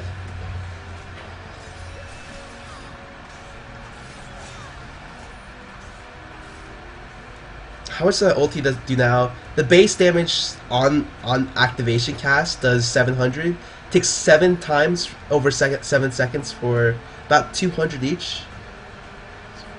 It's about 2200 damage. Ton of damage. Atlanta saying just wear a helmet like me. Too funny.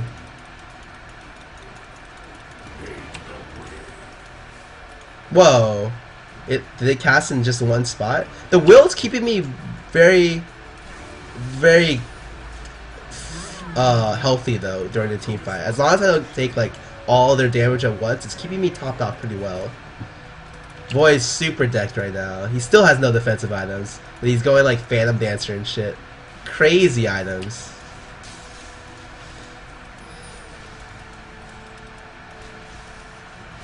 What's my Q do? Not enough. I'm just shoving bottom. I kind of want the first tower. I'm surprised it hasn't gone down yet. Wow, Voy going crazy, and he's so farmed that like he'll always trade 1 for the most part. I have a ton of AP, so I hit the tower for 216. It's a lot of damage. I only take the big one because that's the only one I really want.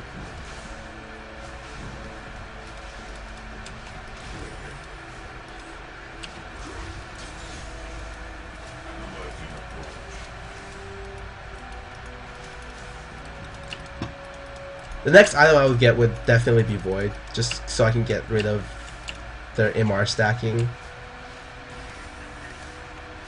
How did I miss that one? A lot of the hitbox on Deathbreak kind of confuses me.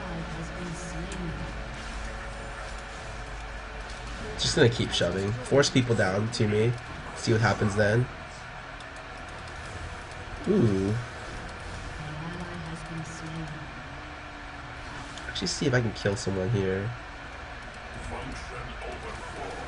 Oh really? She's not coming that way. This game sucks. I'll loop around.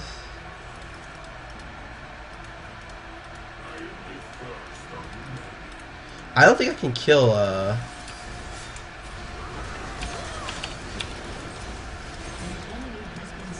Okay, I guess I can kill it with Void. What item did he pick up next? Oh my god.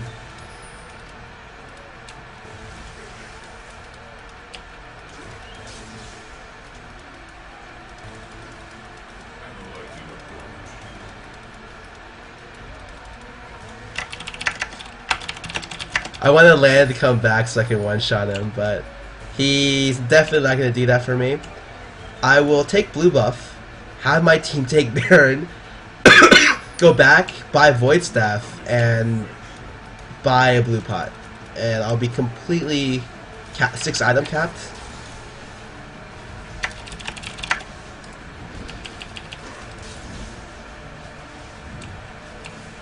I'm pretty sure they can't. There's no way they could stop them from doing Baron. Absolutely none at all. Like, if they do, I'll be pretty impressed.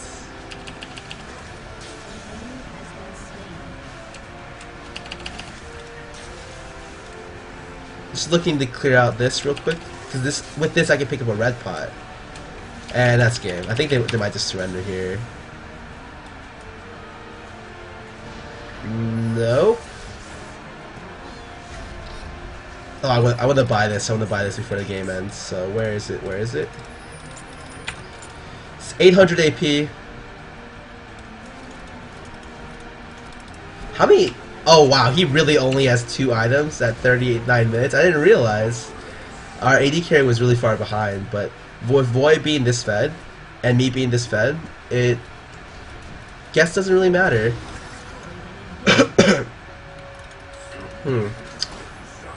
Kind of want to sell my augment right now, but I don't think they let you do that. Yeah, it cannot be sold.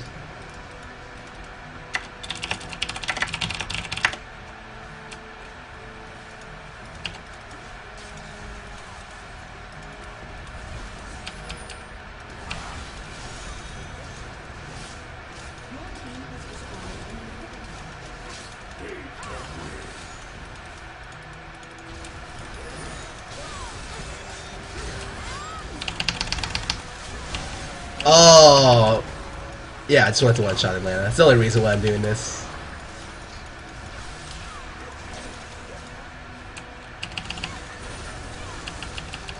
Oh, voided. Oh my. I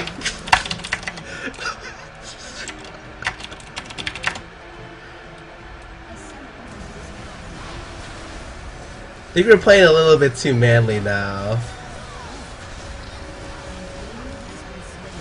But Void's going all the way.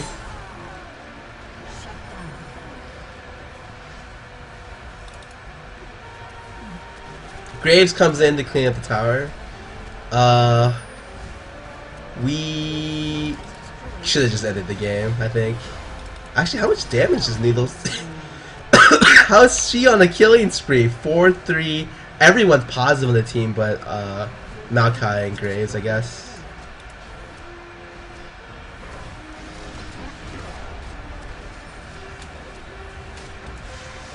Ooh, ulti ended up doing near 2,600 damage, maybe a little bit more. Oh my god, he does so much damage. But like the safety of his range, like to get close enough to use ult usually means that you're close enough to get initiated on as well. So unless your front line is just so much better than theirs, a little bit of an issue.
Hold up a sec.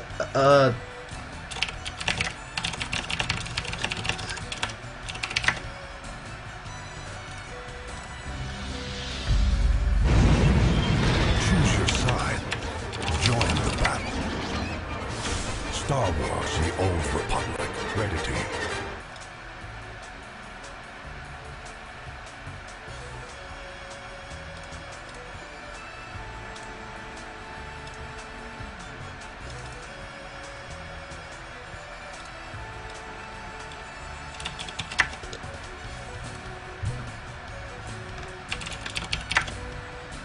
Okay, my commercial just finished, so that was a pretty, like, that's straight up how you should be playing Victor, just going in for large damage when you can. But he, like, a lot of the stuff he does is very, it's all centered about how much damage he can do.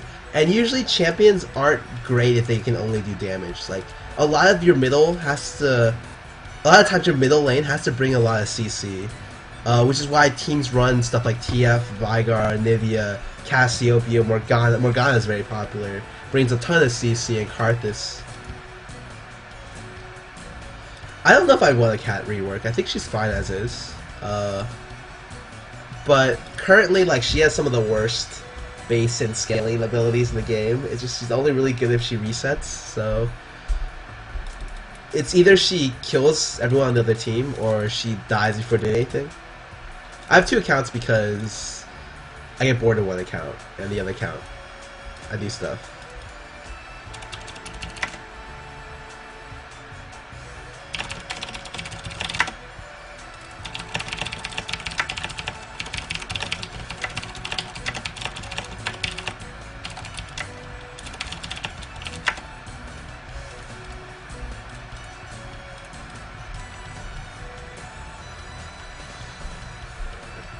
Cat's ulti is magical. What runes are you using? I use MR blues, MP5 yellows, AP quints, and Magic Pen reds. Ideally, honestly, I would probably use Muffinqt quints.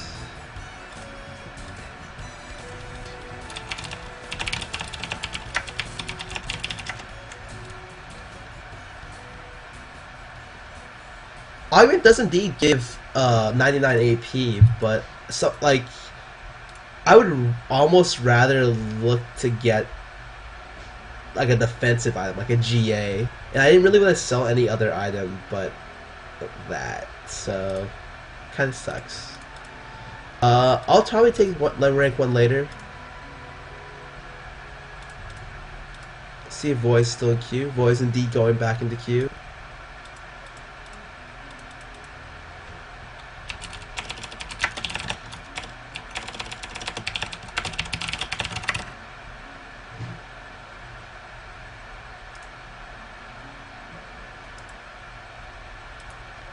Do you play Zillion? I'd rather not. He's not my favorite champion to play. Like, he's not even like in my top 10.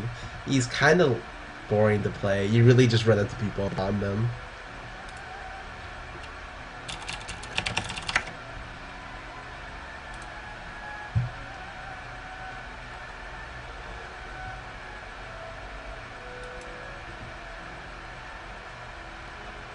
What kind of pointers would you want to give people who to raise elo and get into competitive scene? Honestly, the best way to network your way into competitive scene is to get high elo. At some point above 2K, people start recognizing your name. Like, I already tell people when I join the game, like, what names I recognize and what names I don't. And once you recognize the name and you do, like, consistently well, teams will, like, you can ask around if teams need players, maybe to ring for a scrim or just in general. And you'll slowly work your way in, and at the same time, like, you'll get better as you're playing solo queue. Obviously, if you if you have constructive criticism, or if you criticize yourself a lot.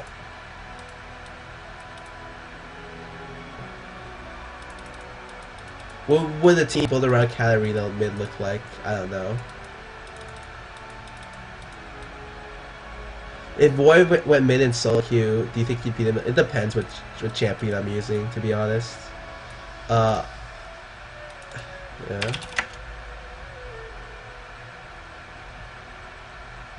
Voy looks like he wants to challenge me mid. I'm not quite sure what he's going to play. It should probably be pretty interesting.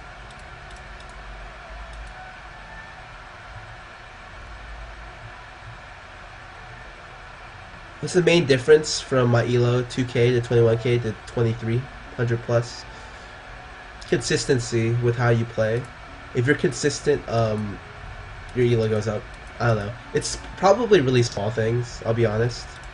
Like with that elo gap, there's a lot of small things like, can you last under the tower with pressure, or can you ward in certain areas correctly? Do you have the ability to work under pressure in team fights? Can you position well for them? Stuff like that.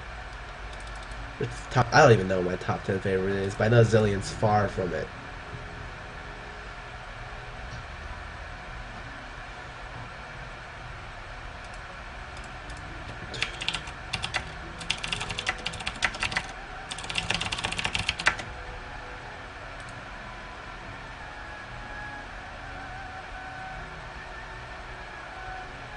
Will Victor be played in tournaments when Riot adds more to his augment? Maybe.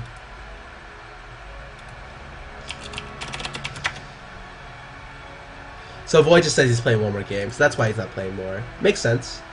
Let me quickly...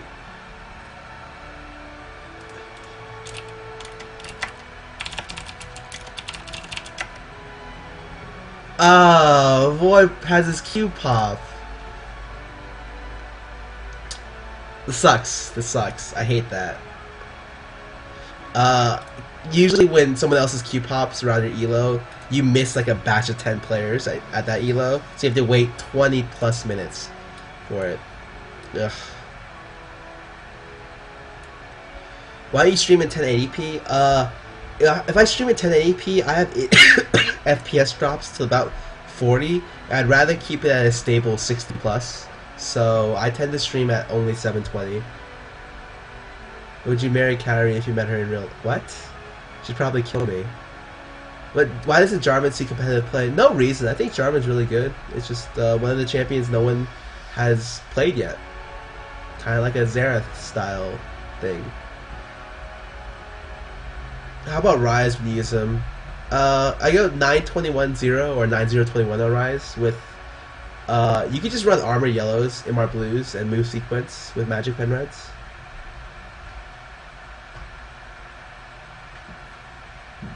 What's the difference between 40 and 60? It's just that in big fights, I've noticed at 1080p, it tends to drop, like spike my FPS down a little bit, and I don't like those FPS skips in fights. Like it's noticeable during the middle of a fight. Like if I watch like 40 FPS and 60 FPS like on two separate screens, I probably wouldn't notice. But when it spikes, it's really noticeable in terms of what happens during the team fight, and it kind of messes me up. So.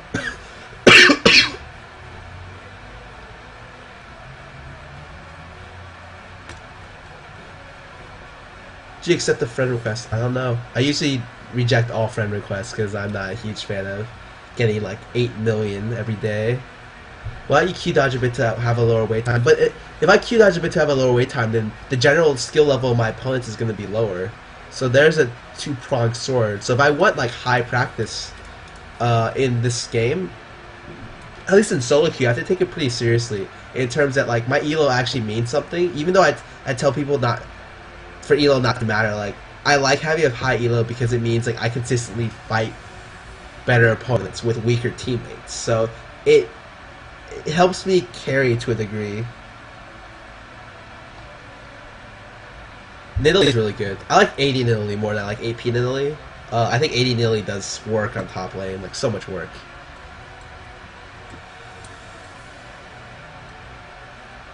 You say it's worth it to sell Doran's ring for a blasting one. Depends. If it's late game, it might be worth it. Yeah, I'm sick. I'm sick with the St. Vicious cough. When I think about free education for everyone, I'd be all for it. Or I'd be all for like state mandated education, or not mandated, but like supported education, and it does happen. But yeah, I don't know. I'm not too into stuff like that. Like I don't research it enough to be able to give an accurate summary of what I want. I've been juggling for 11 months straight. Oh, Pig Morgana. Always, what I say is like baby's first AP carry. Like it's really, she has a lot going for her, and she's really easy to start off with.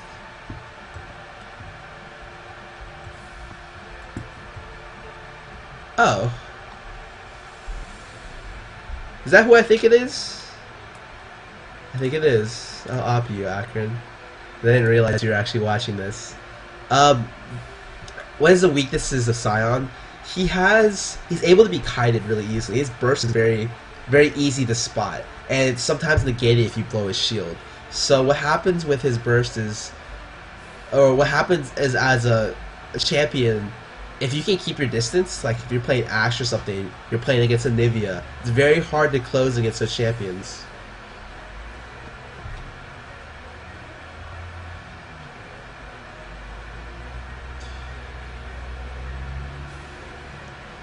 How do I avoid being pushed around? If you're getting zoned as an MF, that's probably an issue, I'll be honest. And it's more like your support needs to help you. Do that AP work? I don't like it. It's okay. You build a gunblade on Cap because one, it gives you a lot of picking potential. You can pick from Shumpo, and that gunblade is about 1100 range. You have a lot of range to be able to throw out your stuff. And it gives you a lot of damage on her Q and ulti. So like you can actually build it and not lose, and have like the gunblade be efficient.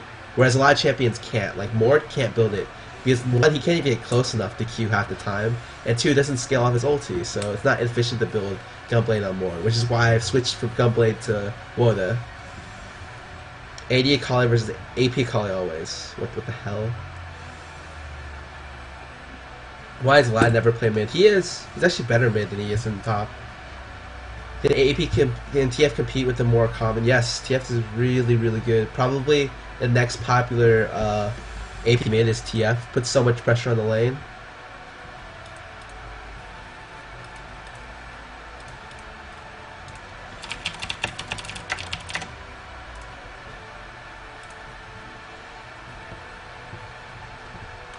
I used to rage a lot before. Now I've toned it down to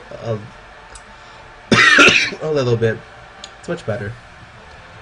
What's the best team composition? No idea.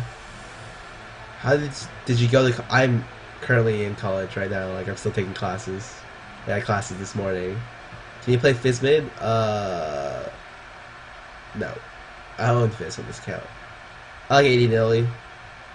Thoughts with Anivia with Woda? It's not bad, but it's like where there's certain points where you can build Woda, and they're very hard to find. I think about buffing Annie to make her more viable. I think it'd be dangerous, very dangerous to buff anything on Annie because I think she's literally one tournament away from being top tier. Like she's got a lot of tools at her disposal. When do you tell Akali to pick Void to pick Akali? Void kind of tells us. Can you do a barrel roll for no? How do you do well with Rise? What? You just farm until you can get items. That's it. Does Veigar need... No, Veigar. Stay the fuck away from Veigar. He may actually need a nerf, in my opinion. Because... I want to say his stun is so strong that... It's really dangerous.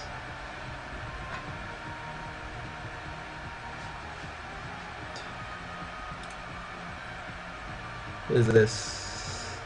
I just gotta link something in Skype.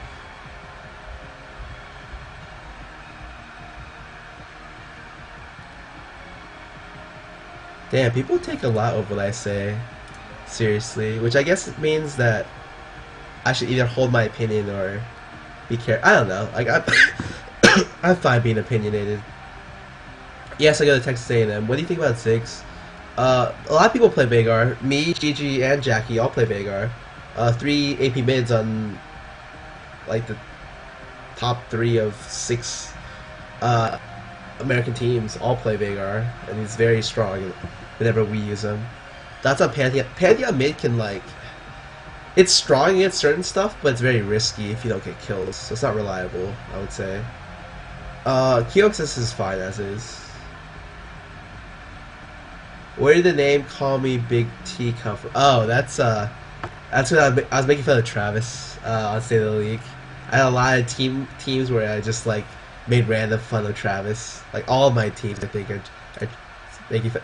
Yeah, Daniel Matthews fan club, also a team for Travis. I don't think Talon's that bad. I just think he's a situational counter pick. You smart cast Veigar stun, yes. Which counter risk is your favorite? I like the red card. I'm gonna go get some water. This is insane.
How many bands did I miss? I missed one band.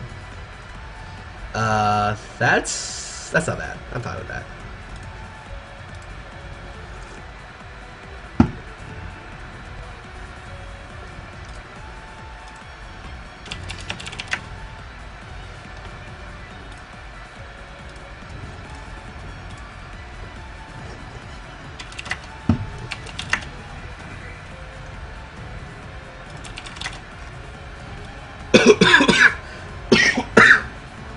Oh my god. Okay, I was gonna ban Shen and Shaco, but they just banned Shaco, so let me think what I don't want to play against.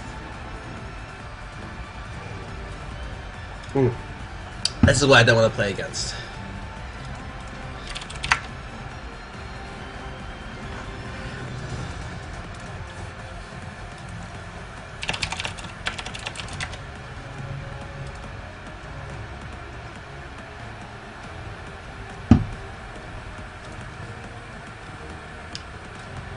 Whew, whew, whew, whew. Kennen or Master Yi. Random. So random. I'm gonna play Veigar because it sounds like a lot of people are interested. Oh my! Oh my, I thought I missed the ban! Oh! Oh my god. Fucking...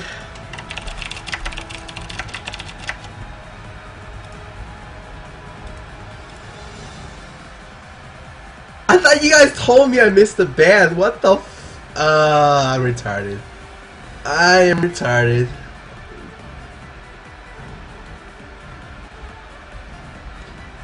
I don't even want to play anymore. Like,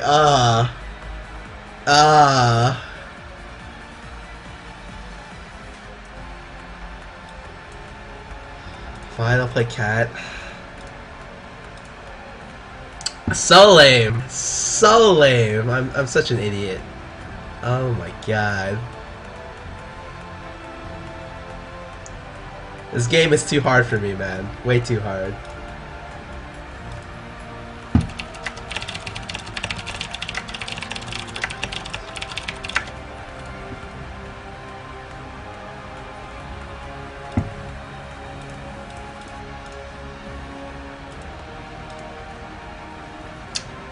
I do that like so much in this game. Like, I made fun of Void for that, for doing that for quite a bit, and now like I'm doing it more than he is.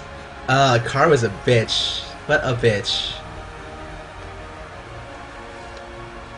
I don't like the FG on Annie. Like, it's not bad, but I don't think she needs it. Like, she has such good scaling on her AP abilities. She really should just be working for Rabadons and Void, and after that get like Azonias to help with her survivability.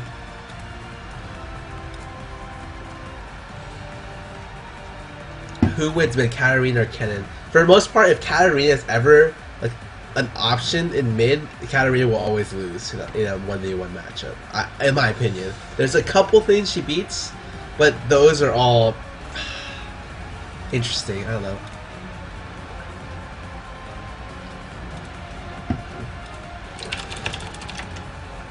So we have Lulu Ashe against Graves. Okay, okay. Or got hurt a lot by the blue buff. I don't think she's hurt any more than Anivia. Like, it sucks, but it's not a huge deal. What? What? I have a Victor support. Okay, okay. I can deal with that. Yeah, Vlad great mid. It's a shorter lane at the top, and there's less ways you can abuse his early weakness in lane. Yeah.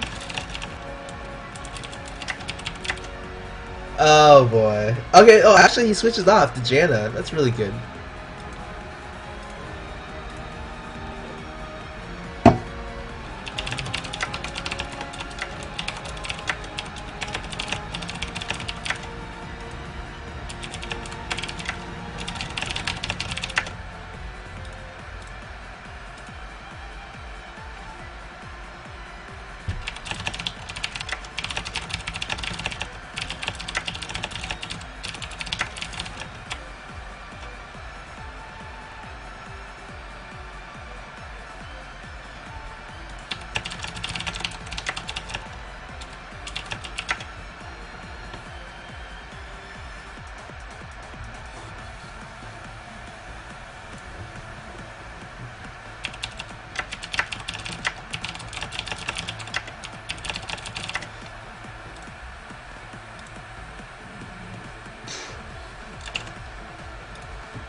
Waiting for my ads.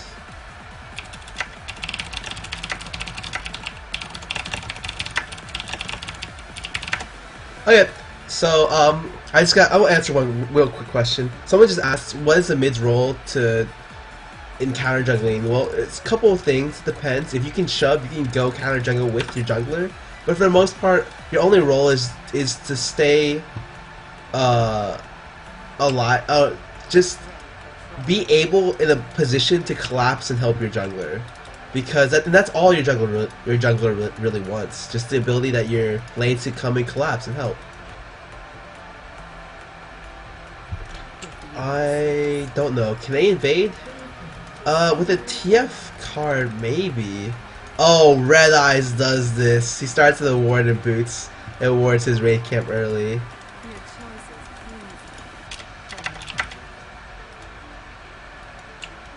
Frozen Barbecue, I played against his TF a lot the other day. He goes the boots 3 route on TF, something that's a little bit strange. But he plays a pretty good TF, probably one of the best, the better TFs on North American server, if not one of the top 3, at least that I've seen.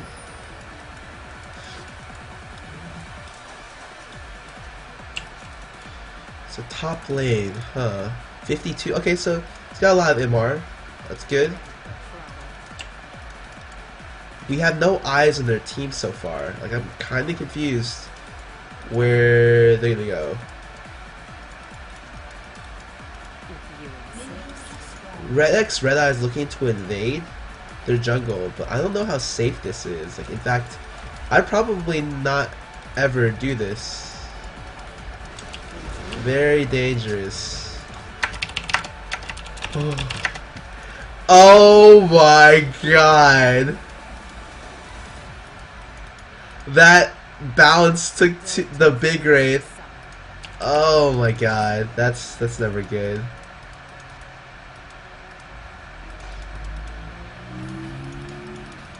Alright, that's good. So it leashed out in the good way. That he won't be seen. And I only missed 1 CS. So that's good. I already got XP for the blue raids, so no problem. I'm fine in the XP department. Frozen Barbecue, TF that's very aggressive with his card play early level. And you should be, because it means that no one can really trade with you early with those cards.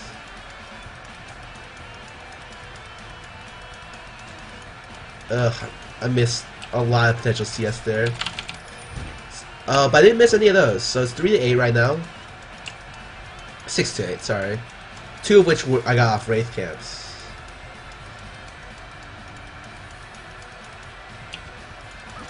Quickly get that. You don't really look to do anything in the early levels of Cat, because her early levels kind of suck.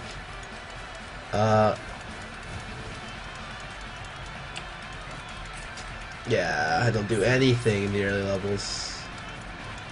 Ooh, just dodge cards against TF. And stay within XP range. That's pretty much it.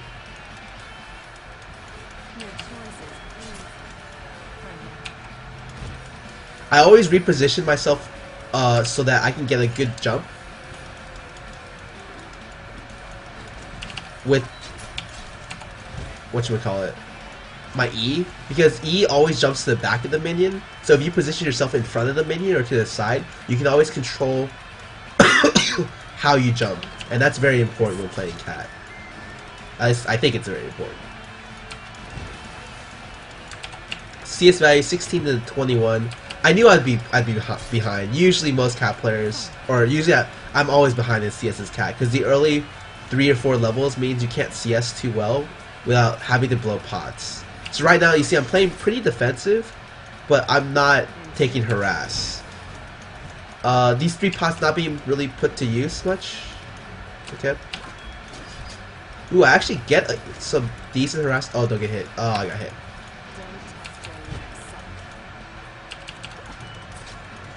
Ooh, I got a lot of harass there. Probably like 300 damage with the harass. Maybe even a little bit more.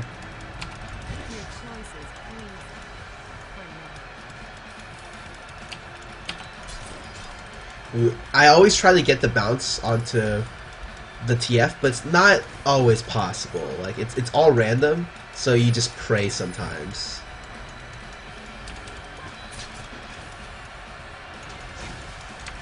Ooh, I got hit there. I had to blow another pot. Blue cards me. Okay. Doing nothing but just getting some pretty easy CS right now. Ooh, I have to keep these back. I'm gonna go take these creeps. Oh no! Okay, that's fine. That's fine. Oh, what? No, I don't want anything to happen. Cause I still am taking a lot of harass right now. Oh, it didn't bounce into him either. I hate praying early levels because if I bounce into him, I have the importance of his heal. Like the difference between winning a lane and losing the lane with Cat, a lot of times is just luck. And no one wants to hear that. Like no one wants to be like, how do you win this lane? I'll just be like, well, you pray really, really hard. Oh, he throws cards at odd angles, and sometimes if I'm not paying attention, I'll get hit. I'll get clipped with them, and it sucks getting clipped with those cards. So they do a lot.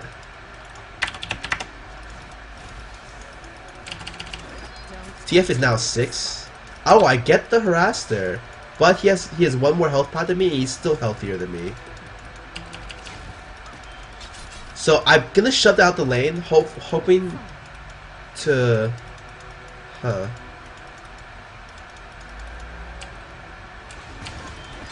Maybe get some harassing on him. Oh, I got some really good bounce there. Like the most random bounce actually. Went all the way across the map. Ooh, okay, I decided to go in on him. Forced the flash right there. I didn't even have to ignite. I ignited a little bit too early.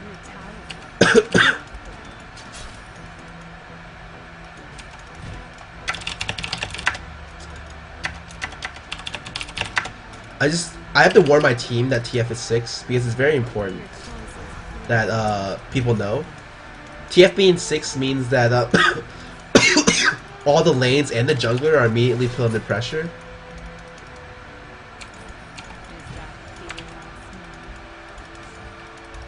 I will back out now and grab. He goes triple Doran's ring, Jesus! But I will back out now and grab a revolver. And some wards and some health pots.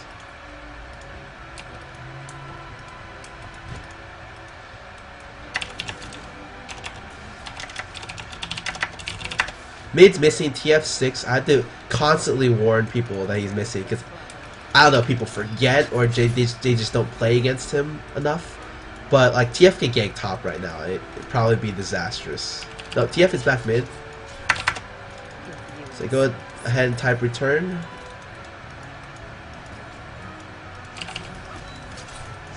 Ooh, I got the bounce to him too. So Nocturne's a little bit behind. Well, actually he came mid for a lot of CS. So probably be 6 in about a minute.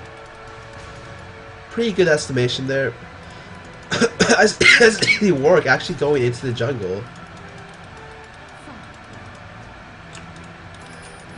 Ooh, I don't know how much I should look to pressure because with top coming mid. Oh wow, he moves fast.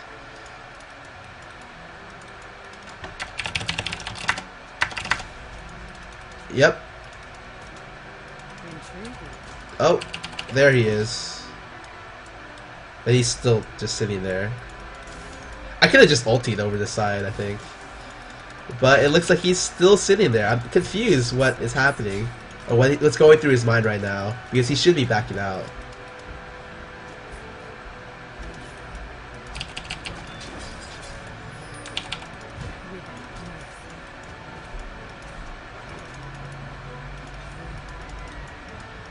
Okay. I quickly let them know TF has no flash. Ooh, I took a tower shot there. That's not good.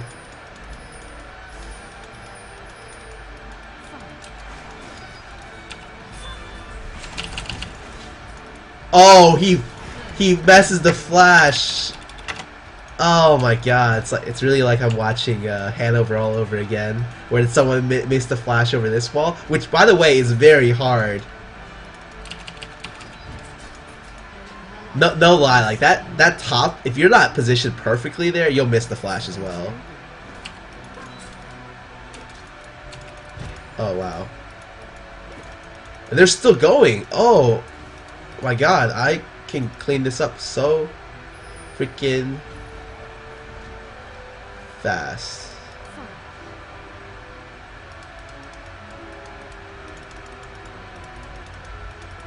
Please don't polymorph me.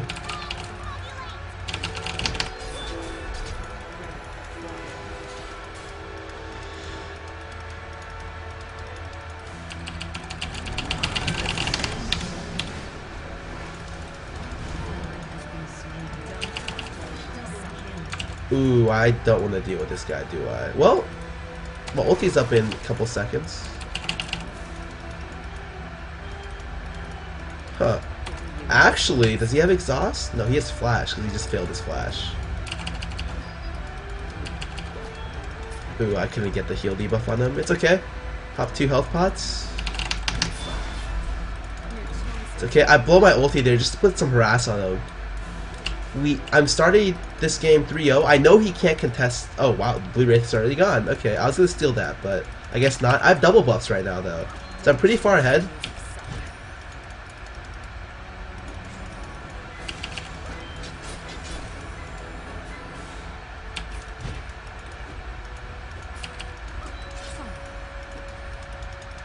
$2,100. 2,400 is the amount I need for Gunblade. So with that in mind, I will probably buy Sork Shoes for the move speed, boots 2, and I will buy part of the Gunblade. Probably not go over that. I was considering waiting for the lifesteal item, but it's not that great, and so I'd rather just pick up wards. Have 86 CS. My CS is looking good.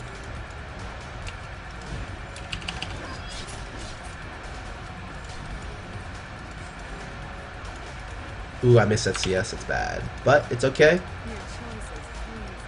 Mid's missing. My jungler actually keeping very good timers. Impressed. And my bottom dies again. Crap.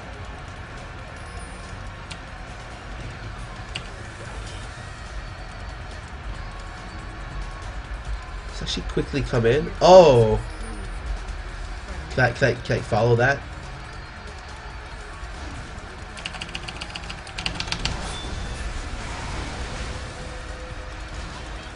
Oh my god, I'm really gonna die.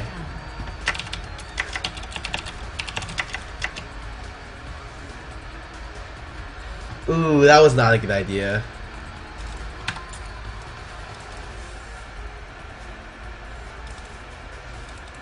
The polymorph, man. Silence. The flash really screwed me over there. I knew he had flash up too, because he didn't have flash up down here. So I knew it would probably be up. What is he doing? Being crazy, that's what. I will go ahead and buy another ward. Come back mid. I'm 1,000 away from Gunblade, so I'm way, like, still way ahead. But that death let TF get boots 3. Ugh, boots 3.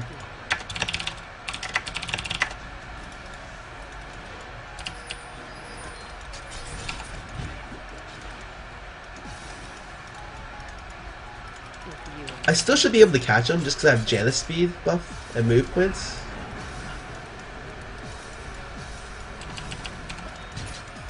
Whoa. People are diving quite hard. Whoa, whoa, whoa, whoa, whoa.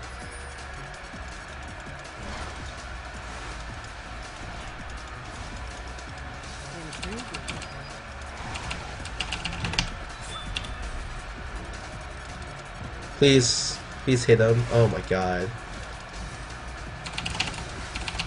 Oh my god. Ugh. I had it. Oh, I messed that up.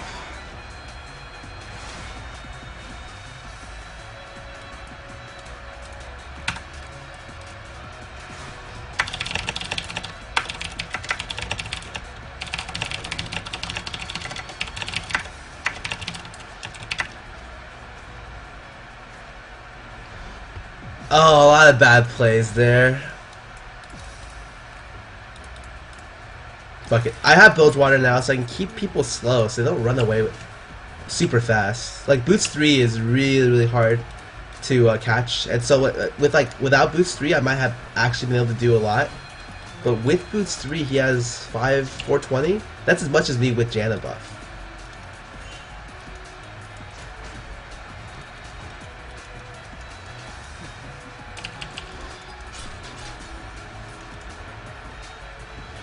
Oh boy.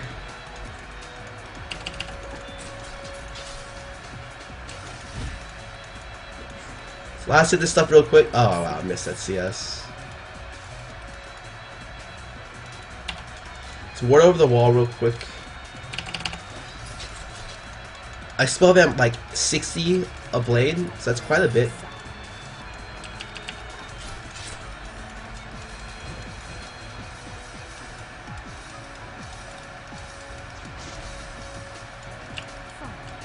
Ooh, what do I want to do with this? He's 3-1 now. Actually, really decked. I'll ward this quite deep to go against Nocturne. I have 300 gold, 200 gold till Gunblade, and Gunblade's huge because the range on my Q when I get Gunblade is insane. Ooh, he actually just randomly TF ults just for vision of the players, which is it's not that bad. TF ult's still very strong. I actually see Nocturne coming in, so I would back out quickly. I think he might do that too early sometimes. Yeah. It's okay. I'm gonna go run bottom right now. See if I can pick up some kills if I just lane gank bottom.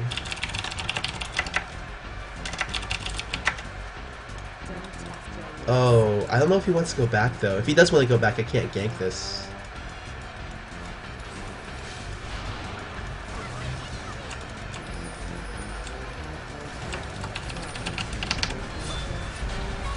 Oh my god, that stops my ulti!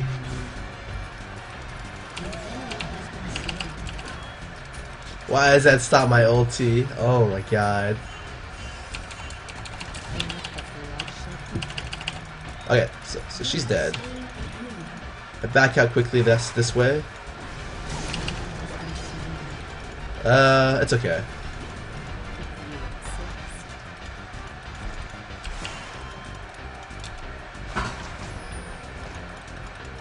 Ooh, bounce that. Wow, okay, so it did actually bounce. This guy's crazy. Oh my. Yeah, there's no way he can do that. Oh, why would he do that? Oh, his ulti. He just ultied when he had. Wow, we had the leash from Nock. So of course it's not gonna work.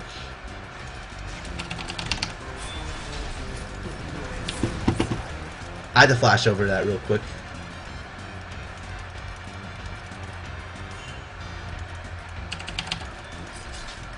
Ooh, I really wanted to go in for that because I could have traded a kill there, but I decided not to. Oh, Nat's actually here, so back out. Oh, he misses the smoke screen. So that was really dangerous by my part. I didn't think that would ward that, but that was really smart by him. What kind of AP? Okay, they have freaking all this AP. I will buy a quick Negatron, so they'll get gibbed by their triple AP with a lot of like random Corky damage as well.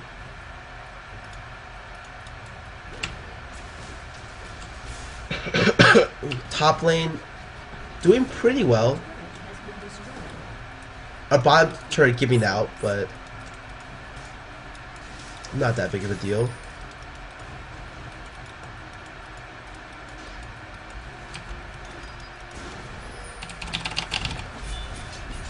Mid's definitely dead here because he doesn't have flash. Finally, he must not have been looking. Oh, that's slow. 80%. Oh god, I'm probably. Ooh, whoa! Our Janna came in. Hitting that with some more of that small damage. actually looking for a top gank, but he has no ulti, so I'm not quite sure what he's looking to do in that situation. Without any ulti, you really can't do much.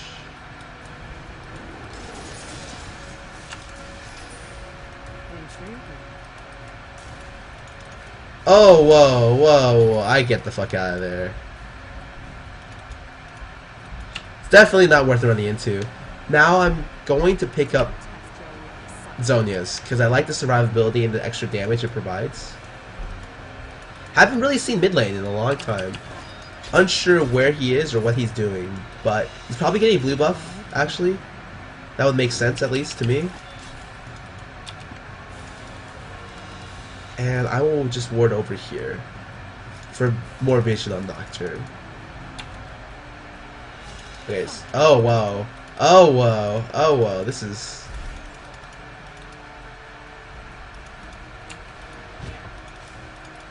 Oh, that was a really bad port. Looks like everyone's coming down for this, though. Can Udyr come down as well?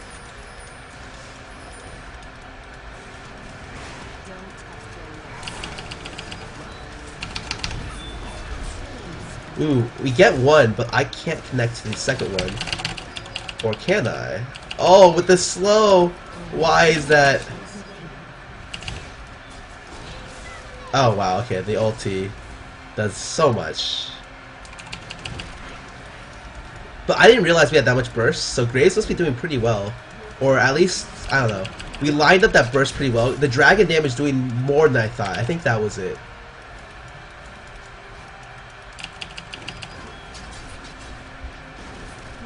We get the dragon and we get 2 for 0, which is very good.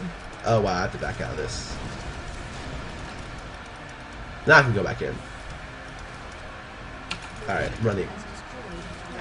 I have enough for a large rod, so I'll buy a large rod and a lot of wards, because wards give me interesting jump patterns.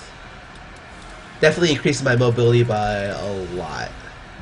Actually, ooh, if I had enough gold, I would buy my Abyssal right now, because I definitely think Abyssal with the 3 AP, like 3 magical damage team, we have Warwick, a lot of magic damage, and Udyr, would be very, very strong.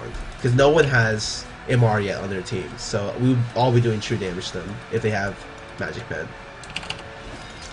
Whoa, went a little bit too close there.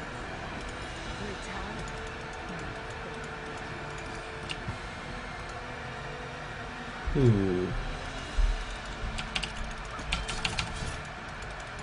Oh, thank God I didn't get gold carded there while checking CS. I wasn't even paying attention. All of a sudden I just see like a gold card TF next to me, and I'm like, oh, well, this sucks. Level 14. I would like some wards up, but I'm not sure where. The bonus health that Lulu gives is really, really strong. Yeah, hitting that with that. Okay.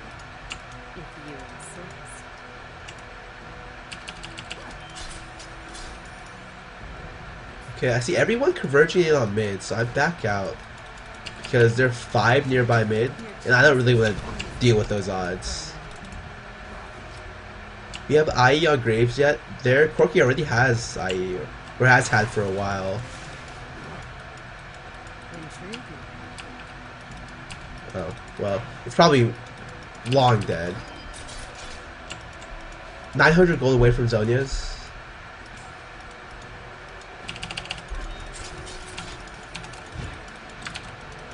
Oh, I'm very close to level 16 as well. Well, just one more level.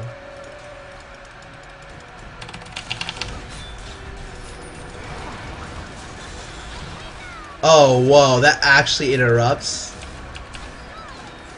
I'm actually kind of annoyed that does, I'll be honest. Oh, I didn't do that correct. I actually double cast that with Q. Oh my god, that was my fault.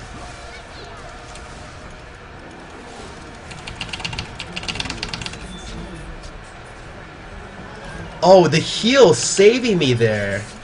Wow, Janna making the MVP play there. But this game is most likely over.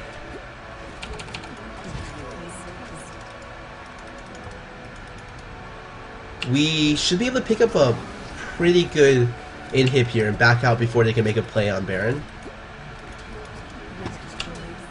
Just right click. I ended that fight with a lot of kills actually, so I'm very happy. Back out really quick. You don't want to mess with the global team that they have, because I'm pretty sure they still have ultis up. Ooh. Oh my god. I was wondering, I was like, are they going to go for me? I ward ahead of myself and try to make the save, and it doesn't happen. Ugh.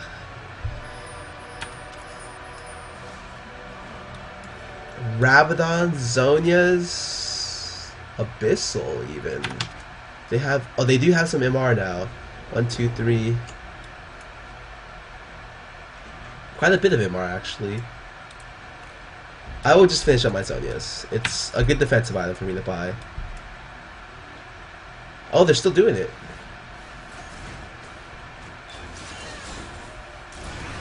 Oh, wow. Well, that Nocturne got chunked. Oh, if this lasts too long, I can come in and clean up. Oh. Oh man, oh man, oh man. They have nothing. They have nothing. All their stuff is down. So I really come in and clean up this actually.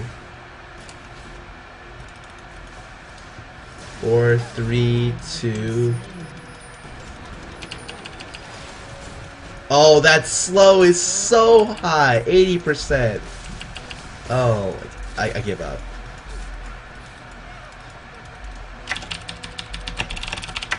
Lulu slow is so strong.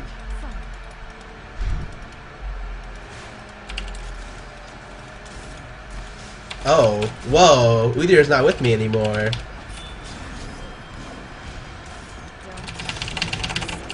Okay, that was a pretty bad idea.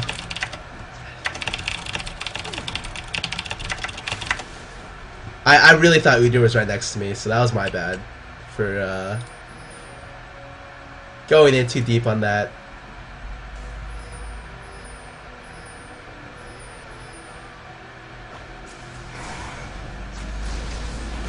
Oh wow. The Graves coming up and just picking up kills. Oh, can you get that one? Oh, nope. Oh! 53. Okay. That's not bad. But, yes, I need to keep a lot of wards on me. Does she have a pink ward? Okay, she does have oracles. I was just about to ask, because it's very important that you keep oracles up whenever you want to make a play for Baron.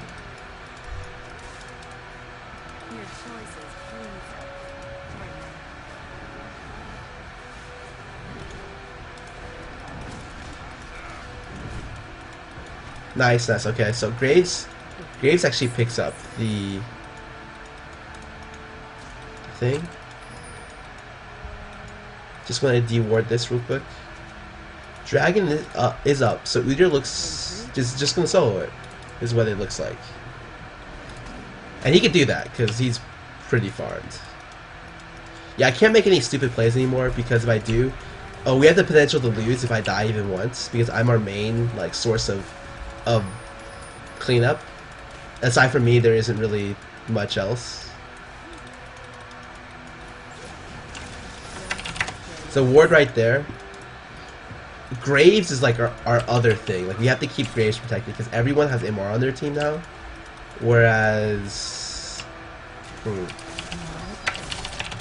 you go tell my jungler that there's QSS on TF, so he can't ulti TF unless he blows it.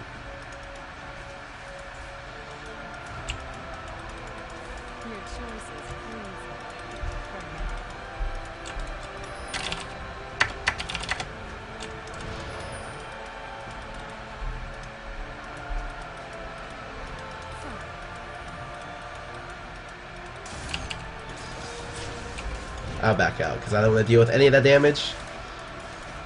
I'm actually surprised Red Eyes doesn't have more. Oh, whoa, what?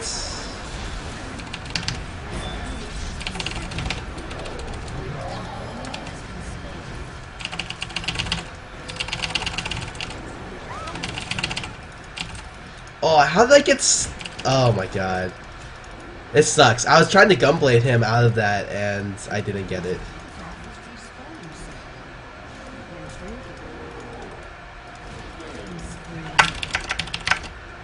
Oh, I'm playing this so bad.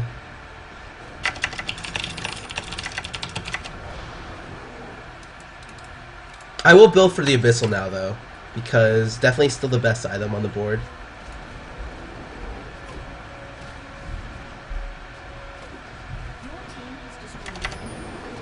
Ooh, what is he doing?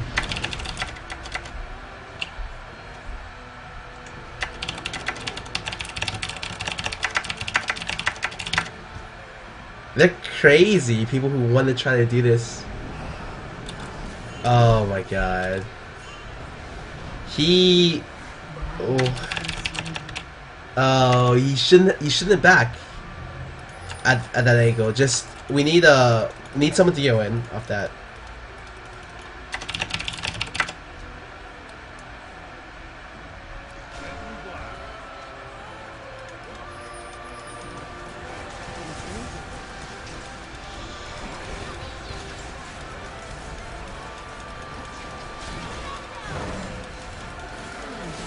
Oh, we could still go in for this.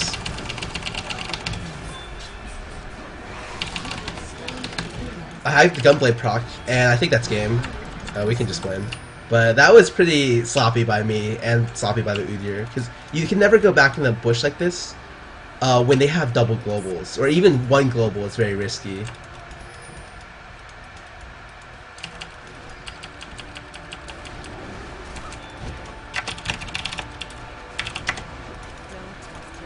Wow, he does so much damage. So much damage. Hey! Alright, so we go for the Zhonya's Bane, we win the game. But dude, that guy, insane damage.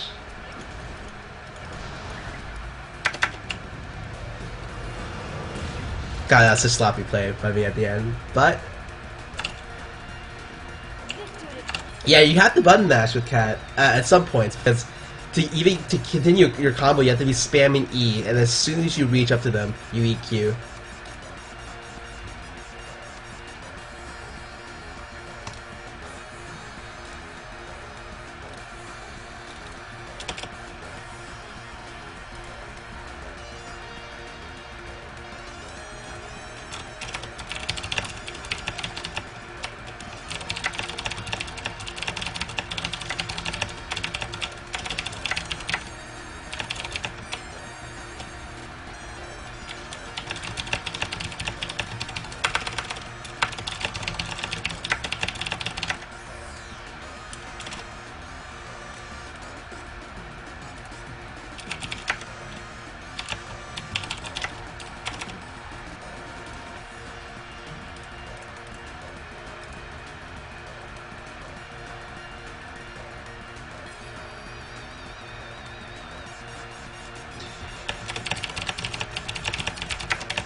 Okay, so my commercials are done. Lulu being... This is the first time I played against a Lulu that actually knew how to use her abilities, and Lulu is really, really good at doing certain things that I didn't expect. I didn't expect that slow to be such a big issue. I didn't expect the ulti to be such a big issue. It prevents Spike, and Cat lives off Spike. Like, Cat requires Spike to start her snowball. Flat AP runes... No, flat AP runes are off. Oh, for Quints, it's not bad, but I'd rather use move speed.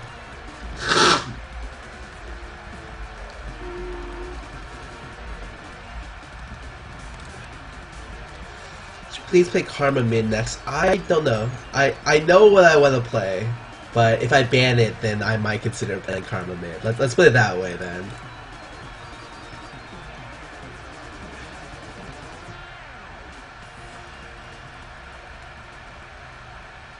If you're picking mid Maokai versus Cass, I think Maokai would lose that pretty badly. Yeah, I don't see Maokai winning that. That's an 80 cat. E is 80 cat's pretty bad, like really bad. I don't know. Lulu mid is okay. Like I'd rather just run something else. Like her ratios aren't too bad. It's like a 0.8 on Q, like a 0.7 on her health picks, which sounds really weird just saying that spell name. And her ulti is I think a 1.0 or 0.9, but it doesn't do much damage. I don't know. It's all a support style champion, and she could do a lot of what she does without any farm, and so there's not really much of a reason. She doesn't scale super well with farm, and because her cooldowns are also like kind of long. Cat's only a good pick against if you have a lot of initiators on your team and you trust yourself to know when to go in, pretty much. That's about it.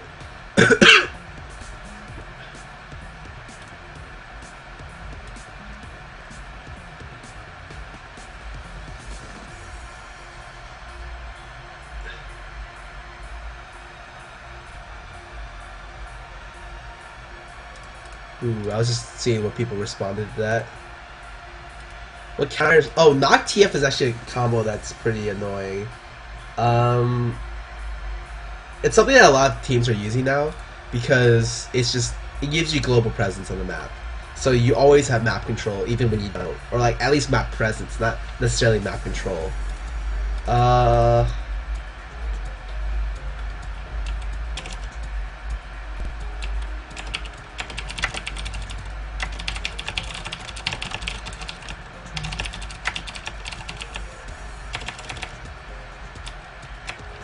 It's the combo itself is very strong.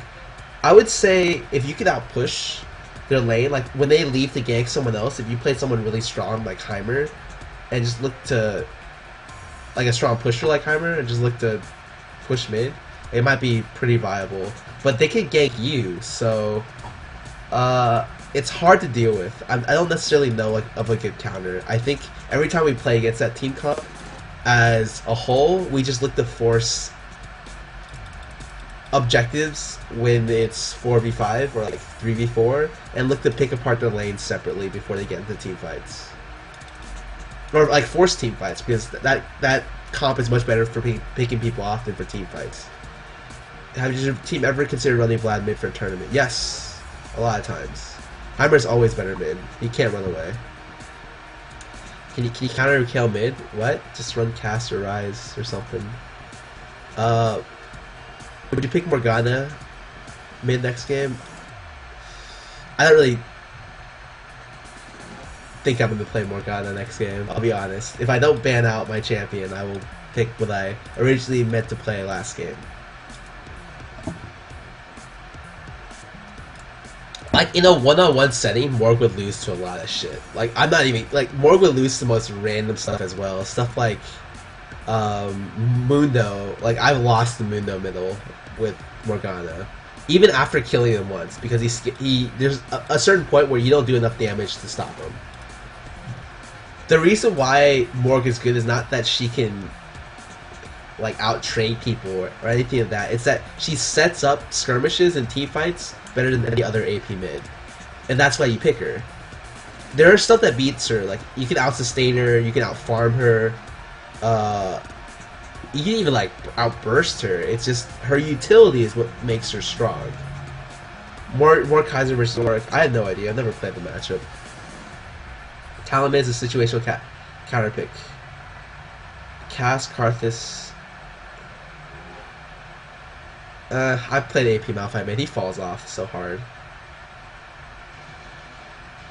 I do activate W every time it's up, but the thing about that is that sometimes you don't want to do it because you want to be able to judge whether or not you need to go in, or like some of the times you want to be able to harass and then you want to be able to go in after the harass with the damage reduction, or some of the times you want to back out, and so it's worth holding on to at certain points, at least early levels, because sometimes they throw a bouncy blade, and you can W while it's in midair and cause the health reduction. And if you don't see your bouncy blade hit the target, there's no reason to use it.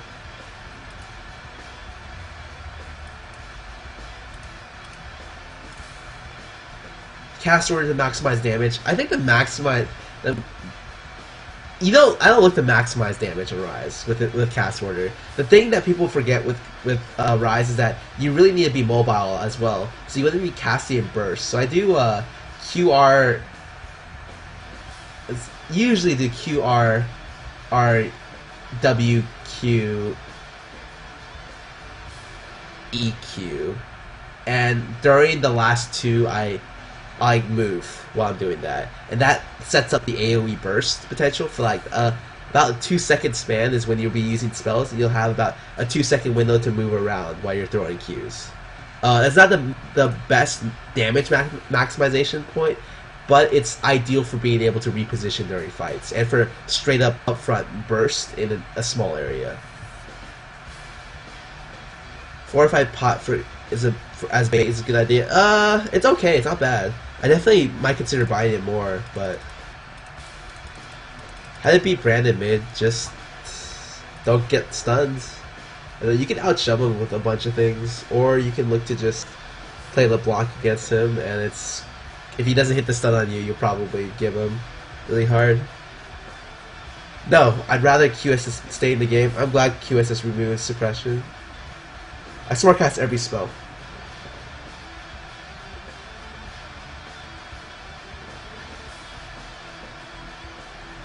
Yes, I use 2190 on Cat.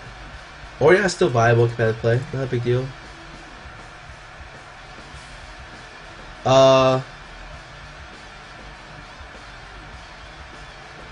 It's you cast the Q and the E and then you move, and then after the E you should either be able to cast the Q or move and cast the Q, because you have the half second in between the QE to make a movement somewhere. No, Zonius does stop Cat's ult channel. I use it because I go in a lot on Cat, and Zonius is required to survive.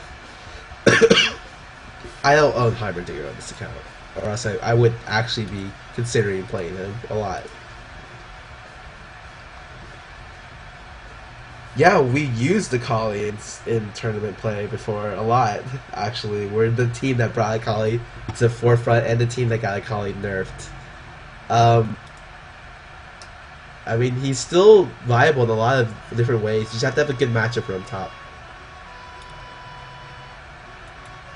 I don't know. I think blue buff needs to be nerfed more, maybe, because it's still extremely strong in the sense that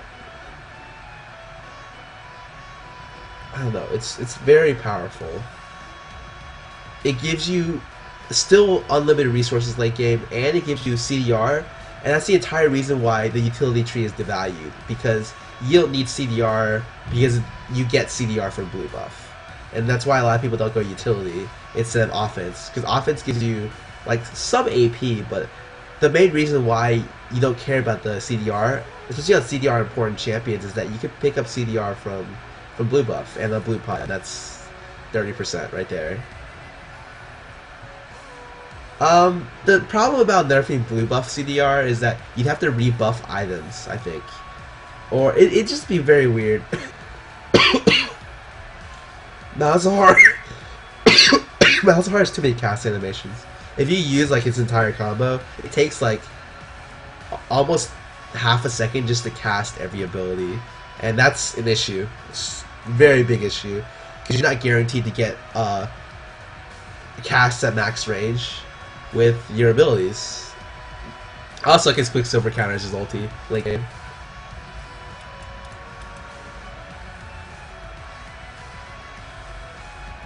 Ooh, I hate. One of the bad things about this, my long queues, is that I drop viewers every time I go into a long queue. Because obviously viewers don't want the action to stop. And that's not necessarily anything I can fix. I'd have to either, re-level a whole new account upwards. That's a really cute name. I'll go on my main account probably after this game and go see if I can play the Take Back Rank 1.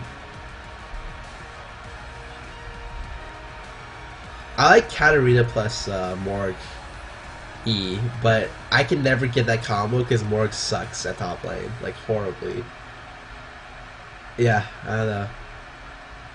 Best AD AP player? I have no idea. We see some Orianna. I don't know. I have 10k viewers at 8.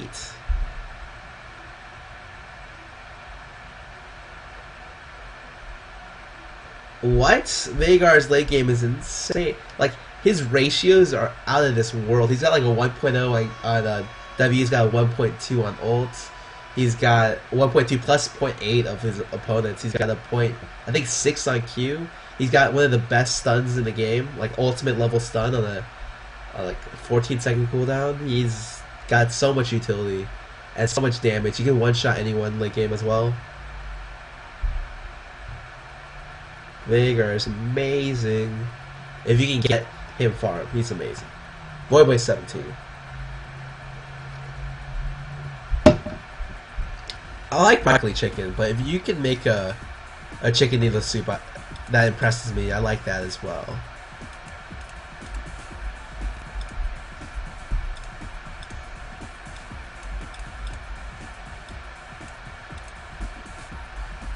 I don't even know where my elo's at right now, so let me quickly check. Like, I don't know why it's taking so long to update the ladder. It seems like the ladder doesn't update ever, which is annoying, because I'd like to always have it updated for me rather than going on their accounts.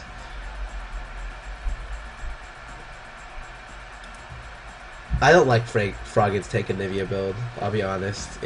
He only does it because he's such a good Nivea player that he can get away with it. And in competitive plays, every time he's tried that build, he's fed. Like, it's not a great build. Or like he could have won much more smoothly with another build. Like, rather than going Warmogs, just get another rod. I'll be honest. Like, you can stack rods on Nivea and probably do just 8, just perfect.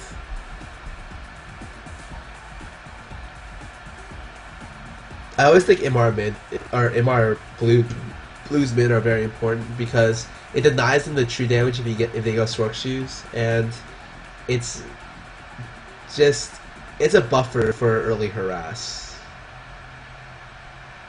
Counter for mids for Ward solo top.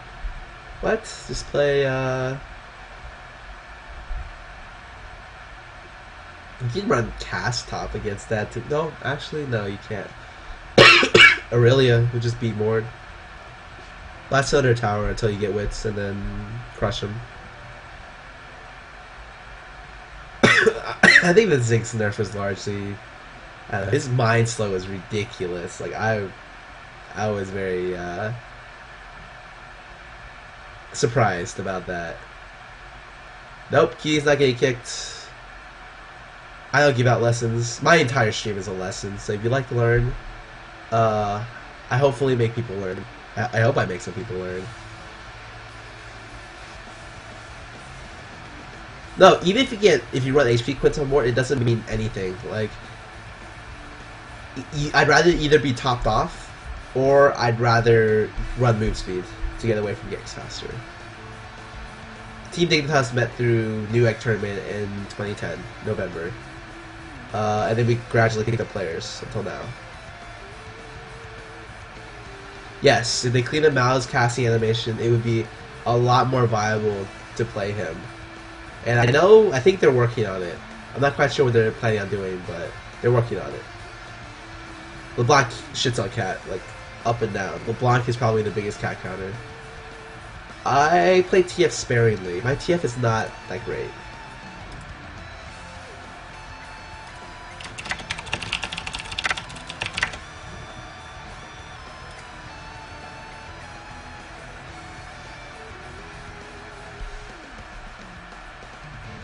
That's great that you've improved. I hope to give like lessons, just in general. Like, if you watch my stream, I'm happy to have people. Whoa, boy, whoa. Boy is a filthy fucking liar. Told me he was leaving after one game, and then suddenly I see him back in queue.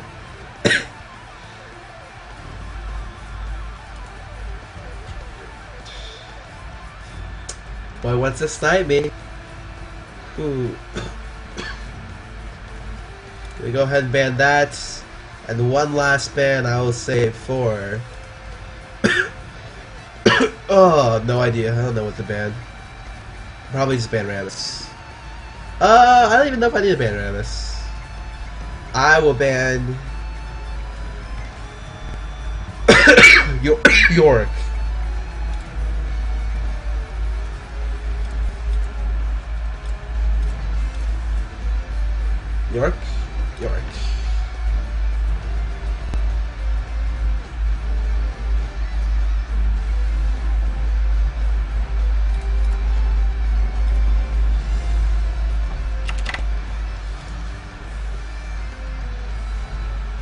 Where is it? Vagar, sweet. Okay, I'm gonna go to the restroom. So I'll be back as soon as I fix up my room page. Quickly fix this up.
I'll leave the light on.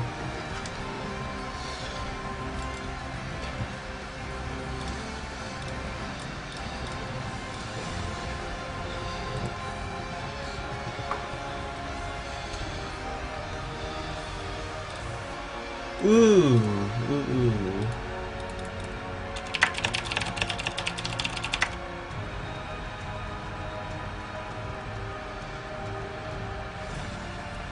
Okay, so quickly going back to look, looks like they sent either Urgot or Galio against me. I'm not quite sure which one.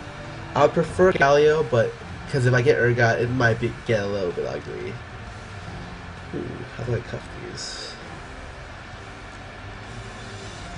Going crazy, so I'm gonna go cuff these for a little bit. We have Alistar, Urgot, Trin. We have a pretty interesting team comp. We don't have much CC, but we have the ability to deposition with what the heck? I really wanted the Mundo and not the Pantheon. Ugh, this sucks.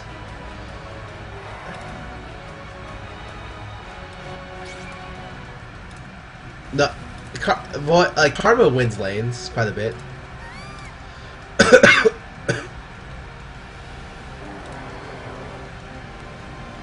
So I'm sure he'll win, like, especially against Sage, who has a weak, like, 1 through 5. He could potentially just win that lane outright. Okay, so no, it's Urgot bottom, Trin jungle, or Sage jungle, one of those two. And Galio mid. Okay, I like Galio. I love Galio mid.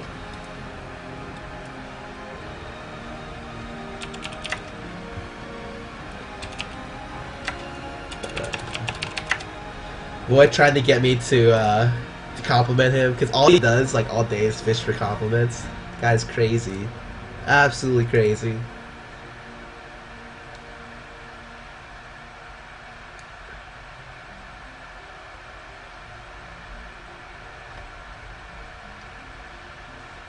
Ooh, top going ignite, exhaust, ignite, yeah. That's interesting. So this is jungle Singed. might put a little hamper on my play because he's got like Singe is so fast coming out of the jungle that even if I get a stun off while his ulti is up, there's no guarantee I can still get away. So every time he ultis and ghosts or just ultis, I might be forced to burn a flash due to the puddle. Galio running. Huh. I mean, it should be okay. So I'm against, or I have Alistair Urgot bottom lane. That's probably gonna crush my bottom lane super hard. Because all Urgot does is smash lanes and solo queue. That's it. That's all he does. We have Heal Ignite Trist, which is, I don't know why that became popular, but I guess it did. Galio with TP. I don't like Pantheon jungle because I think it's really all in after the red buff nerf. When red buff can work on spears, like Pantheon jungle was viable then. Like a lot of other junglers were really viable, but now he has to get a kill within the first 4 levels, or else he's kind of worthless.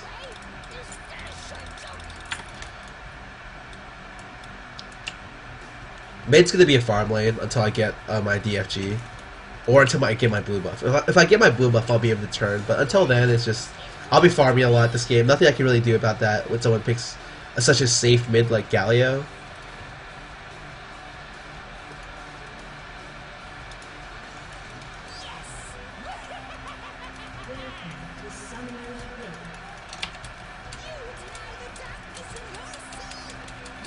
Why do I only hear that from one side of my speaker or one side of my headset? I can't even tell. Whatever. We should probably invade, honestly, with a blitz team. Okay, never mind. They have Alistar and Singed. Risky to invade against. I would have liked to, but yeah. Boy running 30 armor top, so he's got 12 off runes. Oh boy. Pull one, please. Oh my god. If he got one. Oh, I'd be so happy.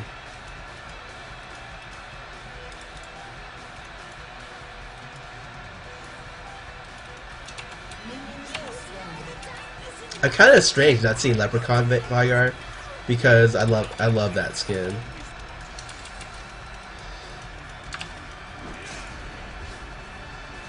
Quickly, oh, whoa.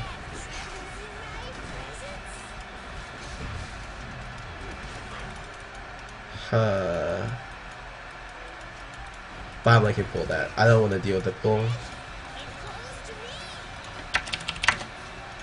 Voy just told me that he's gonna take all my blues this game, motherfucker. Wow, 73 MR, 40 armor? 40 armor? Why would you even run armor against me? Running 19 armor, where does that even come from? So I can't, oh, my island attacks only hit for 36? Wow. This is a game where I'm just going to be farming, like I said, all game. I missed that because I suck. But hopefully I get most of the CS.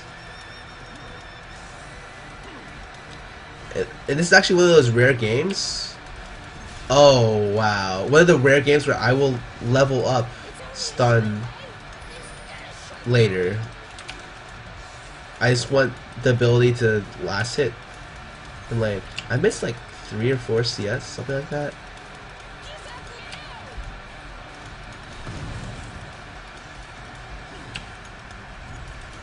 Ooh.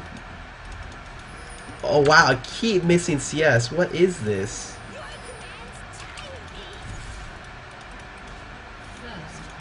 Karma getting the first blood with the gank. And actually the other guy getting a kill as well. Looks like it must have been a dive. Ooh, I missed a lot. Luckily he's not that far ahead, but still. Should not be this far behind.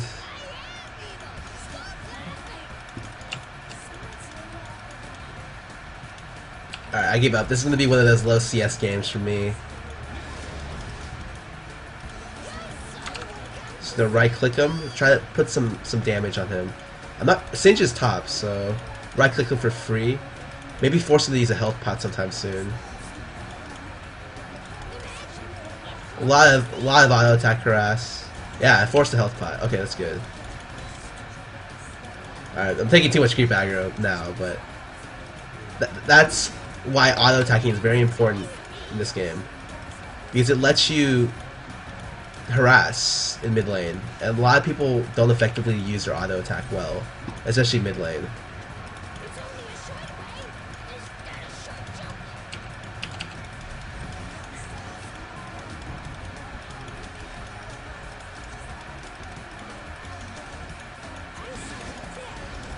Oh boy.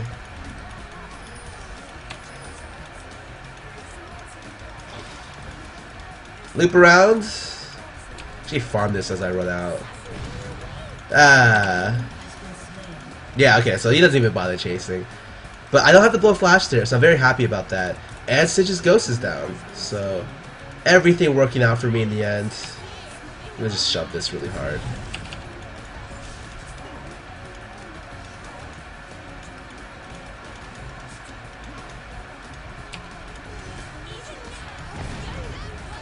Ooh. I have no mana. I actually want to go back and buy some eat that auto attack. Buy some Doran's rings real quick. I should have probably backed out there, because now that Galio hits 5, he can do a lot of damage to the back line really quick. What's my Q at right now? It's about 14. That's okay. Ugh, I missed that CS.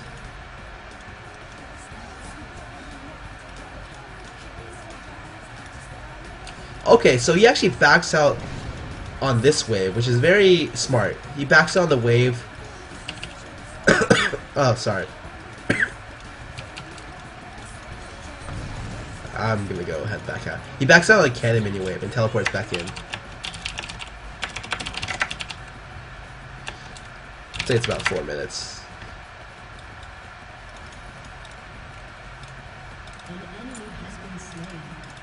My 2 Doran's ring and a Meki pendant. Oh, I think. Oh, my bad.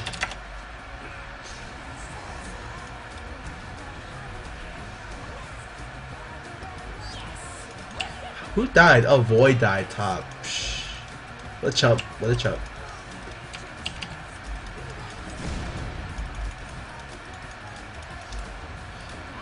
Mid already got his chalice.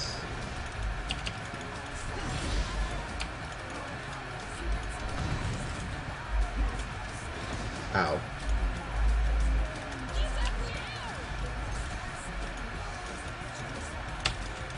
With this item build, this is entirely mana regen centric, so I can just last hit with my abilities. Oh, crap, I missed that one. Probably missed that one too. This is a game where I'll probably pick up early levels of Q this game, I think. Oh, I'm farming so far.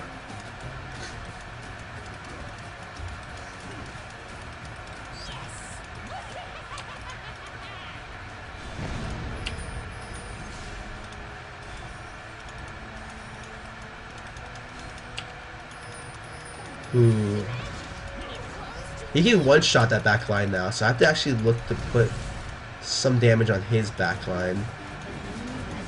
It takes 2 W's for me to kill the back line of range minions, so I had to cast the first W quite early as the creeps hit middle. Ooh. Galio's missing, and I'm pretty sure he's heading bottom. I'm gonna force him mid though. I'm gonna shove it and see if he'll show up somewhere. Actually, he's not bottom. Okay, it's good for me.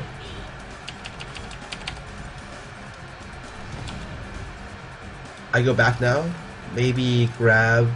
I don't want to grab a tier. What the heck? Next part of my codex. I don't even know if I need wards. Like, I'll buy 2 warheads, but I really doubt I'll need them because of how much mid is shoving toward me.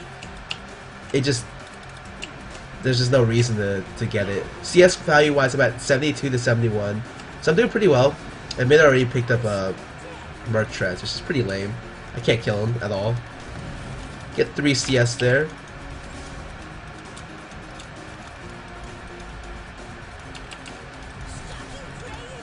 Auto attack to get that last hit, and that's a loss. I have 2 levels in the W right now. I'm hoping I can get a little bit more. I should just need 1 more level, I think. Oh wow, I missed. These guys are very equal right now. Oh, whoa. I definitely did not expect that. That was my bad. I might have been able to follow up on that much better. I 100% know I can follow that much better.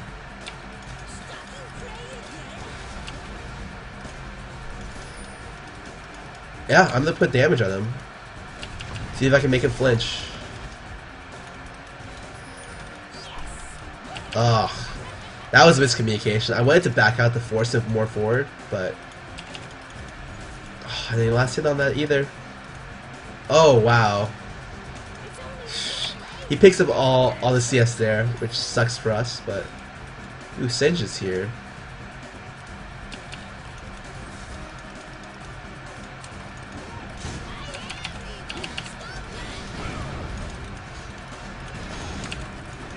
Ooh, can I get...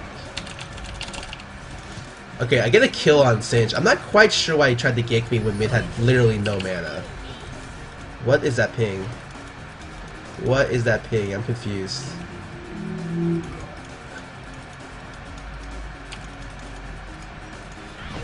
W is very close to one-shotting these, but not that close. Void gets to kill top lane, so that's very good. I'll just shove this out and go back to buy. I'll pick up the gold per 5 first, I think. And then pick up the Codex. Yes. Yes, yes, yes. Well, actually, I can pick up both. Perfect. I don't even buy health pots this game, because it's like Galio's not even looking to harass me. And Galio should really be looking to Q me on cooldown, because he doesn't really need to shove the lane this hard, he just needs to put damage on me. So I flinch and miss CS. And he could potentially kill me if you put enough damage on me. Ooh, okay, I'm strong enough to one-shot the back line, so I'm not going to level Q anymore. Leave that too, and that's it. It's a wrap. My Q is at 47 right now.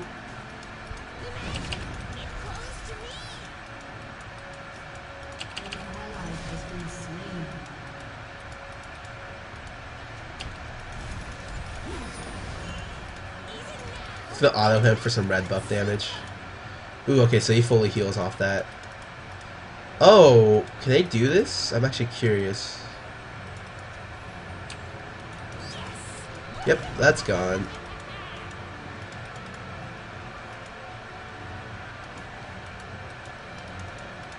We lose the first dragon, but we're up kills by a lot. I didn't even realize how much we were up. A huge amount. I'm gonna auto attack this guy. Red buff does a lot of damage.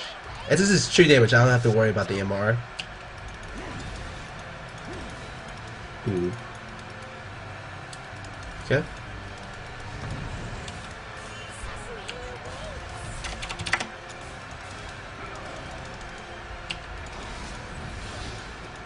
Look at that true damage. Okay, it doesn't do that much, but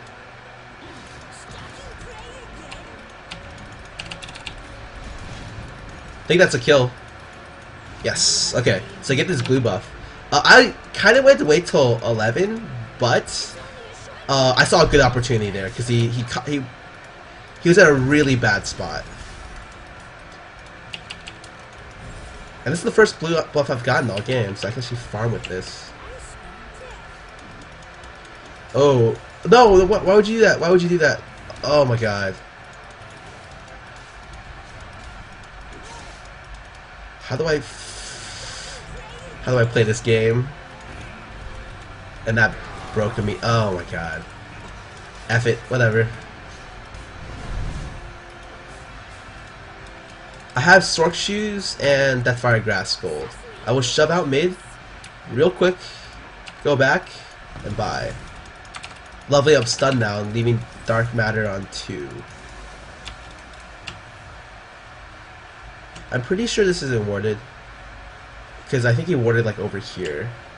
I actually don't even know if he dropped down the ward, but I'd imagine if I was him, I'd ward in that, around that area. So I finished off my Deathfire of 198 AP right now. My Q being at 64 is probably the biggest thing. Whew. Four has no mana to keep that up, but he is quite decked.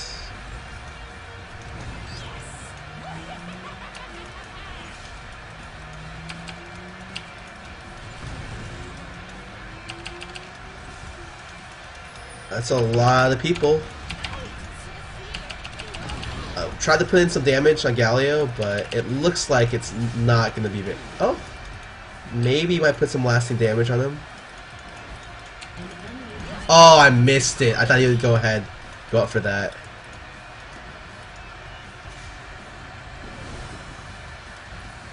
Oh, well, he's dead. I should have gone down to help him, I'll be honest. I decided not to, but...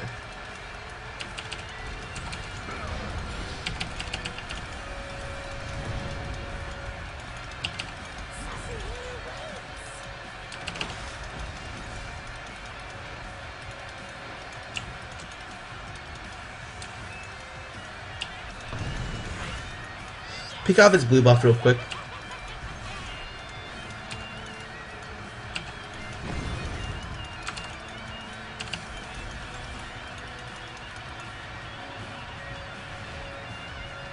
I just want to shove this in.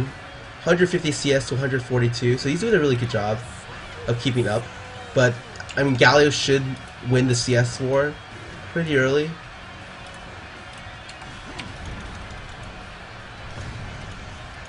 A lot of damage right there.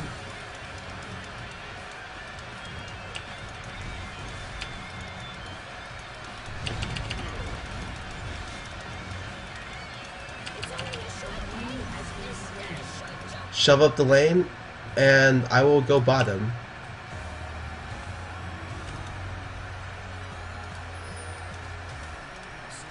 Oh wow, this is not good. Not a good idea. I get the stun on him, but it's not the greatest idea I've ever had. Ooh, we can catch, Okay, maybe not, Oh my god.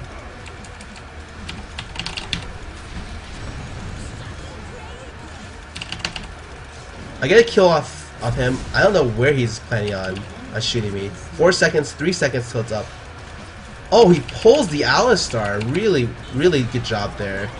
Get a double kill. Try to put damage into Frozen, but...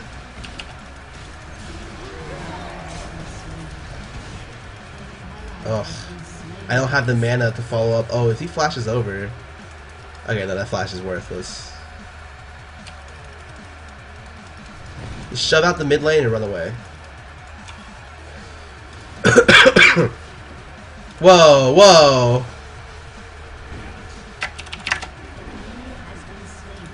I didn't think he'd get the kill there, but I guess he does. Wow.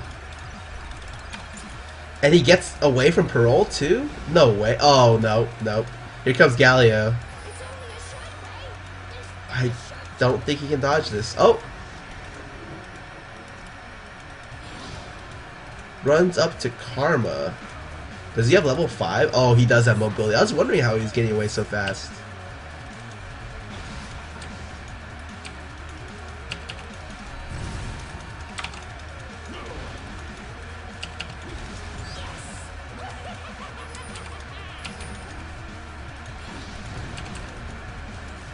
What was that? I thought they were gonna come in and...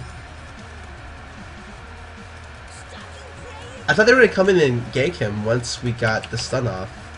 Or at least until I forced them in a certain spot. I want to pick up an early... I just looked at Singe's item build. Oh my god, double Negatron? I'm picking up a Void Staff first item this game. 100%.